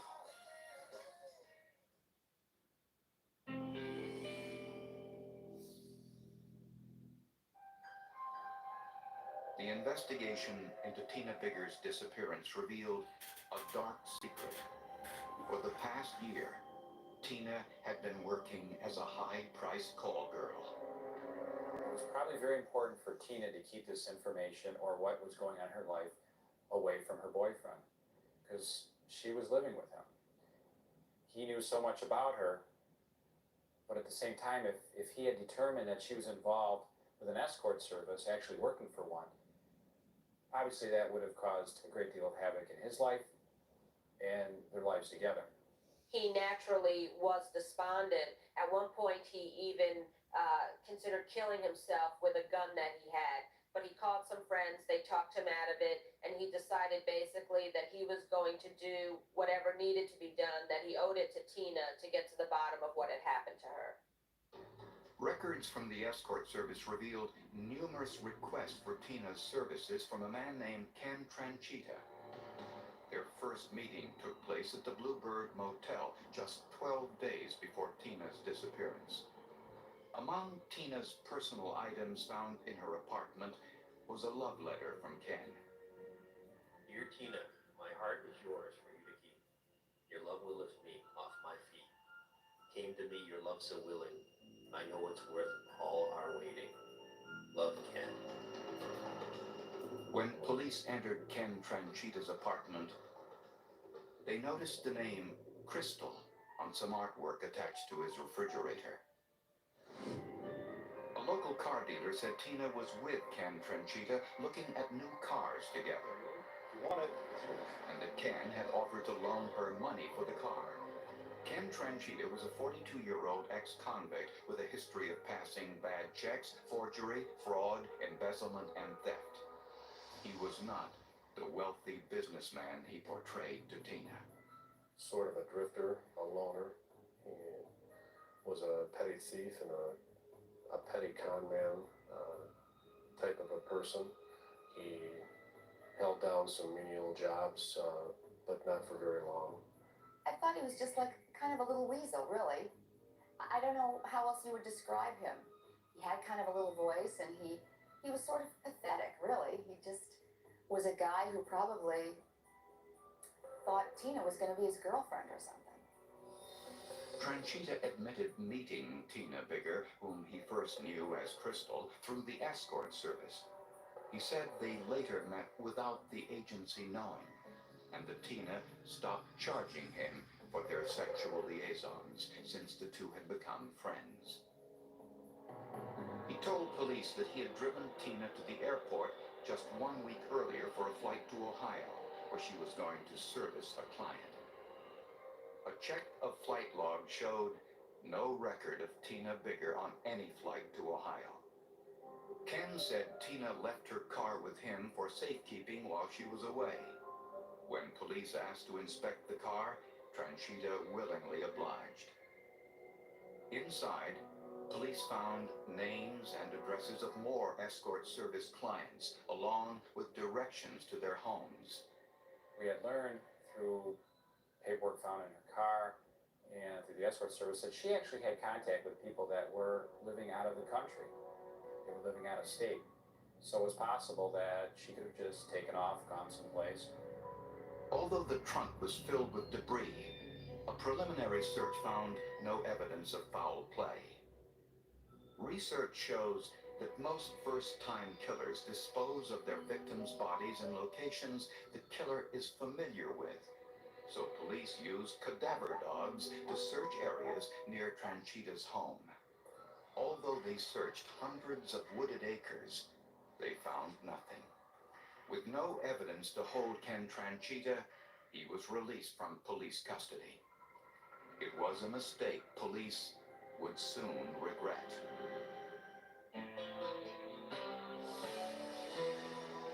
Our movie Barbie is joining forces with Save the Children and the Barbie Dream Gap Project to help girls all over the world reach their full potential by providing access to education and learning tools. Join us by texting Barbie to 707070. Travel, there is nothing like it. Dancing is my passion. But with my moderate to severe eczema, it hasn't always been easy. I was constantly itching. Whatever I was doing. Now, I'm staying ahead of my eczema. There's a power inside all of us to live our passion. And Dupixent works on the inside to help heal your skin from within. It helps block a key source of inflammation inside the body that can cause eczema, so adults can have long-lasting, clearer skin and fast itch relief. Serious allergic reactions can occur that can be severe. Tell your doctor about new or worsening eye problems such as eye pain or vision changes, including blurred vision, joint aches and pain, or a parasitic infection. Don't change or stop asthma medicines without talking to your doctor. Healing from within is a powerful thing. Ask your eczema specialist how Dupixent can help heal your skin from within. Lately, my skin seems dry and sensitive. My dermatologist recommended All Free Clear for my laundry. It's free of dyes and perfumes. For a clean that's gentle on skin. If it touches my skin, I clean it with All Free Clear, the #1 brand recommended by dermatologists. If your moderate to severe Crohn's disease or ulcerative colitis symptoms are stopping you in your tracks, choose Stelara from the start and move toward relief after the first dose. With injections every 2 months. Stelara may increase your risk of infections, some serious, and cancer. Before treatment, get tested for TB. Tell your doctor if you've had an infection, flu-like symptoms, spores, skin growths, have had cancer, or getting a vaccine. PREX, a very potentially fatal brain condition, may be possible. Some serious allergic reactions and inflammation can occur. Feel unstoppable. Ask your doctor how lasting remission can start with Stelara. Janssen can help you explore cost-effective options. Providing healthcare to people who need it most. That's the simple and powerful purpose behind Doctors Without Borders.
found with Tina's belongings, and Ken had promised to loan Tina the money for a new car. Was he going to help her get a car? He made promises. He was probably telling her things to maybe make her hang on to him.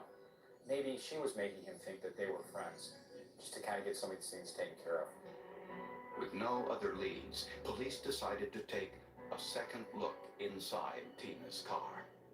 To their embarrassment, what they first thought were coffee stains on the side of a cup now appeared to be blood. And when they peeled back the trunk carpet, they found a pool of blood on the right-hand side. DNA tests revealed the blood belonged to Tina Bigger. The investigation was already being looked at as a homicide, more so than perhaps another case might have been. But once they found that blood, there was really no question. The amount of blood in the trunk pointed to murder, and since the car had been in Ken Tranchita's possession since Tina's disappearance, he was the prime suspect.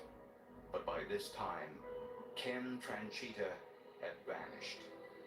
Police finally got a break in the case 1 month after Tina Bigger disappeared. Ken Tranchita's brother suggested that police search a deserted home once owned by his aunt. The home was just 10 miles from Tina Bigger's apartment. In the woods, in the backyard, police found the badly decomposed body of a young woman.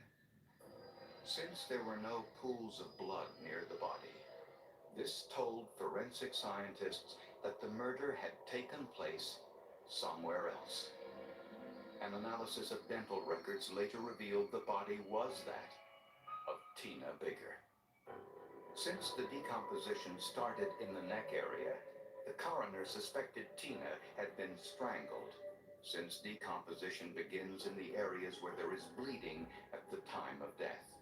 It was a unnatural cause of death. There was no fracture anywhere in the head area.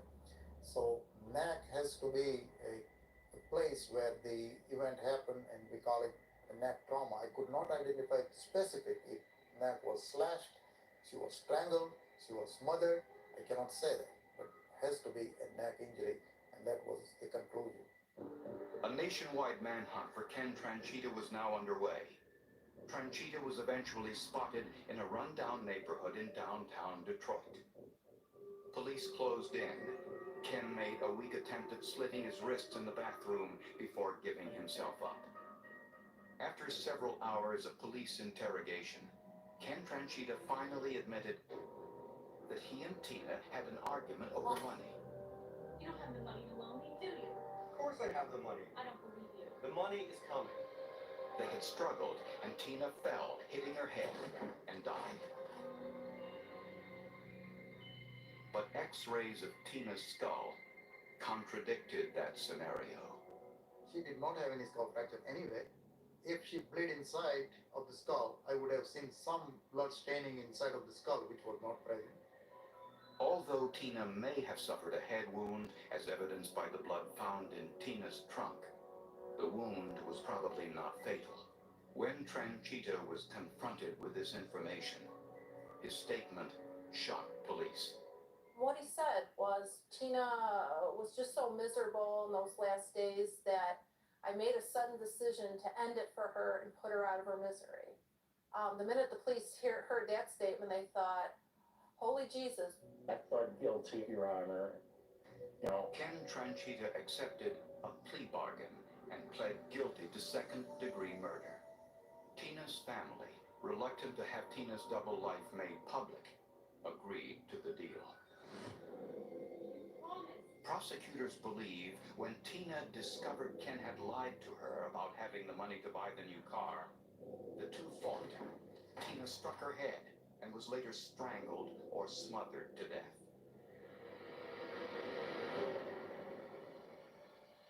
Ken placed Tina's body in the trunk of her car, then dumped the body in the woods near his aunt's home. It was a tragic end to an unfortunate story. Ken Tranchita was sentenced to life in prison. Ironically, while Tina was living a life of deception, she too was deceived by Ken Tranchita, a con man offering the promise of a big loan. If Tina was brought into this double life under some kind of illusion that it was going to be like a scene from Pretty Woman, and Richard Gere was going to come rescue her and, you know, bring her wonderful gifts, and she was going to fall into this opulent lifestyle, that's not the reality of the call girl world.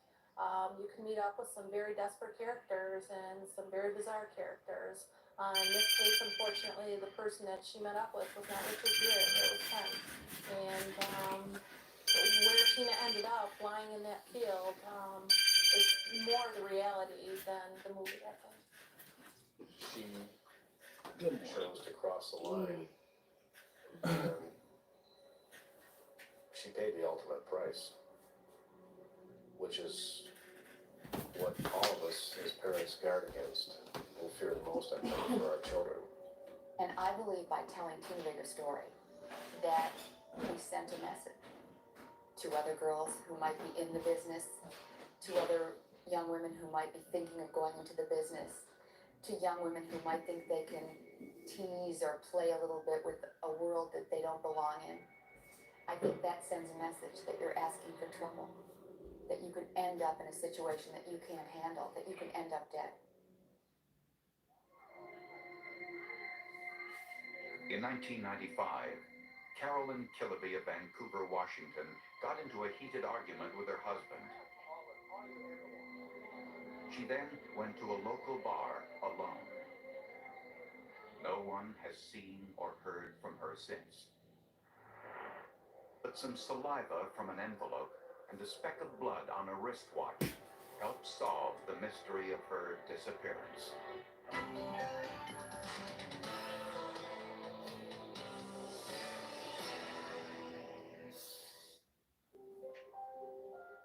In 1990, Carolyn and Dan Killaby were married, each for the second time.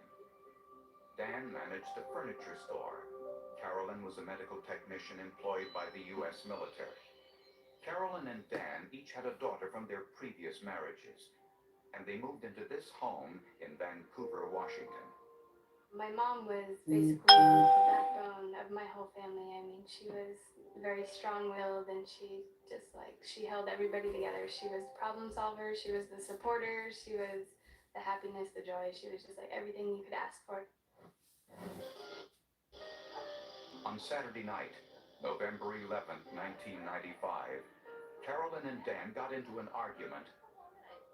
She'd been in a fight with her husband because her husband had decided, instead of doing something with her that night that she counted on, they were going to go out. He was going to go out with his brother and have some food and drink. And she objected significantly to that. And I don't know whether she stomped out of the house or drove over there or how that transpired, but she ended up at Omar's and she was doing some serious drinking there. A waitress said Carolyn was dancing, but was there alone and was obviously intoxicated. The other indication was that she was alone at the table and that her head was down and that she had her head on the table and was basically passed out at the table, not functioning, not talking to anyone. Very, very clear to everyone in the bar that she was highly intoxicated. That night, around 11 o'clock, witnesses said they saw Carolyn leave the bar, and she was never seen again. I came home Sunday morning and she was gone. The next day, Dan Killaby called police to report Carolyn missing. Family members, friends, and volunteers searched the surrounding area without success. I knew that she would not leave unless somebody made her. There was no way she would have left us. Carolyn's car was found in the bar's parking lot. The Killaby family hired their own search dogs. The dogs tracked Carolyn's scent from the bar directly back to her home. The police believed this might be evidence that Carolyn returned home from the bar before she disappeared. No one else was home that night. Dan and the two girls spent Saturday night elsewhere.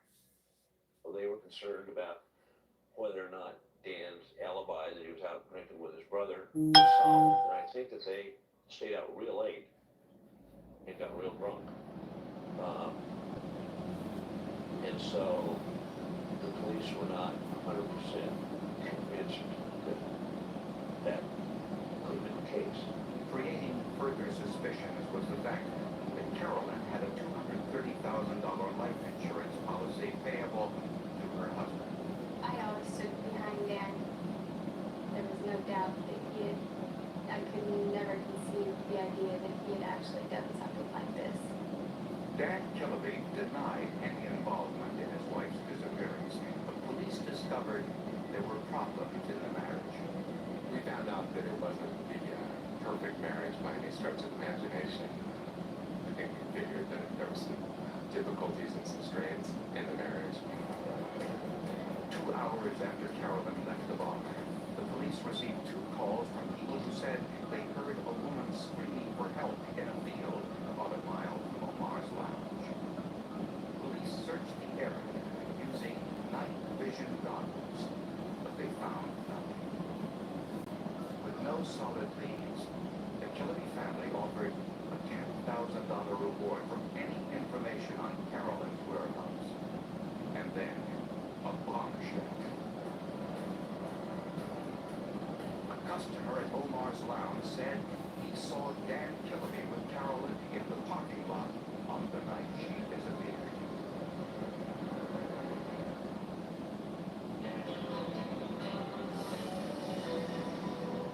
FTD brainstorming lessons with persons. Families need to know they're not imagining that this person is evaporating before their eyes. Ask to see a neurologist. Ask about FTD. Kayaking is my thing. Running is awesome, but her moderate to severe eczema would make her skin so uncomfortable. I was always so itchy, especially when I was hot. Now my skin doesn't itch as much. Now we're staying ahead of her eczema.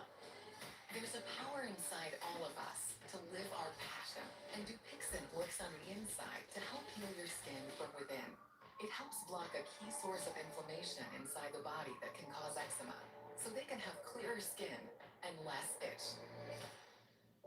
Serious allergic reactions can occur that can be severe. Tell your doctor about new or worsening eye problems, such as eye pain or vision changes, including blurred vision, joint aches and pain, or a parasitic infection. Don't change or stop asthma medicines without talking to your doctor.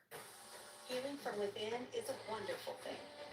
Ask your child's eczema specialist how Dupixent can help heal their skin from within.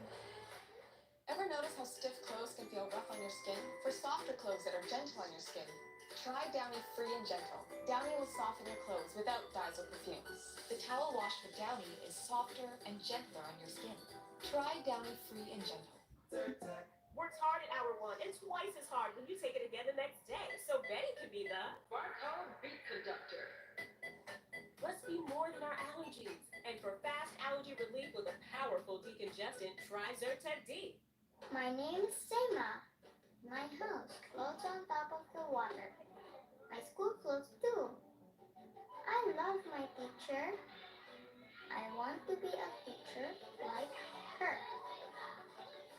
Lately, my skin seems dry and sensitive. My dermatologist recommended All Free Clear for my laundry. It's free of dyes and perfumes. For a clean that's gentle on skin. If it touches my skin, I clean it with All Free Clear, the #1 brand recommended by With eBay Authenticity Guarantee, it's checked by experts. Every stitch, tag, and logo. So you'll always get that feeling of real.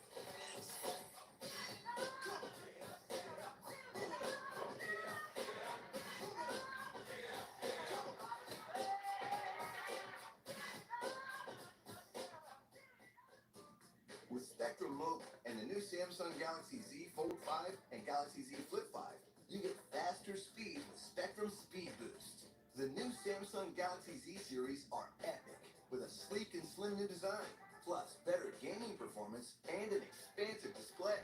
Order through Spectrum and get up to $1,000 off, plus the value of your trade-in device. Visit the Spectrum store or SpectrumMobile.com to get the new Samsung Galaxy Galaxy Z series. For certain.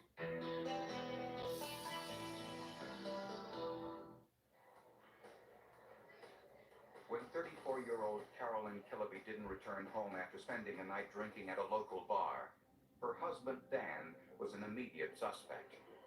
Prosecutor David Seeley says there's an old saying in missing persons cases: before you look at outlaws, you have to look at the in-laws.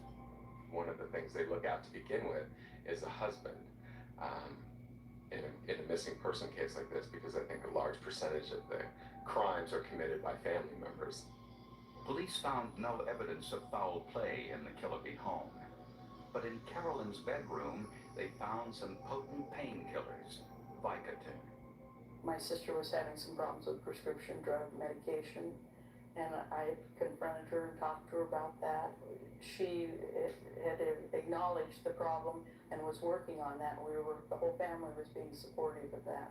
My understanding of the mixture of alcohol and Vicodin is it makes you comatose, and that's exactly what happened to Carolyn when she was in the bar. Witnesses at Omar's Lounge say that Carolyn passed out at her table. One of the regular customers, Dennis Smith, helped her to her car. What Smith told police was disturbing. He said that he and Carolyn left the bar and engaged in consensual sex in his truck. As he walked her to her car, a man approached them, hit Smith with a bat, called Carolyn a bitch, and forced her to leave with him.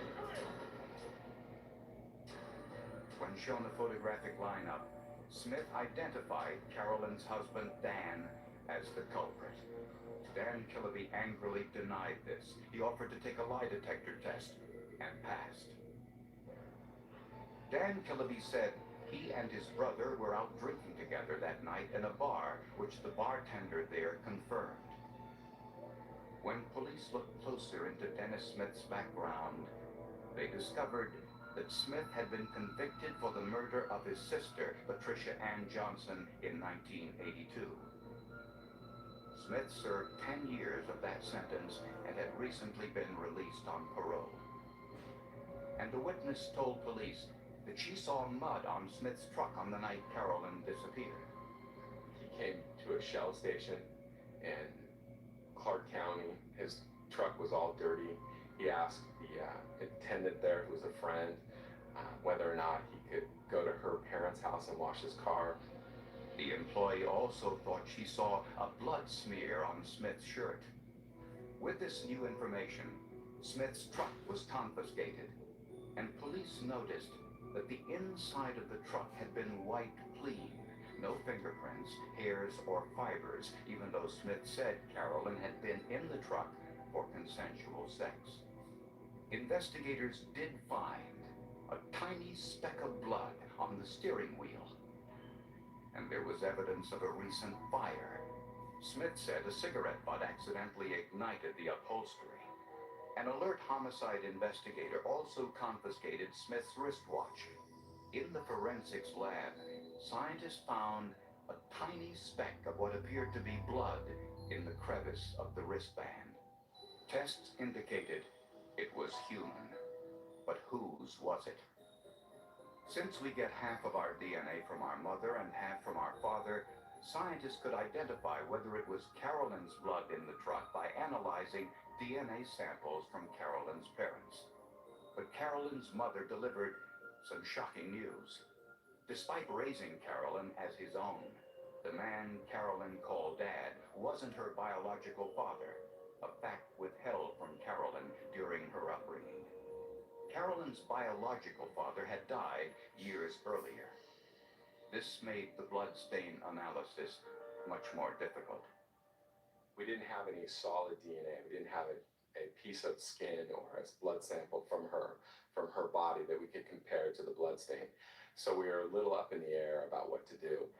Without a body, scientists would have to improvise.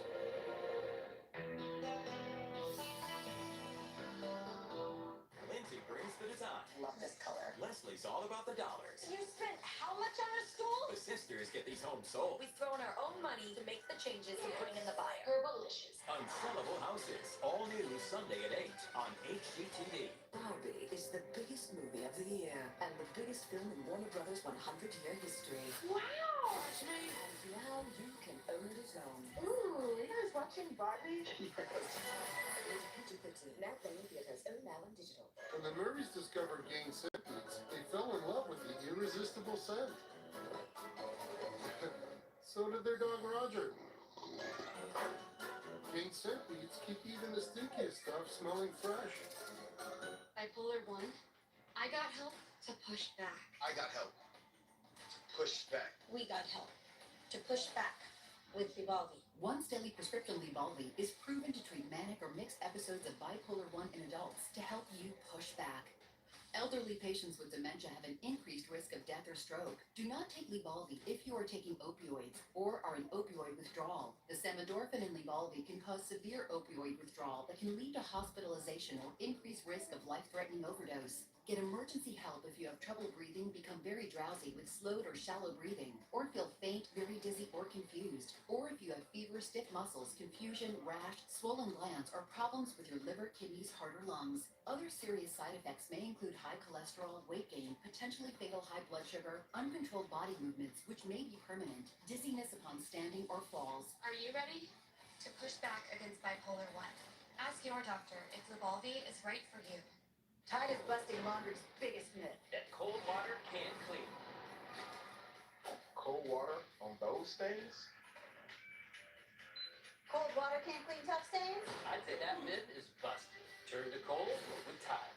Pain hits fast, so get relief fast. Only Tylenol Rapid Release Gels have laser-drilled holes. They release medicine fast for fast pain relief. And now, get Max Strength Topical Pain Relief precisely where you need it with new Tylenol Precise.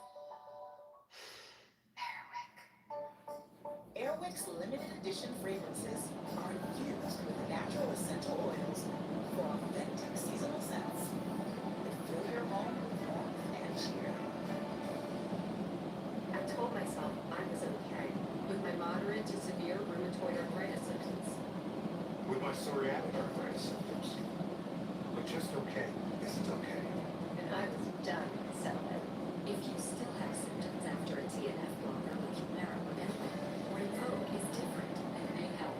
Rinvoq is a once-daily pill that can dramatically relieve RA and PSA symptoms, including fatigue for some. It can stop joint damage, and in PSA, it leaves skin clear or almost clear. Rinvoq can lower your ability to fight infections, including TB, serious infections and blood clots, some fatal cancers including lymphoma and skin cancer, death, heart attack, stroke, and tears in the stomach or intestines occur. People 50 and older with at least one heart disease risk factor have higher risks. Don't take if allergic to Rinvoq, as serious reactions can occur. Tell your doctor if you are or may become pregnant.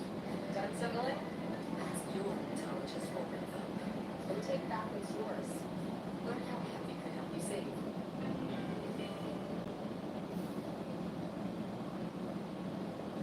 When Dennis Smith learned that he was a suspect in Carol Angel's disappearance, he fled, and the nationwide manhunt was underway.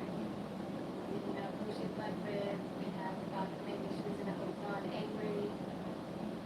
And then we found out that she'd been seen leaving with this guy Dennis, and so we didn't know what that meant. And then we found out that he was a murderer that had been out on parole, and so that took away some hope. While the FBI searched for Smith, forensic scientists analyzed his truck. Arson experts discovered hydrocarbons on the upholstery of Smith's truck. Hydrocarbons are present when an accelerant or flammable liquid is used to start a fire. A clue that the fire was intentionally set. The damage was extensive, and Smith's story didn't match the evidence. We got a similar car seat. We tried to recreate the fire in 3 or 4 different ways. And each time we couldn't come up with that type of damage that we saw in this car. In a small crack, a phenolphthalein test identified a tiny stain as blood. And on Dennis Smith's wristband, scientists found another speck of blood. But without Carolyn's body, scientists had no DNA sample for comparison. So detectives searched for a sample of Carolyn's DNA, and they found it in Alaska. 10 years earlier, Carolyn mailed a letter to her girlfriend in Alaska, and her friend had never thrown it away. On the envelope flap and stamps was Carolyn's saliva, still a rich source of DNA even after 10 years. The samples were too badly degraded for traditional DNA testing, so scientists used a newer and less exact DNA test called mitochondrial DNA. Traditional DNA testing analyzes the nucleus of the cell, but outside the cell nucleus are what are known as mitochondria, cells that can be identified, although not as precisely as in traditional DNA testing. Mitochondrial DNA is inherited from a mother to her children, and therefore if you want to make a match between a sample of evidence from a missing person, as was in this case, blood stains from someone whose body was not available, you need only go to a maternal relative. The DNA from the envelope flap and stamps matched the DNA from the blood found in Smith's truck. And with DNA samples from Carolyn Killaby's mother and daughter, Dr. Melton concluded that the mitochondrial DNA in Dennis Smith's truck was that of Carolyn Killaby. It was a DNA profile that existed in only 1 out of 200,000 Caucasians. Because there was no body found in this case, and I believe the remains of Miss Killaby are still missing, it was very important to place her in the presence of Mr. Smith, and of course a blood stain on his watch band that comes back to her would be very powerful evidence. For over a year, Dennis Smith had been on the run. Then the television series Unsolved Mysteries profiled the case, asking viewers for help in bringing Smith to justice. 4 days later, an anonymous tip revealed Smith was living in Florida. The trick now was to find him.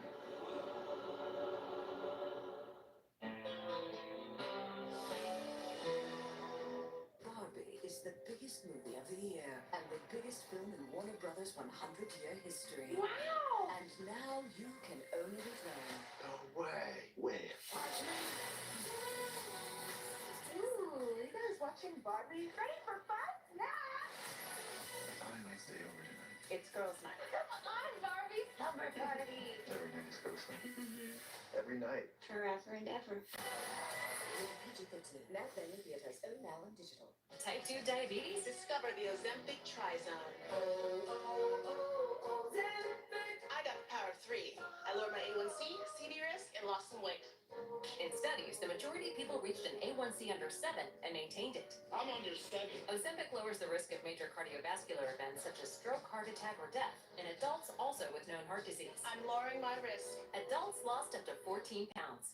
I lost weight. Ozempic isn't for people with type 1 diabetes. Don't share needles or pens or reuse needles. Don't take Ozempic if you or your family ever had medullary thyroid cancer or have multiple endocrine neoplasia syndrome type 2 or if allergic to it. Stop Ozempic and get medical help right away if you get a lump or swelling in your neck, severe stomach pain, or an allergic reaction. Serious side effects may include pancreatitis. Gallbladder problems may occur. Tell your provider about vision problems or changes. Taking Ozempic with a sulfonylurea or insulin may increase low blood sugar risk. Side effects like nausea, vomiting, and diarrhea may lead to dehydration, which may worsen kidney problems. Living with type 2 diabetes? Ask about the power of 3 with Ozempic.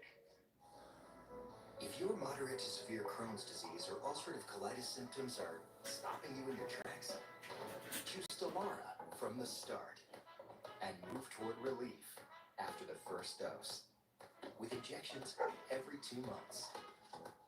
Stelara may increase your risk of infections, some serious, and cancer. Before treatment, get tested for TB. Tell your doctor if you've had an infection, flu-like symptoms, sores, new skin growths, have had cancer, or if you need a vaccine. PRES, a rare potentially fatal brain condition, may be possible. Some serious allergic reactions and lung inflammation can occur.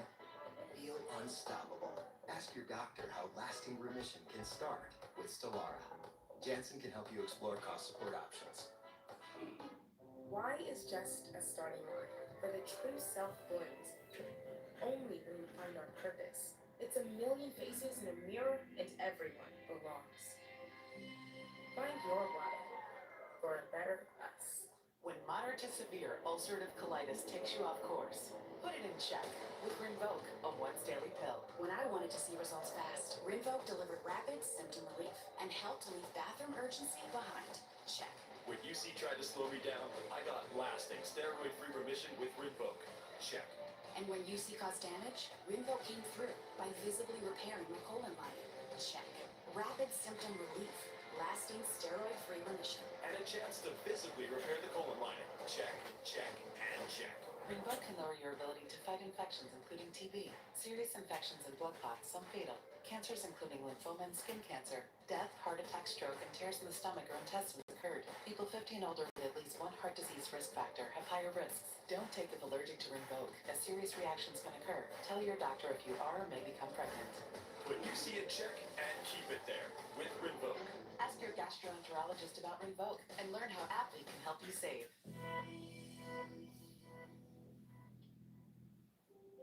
I turned to drugs, and my stepdad turned to alcohol, and my sister turned away from all of us, and my whole family just fell apart. Everything that I'd known for 15, almost 16 years in one night was all unraveled. For 15 months, Carolyn's family waited for some word on the search for Dennis Smith. Law enforcement searched all over the country, and an informant said Smith was living in Florida. Police there stopped the vehicle on the suspicion it was stolen. The man driving the car was Dennis Smith. Smith tried to get away. There was a fight, and Smith was shot in the scuffle. I was hoping that he was in a lot of pain. I wanted him to hurt. I crossed my fingers, though, that he didn't die. As much as I hate him and do not want him in this world, if he were to die, there was really no hope of finding my mom's body or for him having to suffer in prison. Smith survived the gunshot wound and returned to Washington State to stand trial for kidnapping, rape, and the murder of Carolyn Killaby, even though police still hadn't found her body. Smith pleaded not guilty and stood by his story that he was attacked by Carolyn's husband in the parking lot of the bar and that Carolyn left with her husband. The defense reminded the jury that Smith identified Dan Killaby from a photographic lineup. But prosecutors said Smith probably recognized Dan Killaby from television news reports about his wife's disappearance. And it amazed me how the defense always tries to twist the victims into this horrible person when they never did anything to ask for what they got, and they didn't deserve it.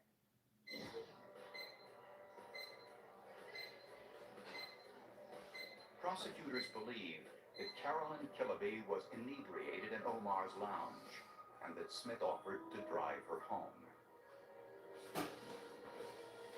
Somewhere along the way, Smith raped and murdered Carolyn Killaby in the cab of his truck. Her blood spattered onto the steering wheel, Smith's watch, and probably on the upholstery. Prosecutors suspect that Smith buried Carolyn's body somewhere near Larch Mountain. A few hours later, a gas station attendant said she saw a blood stain on Smith's shirt and that his truck was full of mud. Smith attempted to remove the blood inside his truck with detergents. And when he couldn't remove it all from the upholstery, he set it on fire. But he missed a tiny speck of blood on his wristband and a tiny speck of blood on the steering wheel. Proof that Carolyn Killaby had been bleeding inside his truck. Some of his friends have it. Nurses, where they go great detail with his nurse friends about what is DNA, how do you get rid of DNA. I use Pine Sol and Lysol and other cleaning agents in my car. Is that going to get rid of DNA? And the nurses said, hey, I don't think so. Prosecutors also discovered that when Smith was in prison for killing his sister, he told his cellmate how he would get away with murder the next time. Mr. Smith told an inmate that if he ever committed another murder, he would dispose of the body by digging a hole, place missing body in it and covering the hole and planting a tree on top of it so that no one would know that the body is in the ground. And wherever she is, it's out in most likely a dark, cold place where we can't go visit her physically, where her remains are. He also told the inmate that he would dispose of the other evidence by burning. The only scientific evidence in this case was the mitochondrial DNA taken from two tiny specks of blood. Dennis Smith was found guilty of aggravated murder and sentenced to life in prison without parole. The Killeby family may never recover Carolyn's body for a proper burial, but they purchased a burial plot with a headstone anyway. For Carolyn's daughter Gina, not a day goes by when she doesn't think of her mother. She has this beautiful new granddaughter that she never got the chance to meet and be a grandmother to. But that her granddaughter will always know who she is, and that she will always be a part of this family, and that we love her and miss her very, very much.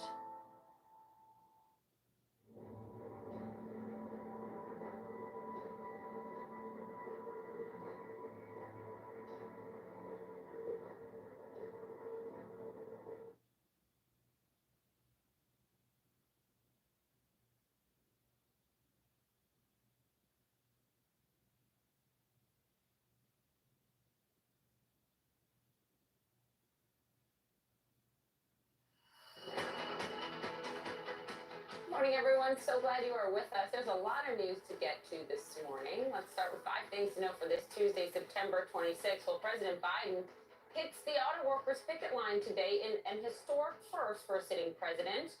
Also, Trump will be there tomorrow as he skips a Republican debate to also speak with union auto workers in the Motor City. And breaking overnight, the debate stage is now set for the second GOP primary debate, the one Trump will not attend. DeSantis, Haley, Scott, Ramaswamy, Pence, Christie, and Burgum, they all made the cut. Asa Hutchinson did not. And the House is back in session today, but there is no deal in sight without one. The federal government shuts down in just 4 days. Former Trump White House aide Cassidy Hutchinson painting a chaotic picture of the last days of the Trump presidency. This all in her new book, where she says Trump told his chief of staff, quote, "I don't want people to know we lost. This is embarrassing." And police are looking for this man in connection with the Fentanyl daycare death. Prosecutors say he fled through a back alley carrying 2 bags. CNN This Morning starts right now.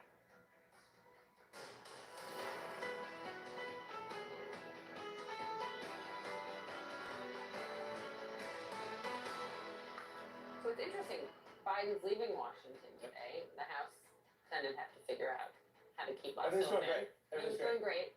But the fact that he's going to Michigan to the picket line with auto workers never happened before. There is no historic precedent for this. I think it underscores the importance not just of one labor dispute, but the role both politically, policy, and macroeconomically that this is all playing out right now as we head towards an election year. To be followed by Trump. Yes. Who, by the way, said he was going there first, right? He did indeed. All right, we'll watch that very closely because just hours from now, President Biden will go to that picket line. He will be with those workers in Michigan for their continuing strike against the big 3 automakers. This is unprecedented for a sitting U.S. president. And it comes just 1 day, as Poppy noted before, Donald Trump is planning his own visit to Detroit to speak to auto workers. These dueling visits to a battleground state could be our clearest preview yet of a potential Biden-Trump rematch next year as they fight for the union's crucial endorsement. Now, notably, a source tells CNN the president of the United Auto Workers Union will be joining Biden on the picket line, but the union is not involved with Trump's visit. Jeremy Diamond live at the White House with a lot more. This is interesting because a week ago, the White House was pulling back their advisors on this issue to not go to Michigan. Now the president's going. What's he going to do and say?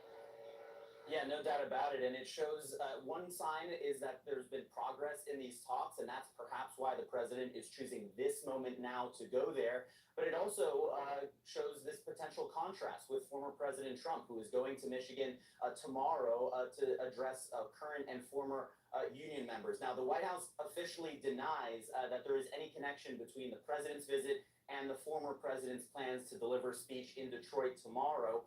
But look at this White House fact sheet that the White House for President Trump talked a big game, but did not deliver in the way that President Biden has for union workers, contrasting President Biden's economic record, his record on manufacturing, and his record specifically with unions with that of the former president. Talking, for example, about bringing manufacturing back to the United States, policies that incentivize union work to be done with that manufacturing, comparing that to the Trump tax cuts, which the Biden administration says did not benefit the working class. But this will certainly be one of our first signs of a preview of this potential 2024 matchup, as both of these candidates have repeatedly tried to vie for that working class vote. President Biden has called himself the most pro-union president, and he has racked up a series of union endorsements. The one endorsement he has yet to secure, though, is that of the UAWs, and that is perhaps a part of his visit today, is to do the work to try and get that endorsement. Shawn Fain, the president of the UAW, is expected to be with President Biden as the president goes to the picket line today in Wayne County, Michigan. We don't know exactly where that will be, but once again, an opportunity for President Biden to tout his pro-union bona fides. But whether or not he supports everything the UAW is doing here, the White House press secretary yesterday said simply the president is standing with union workers, but she would not say whether he endorses all of their positions in these negotiations. That's important to know. Among them, a 4-day work week. Do they stand behind the specifics or not? Jeremy, thanks very much. Well, right down the road of Pennsylvania Avenue, the House is back in session today with just 4 days until the government shuts down, and pressure is continuing to mount on House Speaker Kevin McCarthy, who must decide between shutting down or working with Democrats and risk losing his job. Now, the Biden administration is warning of dire consequences if the government cannot fund itself, saying, quote, the Speaker has to do his job. Today, lawmakers are scheduled to at least start the procedural route of voting on 4 spending bills, but each one of those bills still faces very real uncertainty on the House floor. CNN's Lauren Fox joins us now. Lauren, look, I don't really want to focus on the procedural hurdles or even necessarily the messaging bills that they're trying to move this week. I do, but I'm cognizant that Fox and I could do this for like 3 hours. Tell me the end game here. The Senate's starting to move on something. The House is continuing to negotiate. 4 days left. Where do things actually stand?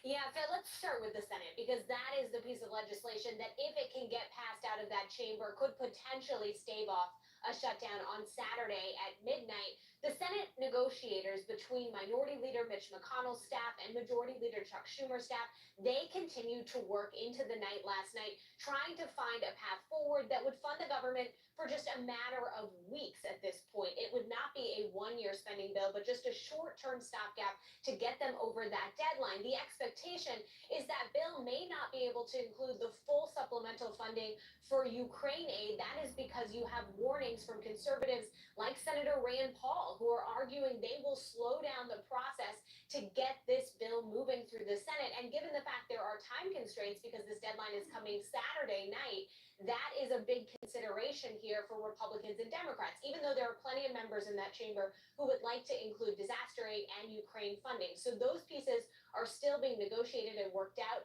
But given the fact that we don't have much time left, Phil, you may see a situation where that bill may be unveiled as soon as today. Meanwhile, in the House of Representatives, there still is not a clear path forward. There is still not consensus among House Republicans on what a short-term solution would even look like. That is setting up the scenario that if the Senate can pass their bill quickly and out of their chamber, they could potentially put McCarthy in a position where he would be jammed, as we say in congressional speak, by the United States Senate, and then would have to make that very important and impactful decision.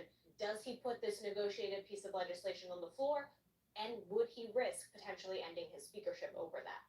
The inevitable endgame here of if House Republicans don't pass anything, they are going to get jammed by the Senate, and everyone knows it. And yet here we are. 4 days, 17 hours, 52 minutes left, I believe, on the clock. Lauren probably won't sleep until we get through all of that. Lauren Fox, thank you. Well, there's new overnight Donald Trump fighting back against the special counsel Jack Smith's request for a gag order in his federal election probe. His lawyers say it would violate his right to free speech. They're accusing prosecutors trying to silence Trump as he is running for president. The special counsel requested a gag order to block Trump from threatening or intimidating witnesses on social media and to prevent him from tainting the jury pool. But Trump's legal team is urging the judge to reject that request. In a court filing overnight, they claimed it would strip Trump of his First Amendment freedoms during the most important months of his campaign against President Biden. Let's bring in CNN senior crime and justice reporter Caitlin Polantz. Caitlin, Trump's lawyers said this gag order would be unconstitutional. What happens next here? Well, the judge is going to have to determine what to do here because this is actually a pretty important debate to be had. It is one that Donald Trump's team is framing as political censorship. They're saying he shouldn't be restricted. It's not fair. He's running for president. There was an indictment against him that allowed the special counsel to levy the charges. There's Joe Biden out there also campaigning for president. Not the same thing because Trump is a criminal defendant here. But that's the plane that they want to be talking about this on. Whereas the Justice Department, they want to be making sure that the trial that Donald Trump is going to have in Washington, D.C. in federal court scheduled for March is fair so that witnesses aren't chilled in some way and so that jurors come into that courtroom trusting the judge and having an open mind to the witnesses that are testifying. One of the things that Trump's team said in this filing overnight, the proposed gag order is nothing more than an obvious attempt by the Biden administration to unlawfully silence its most prominent political opponent. Now, it isn't as broad as saying Donald Trump can't speak at all about the case that this what the Justice Department is asking for. We don't know what the judge is going to do here, but what the Justice Department wants is they want some limitations on what Donald Trump can say about the specific people in this case, witnesses, the judge, the prosecutors, things that he can say that could damage their credibility or possibly be inflammatory or harassment toward them. So that's the restriction that they want, but it is going to be in the judge's court. And whenever this judge, Tommy Chutkan, does something here to respond to the Justice Department's ask, there's going to be a question of what the consequence could be for Donald Trump. His lawyers say in filing, let's be clear, the prosecution hopes to create a contempt trap for President Trump and his attorneys. So at the end of the day, there's going to be a question that if there is something like this put over Donald Trump, a limited gag order, is that legal, first of all? And second of all, is it something that could chill his rights and could be something that could cause him or the judge to want to put him in jail or restrict him even further if he doesn't follow? Yeah, huge questions, unprecedented. Uncharted territory for sure. Caitlin Polantz, keeps posted. Thank you. So the city of El Paso is now grappling with about 2,000 migrant encounters a day at the border. Officials there warning this influx is not stopping anytime soon. Shelter capacity now running out in that city. And for the first time since those deadly wildfires ravaged Maui, Ohio residents are returning to the burn zone to see the damage for themselves. It's hard to process. It looks weird. It looks like out of a horror movie. Liberty Mutual customized my car insurance, and I saved hundreds. With the money I saved, I started a dog walking business. Oh! Oh no, I lost the money! Only pay for what you need. Liberty, liberty, liberty, liberty. You like that bone? I got a great price on it. Did you see my tail when that Chewy box showed up? Oh, I saw it. Sorry about the vase. Can we just say vase like normal people? Fine. I always wondered what it would be like to have a tail. Maybe you did one time. Maybe 1,000 years from now, I'll be tailless using that Chewy app to get you great prices on treats. I'm pretty sure it takes more than 1,000 years. Vase. Pets aren't just pets. They're more. Vase. Shop and get a $30 e-gift card through October 1st at Chewy. Don't mind me. I'm just the flu. I'm quite harmless, really. And when people ask, but aren't you linked to dangerous flu complications like pneumonia, heart attack, and hospitalizations, I just say, but I'm just the flu. It's him. Who? I'm just the flu. Fight the flu with higher dose flu vaccines from Sanofi. They're proven to provide better flu protection than standard dose flu shots in older adults. They've even been shown to better protect against flu-related complications. Don't get Fluzone high-dose quadrivalent if you've had a severe allergic reaction to its components, including egg products, or after previous dose of flu vaccine. Don't get Flublok quadrivalent if you've had a severe allergic reaction to its components. Tell your healthcare professional if you've had severe muscle weakness after a flu shot. People with weakened immune systems may have a lower vaccine response. Demand more from your flu shot. To get a Sanofi vaccine, make sure to ask for it by name. Schedule your Sanofi flu shot, available at these preferred national pharmacies.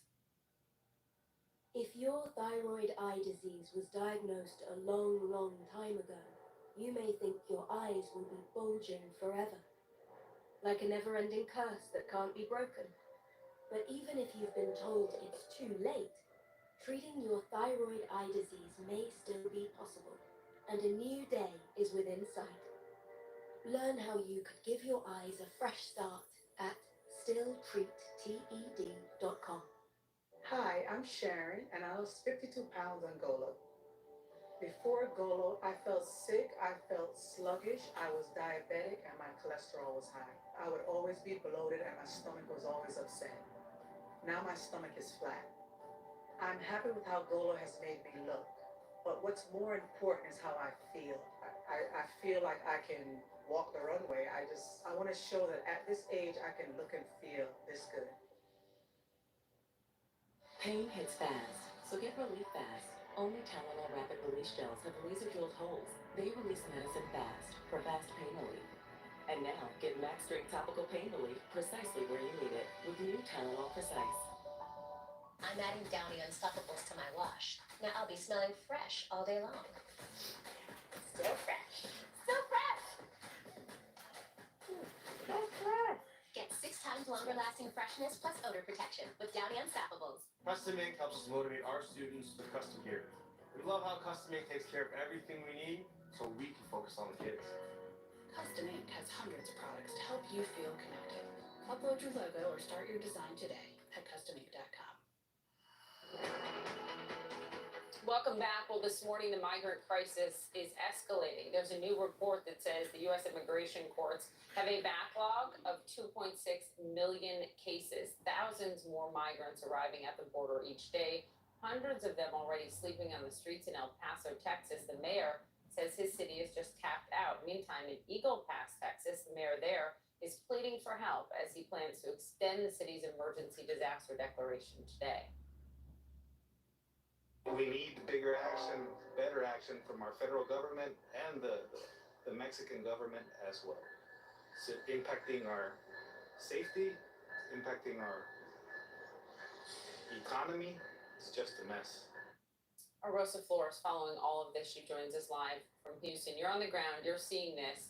And for people who want to put context to that number, almost 3 million cases waiting to go through the immigration courts, those are asylum seekers. And when those are backed up, everything else gets backed up. You know, and what all of these migrants who are arriving at the U.S. southern border, Poppy, probably don't know is that they're entering this backlog system. And as you mentioned, there are about 2.6 million deportation cases that are on the docket right now. This is according to a Syracuse University group that analyzes federal data, and they found that from October of last year to August of this year, 1.2 million new cases. Now, what this means, Poppy, and this is important, when migrants cross the border illegally, what happens is law enforcement process them. They have to determine at that point if these individuals have a legal basis to stay in the United States. If not, they are deported. If they're able to stay, they get something called an NTA, a notice to appear. That's a notice to appear in immigration court. These individuals have to go through immigration proceedings, and in essence, they have to defend themselves, tell the court that they have a right to stay here. A lot of them, in many cases, do seek asylum. Now, where are these individuals going? According to this analysis, they're going to all 50 states and the District of Columbia. Some of the states that are at the top of the list are California, Florida, New York, and Texas. Now, I can talk about this all day, Poppy, but I want to leave you with this because this group usually estimates the amount of waiting time for these cases. And now they're not even estimating this waiting time because they say that a lot of these cases don't have hearing dates. What I can tell you from talking to a federal law enforcement source in the Rio Grande Valley of South Texas is this individual has witnessed migrants getting some of these NTAs right now. And this individual says that some migrants are getting some dates as early as November and as late as 2028. 2028? 2028. Wow. Before you go, we talked yesterday about this new agreement the U.S. and Mexico have where Mexico is agreeing to deport people who come right up to the border in Mexico to their home cities. Has there been reaction to that on the ground? You know, immigration advocacy organizations and human rights groups have condemned this move, and what they're calling it is they say that this is Mexico doing America's dirty work south of the border. Here is what one organization said, quote, "For years, the United States government has spent billions of dollars forcing Mexico to do its dirty work in preventing asylum seekers who are fleeing for their lives from ever stepping on U.S. soil." What these organizations are saying that U.S. law allows migrants to go to a port of entry and seek asylum. Well, right now, that's not happening, and that's one of the issues that they have. Now, Poppy, what we're also learning is what the U.S. is doing as part of this agreement. I know you and I talked about this yesterday. We knew a lot about what Mexico was doing, but what was the U.S. doing? Right. From talking to a senior CBP official, this individual says that one of the things that they're doing is mirror patrols. And what this means is that Mexican law enforcement and U.S. law enforcement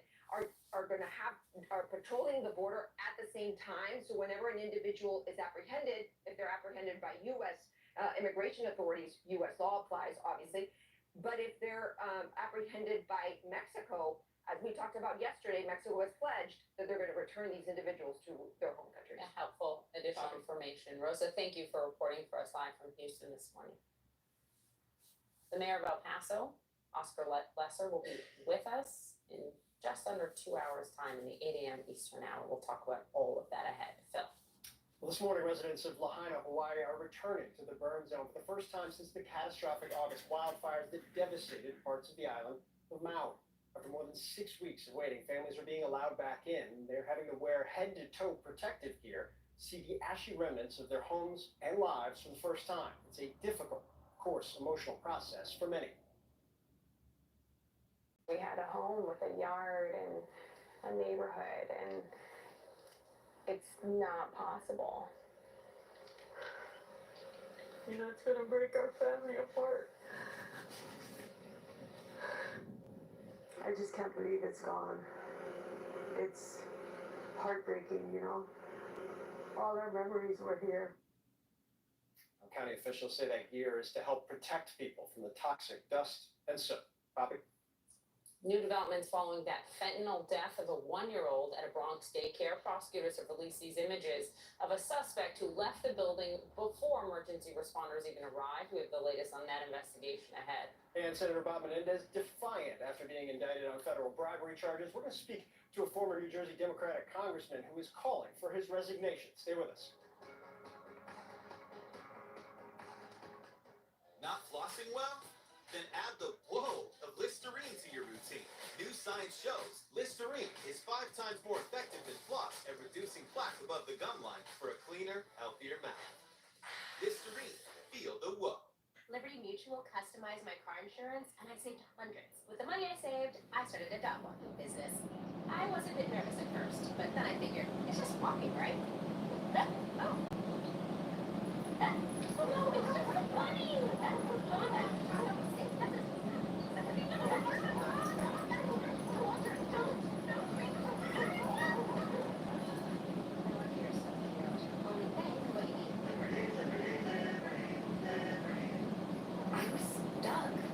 Unresolved depression symptoms were in my way. I needed more from my antidepressant. Vraylar helped give it a lift. Adding Vraylar to an antidepressant is clinically proven to help relieve overall depression symptoms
remission can occur. Feel unstoppable. Ask your doctor how lasting remission can start with Stelara. Janssen can help you explore cost support options. This fall. This is my last chance at love. The original love story. You don't get no better than this. 90 Day Fiancé. October 8th at 8. Hardee's 2 for $5 breakfast bake goodness into your morning. Choose a biscuit with sausage and egg, biscuit and gravy, or a country fried steak biscuit. Any two, just $5. Hardee's, goodness in the making. Get exclusive offers on the Hardee's app. Let me help you with that. I'm good, man. Thanks. Are you sure? Everyone can use a little help.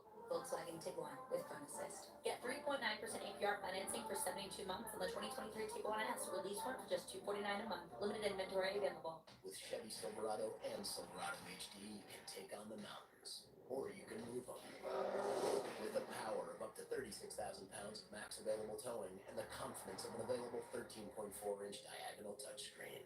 Whatever your mountain, there's a Silverado for you. Get 0% financing plus make no monthly payments for 90 days on all Silverado 1500 pickups. Plus, get $750 cash allowance on this Silverado. See your Carolina Chevy dealers. PrestonWill.com. The whole story with Anderson Cooper, Sunday at 8 on CNN. Well, new this morning, these images just released following the fentanyl death of a 1-year-old child at a Bronx daycare center. They appear to show a suspect leaving before emergency responders arrived. You can see him right there. Authorities say he entered empty-handed from where he and his wife live next door, and 2 minutes later, he hurried out the back door and through the bushes with shopping bags. You can see that in both pictures that they believe contained fentanyl. His wife owns the daycare and is facing federal and state charges. There are growing calls this morning for New Jersey Senator Bob Menendez to resign after he was indicted on federal bribery charges. 3 Democratic senators, Peter Welch, Sherrod Brown, and John Fetterman, joined that growing list of Democrats calling for him to step down. That now includes former House Speaker Nancy Pelosi. Because of the challenges that we face, because the skepticism that exists in our country about governance, about this Republican Party that doesn't believe in governance, doesn't believe in science, so wants to take down everything in order to get tax breaks to the wealthiest. We've got to stay focused on that, and for that reason, it'd probably be a good idea if he did resign. Menendez is accused of passing non-public information along to Egyptian officials, ghostwriting a letter to the Senate on behalf of Egypt, and leaning on government officials to help a business associate. Prosecutors say he used his influence to benefit Egypt in exchange for cash, gold bars, home mortgage payments, and other compensation. Menendez is denying any wrongdoing, saying the tens of thousands of dollars in cash that turned up in a search of his home is simply the result of old habits.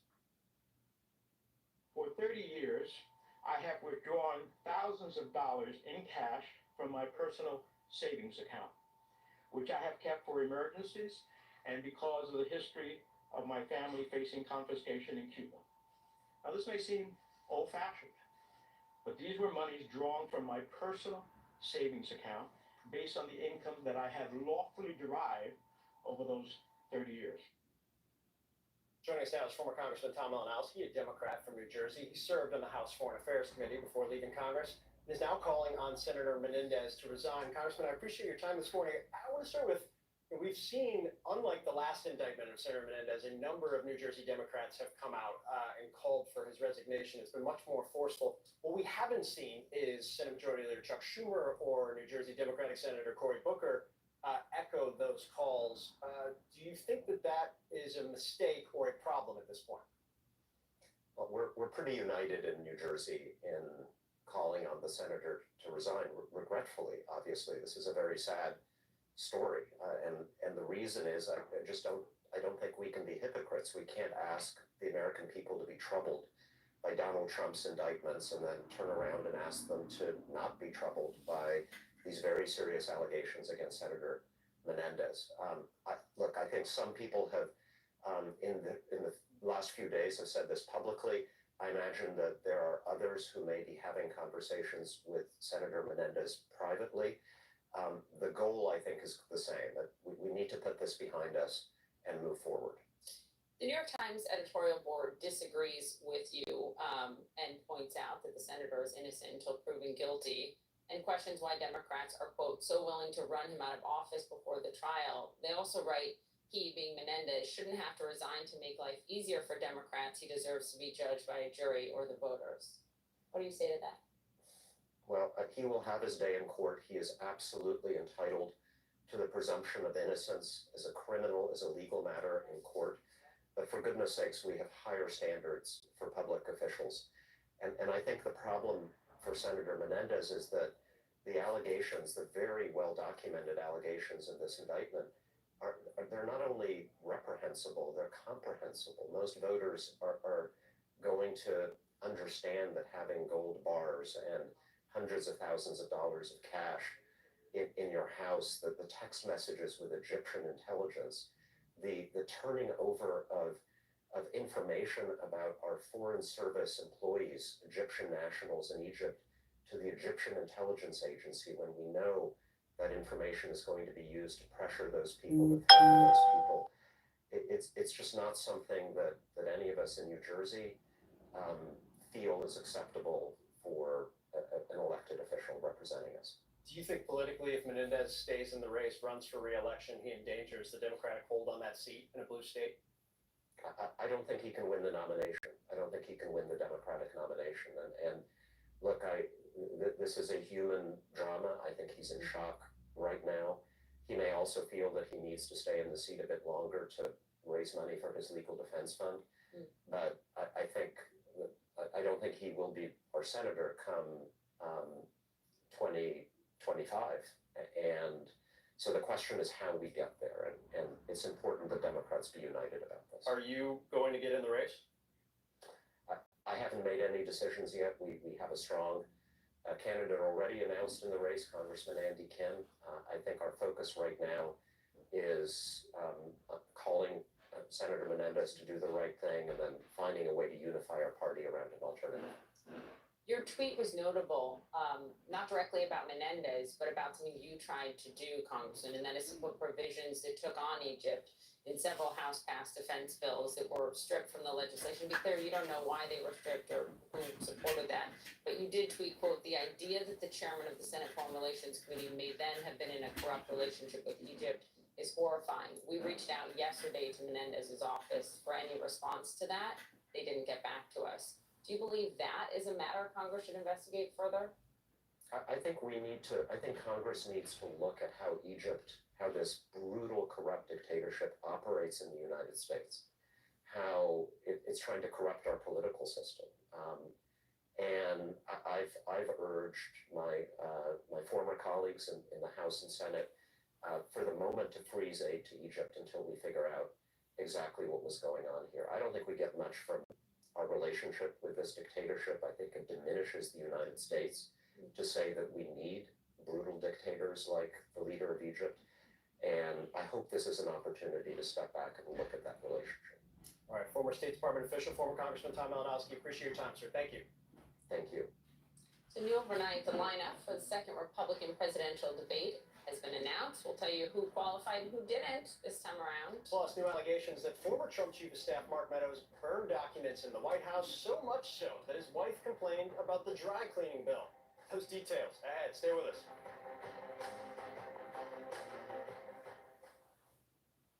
FTD breaks down the essence of who the person is. Families need to know they're not imagining that this person is evaporating before their eyes. Ask to see a neurologist. Ask about FTD. $15 million on the line. I don't think you can trust anybody. There's nothing coming in. He's kind of running it into the ground. People didn't think I'd ever have another gold win again. Turns out they were wrong. New emergency crystals pop and fizz when you throw them back. And who doesn't love a good throwback?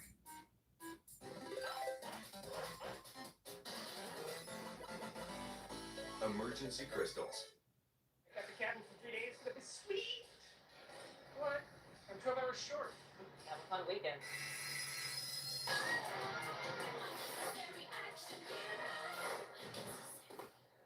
Was that necessary? No, neither is a blown weekend. But Paycom employees do their own payroll, so you can fix problems before they become problems. Get Paycom and make the unnecessary unnecessary. Sit down, Mom. Sometimes the lows of bipolar depression feel darkest before dawn. With Capuleta, there's a chance to let in the light.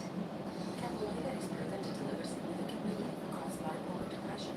Unlike some medicines that only treat bipolar 1, Capuleta treats both bipolar 1 and 2 depression. And in clinical trials, movement disorders and weight gain were known to common.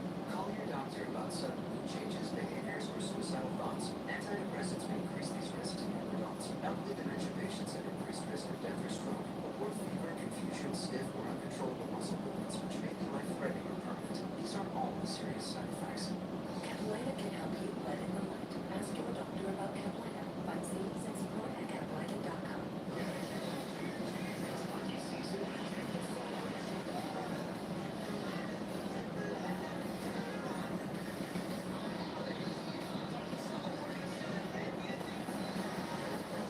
Inspector Business is made to work just like your small business.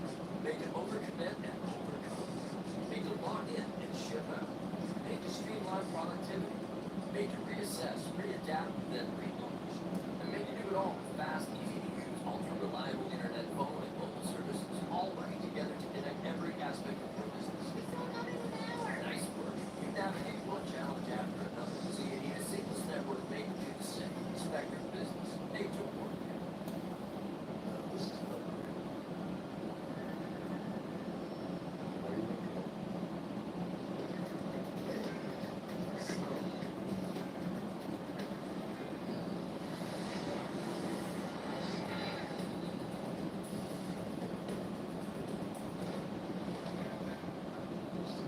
Best way to see the world is to experience it. With travel upgrades and private events with Chase Sapphire Reserve. Chase, make more of what's yours.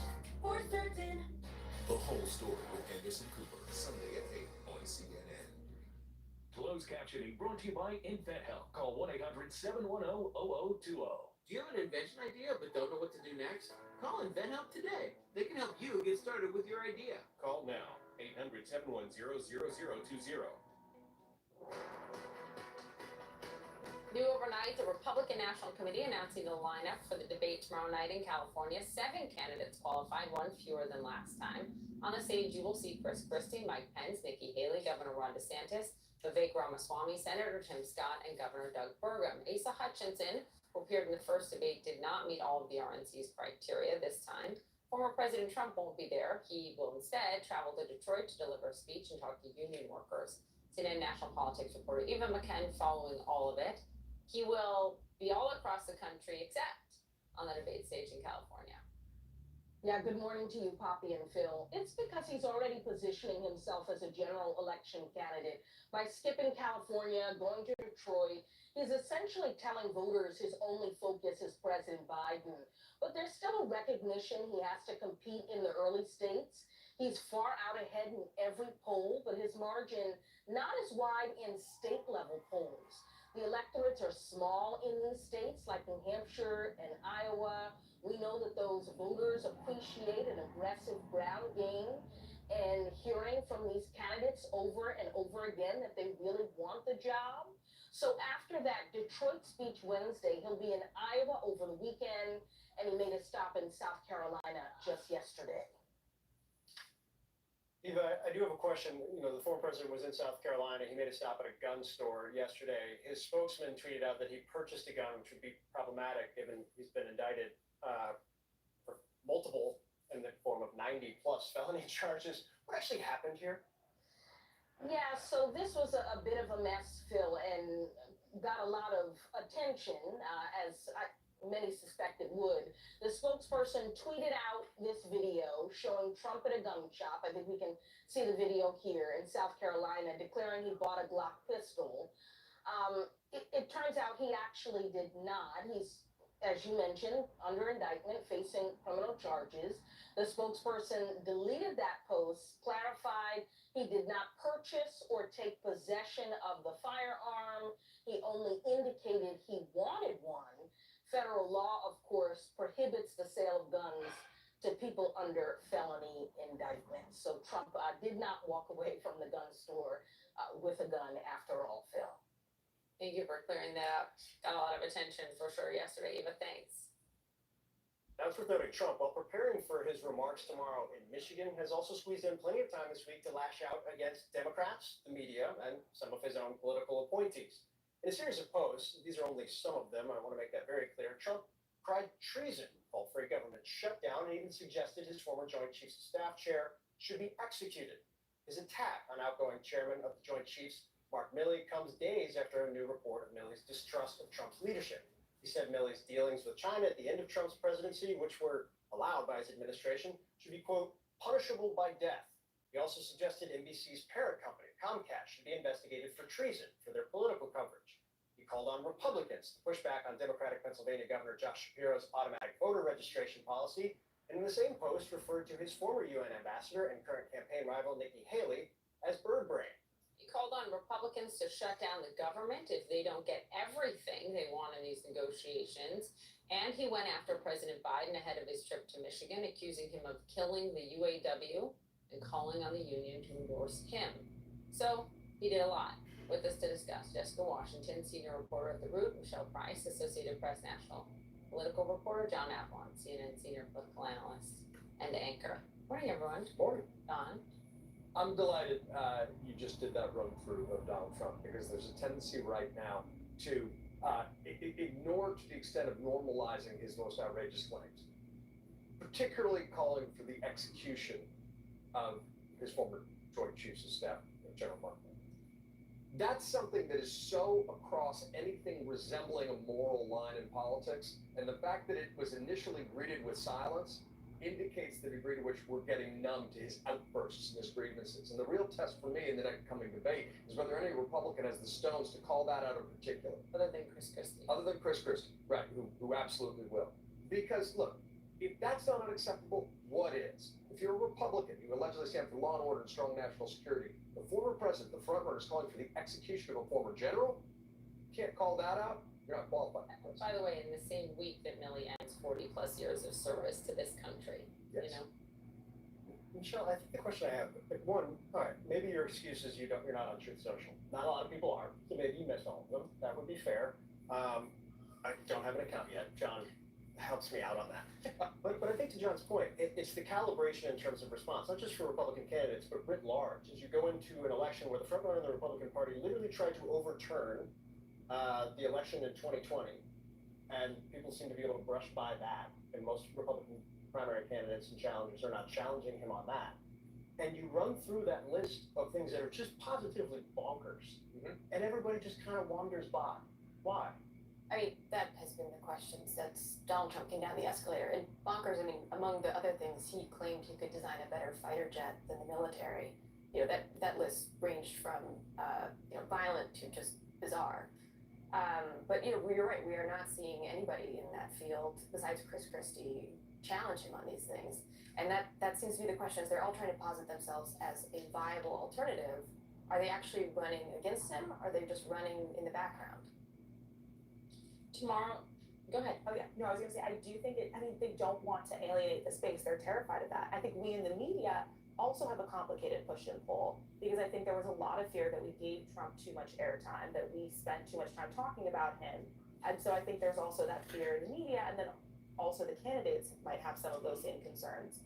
And so now we're saying, okay, we have to address these awful, terrible things that he said, but also how do we not then just constantly get his message in front of people who maybe aren't on Truth Social? And so I think that could feel complicated, even though I think we do have to be calling these things out directly.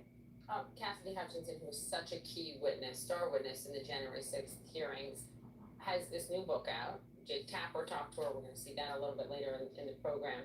But one thing we've learned from her book is that she reports that President Trump told his then chief of staff, Mark Meadows, quote, "I don't want people to know we lost Mark. This is embarrassing. Figure it out." The Meadows camp is pushing back hard on just the whole book. But that is significant, John. To what end? It's hugely significant because it indicates that in real time, Donald Trump knew he was lost and was perpetrating a lie on the American people and his supporters that led to an attack on our capital. It goes to state of mind. So that testimony is incredibly significant. Do you think, though, that, again, when we talk about the truths tweets, whatever we call them. This is another example. You know, the timeline that Cassie Hutchinson laid out both in her testimony to the January 6th committee, but also in this book here. Can't wait to see Jake's interview with her later today on this. It underscores the dynamic of what this administration actually was at the end. And I just, does it puncture any of the kind of narrative or breakthrough where Trump stands? Yeah, I think it's true, it's damning, because his whole point, his whole legal argument is, I believed that I won the election, and so I was speaking out, I was saying the truth as I understood it. And so then to have someone say, okay, actually he knew that he had lost this election and he continued to perpetuate a lie, that makes his whole legal argument fall apart. And this whole idea that there was this, plan and he was getting advice and, from his counsel, that all completely falls apart if this is true. Tomorrow night, Chris Christie has seen some improvement in polling. There's this sort of four-way tie under Trump in the state of New Hampshire. Talk to us about what tomorrow night needs to look like for an actual breakout for one of these folks. Nikki Haley got the big bounce after the last one. What about tomorrow? Yeah, she'll be looking to recreate that tomorrow night. Sure. Tim Scott, the pressure is on, because I think a lot of people thought in that first debate it would be a Tim Scott moment, and it was so quiet. Yeah. That, I can't remember a Tim Scott line from the first debate.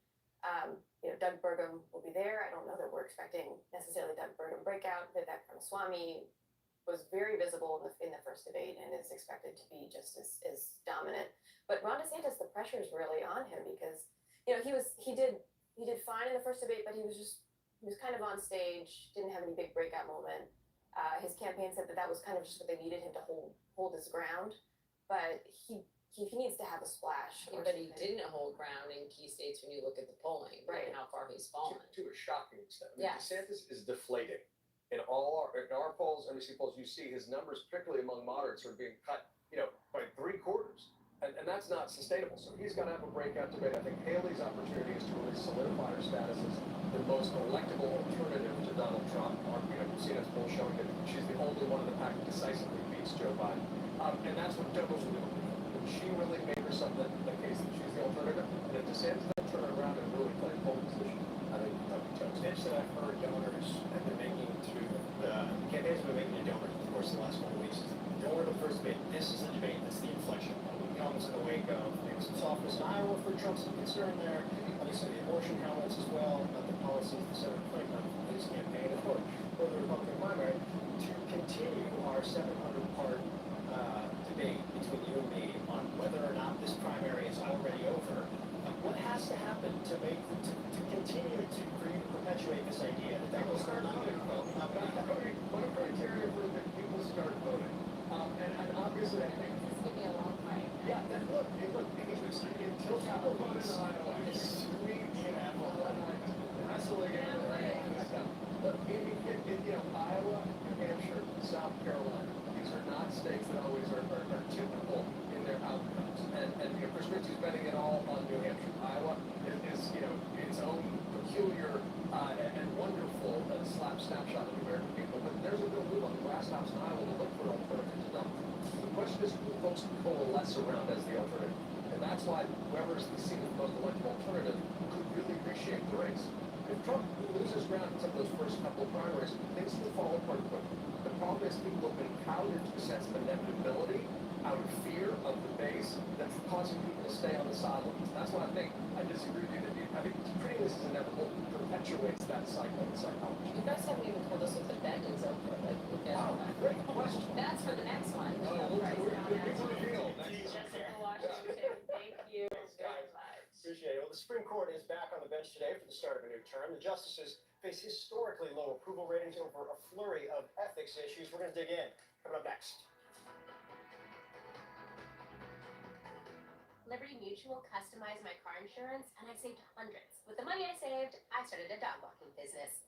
I was a bit nervous at first, but then I figured, it's just walking, right? Oh. Oh no, it's just funny! Oh my God,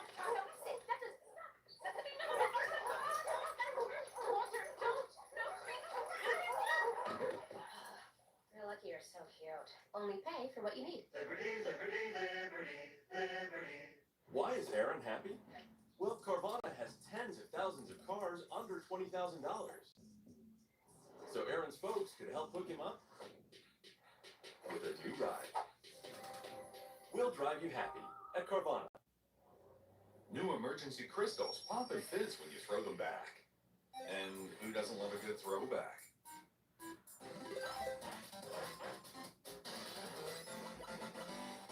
Emergency crystals. So, you got your first cubicle crate? Hey, Bob! Welcome to the club. These crates aren't just amazing steam projects. They're full of awesome moments, like this, and this, and this. Get your first month free at trycubico.com. Airwick's limited edition fragrances are infused with natural essential oils for authentic seasonal scents that fill your home with warmth and cheer. How do you make a blood pressure support tube from the #1 selling beet brand even more effective and more delicious? By making it with grapes. That's right, super grapes, supercharged with CoQ10 and that powerful grapeseed extract for nearly 2 times more effective blood pressure support than diet and exercise alone. Discover super grapes with CoQ10, 2-in-1 heart support, all in one irresistible tube. Get a free month supply at supergrapes.com. I got into debt in college, and no matter how much I paid, it followed me everywhere. So I consolidated it into a low-rate personal loan from SoFi. Get a personal loan with low fixed rates. Borrow up to $100K and no fees required. SoFi, get your money right. Airwick's limited edition fragrances are infused with natural essential oils for authentic seasonal scents that fill your home with warmth and cheer. Works hard at hour 1 and twice as hard when you take it again the next day. So Betty can be the Bartone Beat Conductor. let's be more than our allergies. And for fast allergy relief with a powerful decongestant, try Zyrtec D. Travel, there is nothing like it. Dancing is my passion. But with my moderate to severe eczema, it hasn't always been easy. I was constantly itching, whatever I was doing. Now, I'm staying ahead of my eczema. There's a power inside all of us to live our passion. And Dupixent works on the inside to help heal your skin from within. It helps block a key source of inflammation inside the body that can cause eczema, so adults can have long-lasting, clearer skin and fast itch relief. Serious allergic reactions can occur that can be severe. Tell your doctor about new or worsening eye problems such as eye pain or vision changes, including blurred vision, joint aches and pain, or a parasitic infection. Don't change or stop asthma medicines without talking to your doctor. Healing from within is a powerful thing. Ask your eczema specialist how Dupixent can help heal your skin from within. How do I love thee? Let me count the ways. Love can get a little messy. Good thing there's Resolve. Love the love, resolve the mess. So today the Supreme Court returns for its first private meeting of the justices for the new term. It comes after multiple controversies and huge ethics questions, most notably the revelations about Justice Clarence Thomas accepting and failing to disclose lavish gifts and vacations from a wealthy Republican donor. Approval ratings for the court have now reached record lows. A recent Gallup poll shows, look at that, just 40% of Americans approve of the job being done by the highest court in the land. With us now, CNN Supreme Court reporter Ariane DeVoe. Ariane, good morning to you. Some of these justices really want more ethics constraints, more rules, more transparency. Is that going to happen this term? It's interesting, as you said, this is the first time they're meeting behind closed doors since the summer recess, and there have just been this array of stories over the past months, really drawing attention to the fact that there is no code of conduct, no ethics rules that apply directly to the justices themselves, nothing that's binding. And the court over the summer, in various appearances in the spring and summer, they have talked about it a little bit.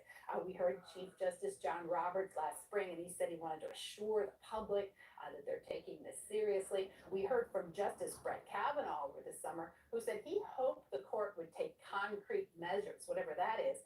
But Justice Elena Kagan, the liberal Poppy on the court, she went further than anybody else last week. And she said, look, maybe we can adapt the code of conduct that is in effect for lower court justices for the Supreme Court. Take a listen to what she had to say. I think it would be a good thing for the court to do that. There are complicated issues here. There are, totally good faith disagreements or concerns, if you will. There are some things to be worked out. I hope we can get them worked out. And of course, she is saying all of this as the new term officially begins next week. There is a really important case that's going to be heard this term, and it's about something called Chevron deference, which I will not bore the American people with, but it's incredibly significant in terms of the agency of, federal agencies, for example. There is a question now because of this ProPublica reporting that Justice Thomas attended a Koch brothers event, Koch network donor event, and the Kochs are part of sort of the legal backing of this case. Is that going to complicate things?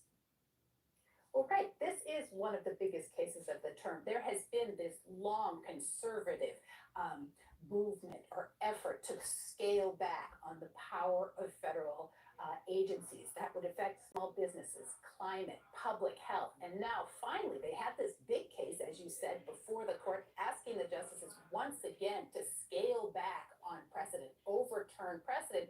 And now, because of that news reporting with the Koch network, Democrats are saying to Thomas, look, you need to recuse from this case. So once again, these ethics controversies are really overshadowing the work of the court, Poppy. Yeah, and he would be obviously a critical vote on that case. Thank you, Ariane, very much. I'll see you soon. Thank you.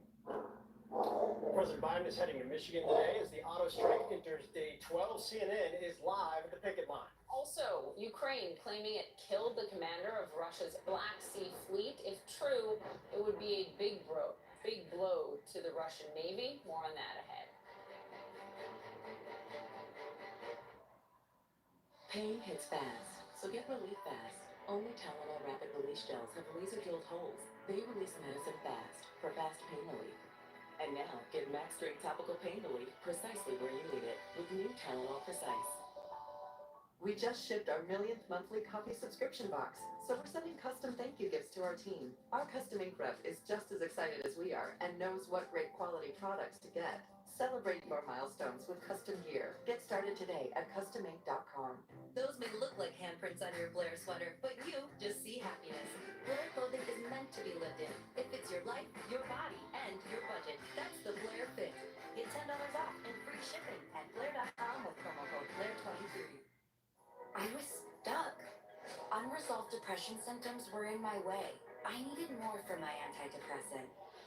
Vraylar helped give it a lift. Adding Vraylar to an antidepressant is clinically proven to help relieve overall depression symptoms better than an antidepressant alone. And in Vraylar clinical studies, most saw no substantial impact on weight. Elderly dementia patients have increased risk of death or stroke, report unusual changes in behavior or suicidal thoughts. Antidepressants can increase these in children and young adults, report fever, stiff muscles, or confusion, as these may be life-threatening, or uncontrolled muscle movements, which may be permanent. High blood sugar, which can lead to coma or death, weight gain, and high cholesterol may occur. Movement dysfunction and restlessness are common side effects. Stomach and sleep issues, dizziness, increased appetite, and fatigue are also common. Side effects may not appear for several weeks. I didn't have to change my treatment. I just gave it a lift. Ask about Vraylar and learn how AbbVie can help you save. Not flossing well? Then add the whoa of Listerine to your routine. New science shows Listerine is 5 times more effective than floss at reducing plaque above the gum line for a cleaner, healthier mouth. Listerine, feel the whoa. Messy happens. When it does, there's Hubba Glow. For just $19, Hubba Glow will clean your entire house. Everything from dishes to vacuuming, even laundry. Join thousands of Americans and book your first cleaning today for just $19. I'm Sholay, and I lost 75 pounds in Doha. I went from a size 20 to a size 6. Before Doha, nothing seemed to work. I was exercising for over an hour every day. It was really discouraging. And Doha is so easy, the weight just falls off. I am Jose Andres. I'm taking my daughters. Wow. Today is the food that made me who I am. Dad, where are we headed next? Jose Andres and Family in Spain. New episodes, 7 to 9 on CNN.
Find the plan that's right, PrestonWill.com. The whole story with Anderson Cooper, Sunday at 8 on CNN. You gotta know I'm feeling love. You gotta know I'm feeling love.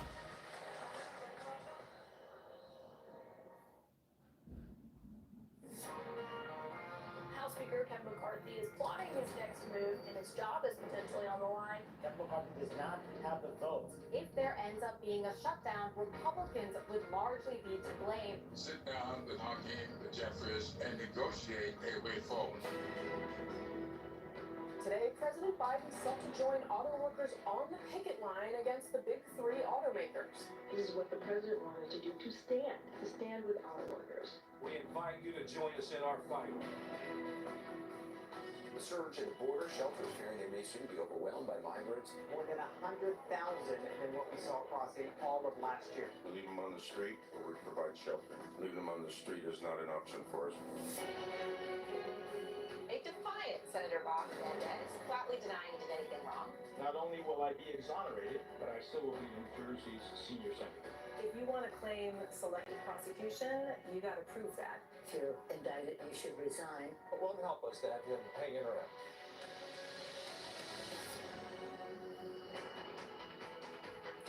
Morning, everyone. Top of the hour. So glad you're with us here on CNN this morning. A lot to get to. Did they figure out the government sitch yet? I love your optimism. It doesn't track with any reality of the last decade, but you know what? You You know gotta what? hold on to it with 4 days, 16 hours, and 58 minutes. So the Until the government shuts down. maybe the president's had it. He's leaving Washington. He's going to Detroit to deal with another Pretty issue significant issue. there. Yeah. He will be, we're talking about President Biden, joining auto workers right on the picket line in Michigan for their strike against the big three. This is the first time a sitting U.S. president has ever done that. And it comes just one day before Donald Trump will also visit Detroit and also speak with union members there. Now, these back-to-back visits to a crucial battleground state could be our clearest preview yet of a potential Biden-Trump rematch in 2024. They are, of course, fighting over union voters, Biden wanting that union endorsement. Notably, a source tells CNN the United Auto Workers Union president will be joining Biden on the picket line today, but the union is not involved with Trump's visit. CNN business and politics correspondent Vanessa Yurkevich is live outside the Stellantis.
Bye.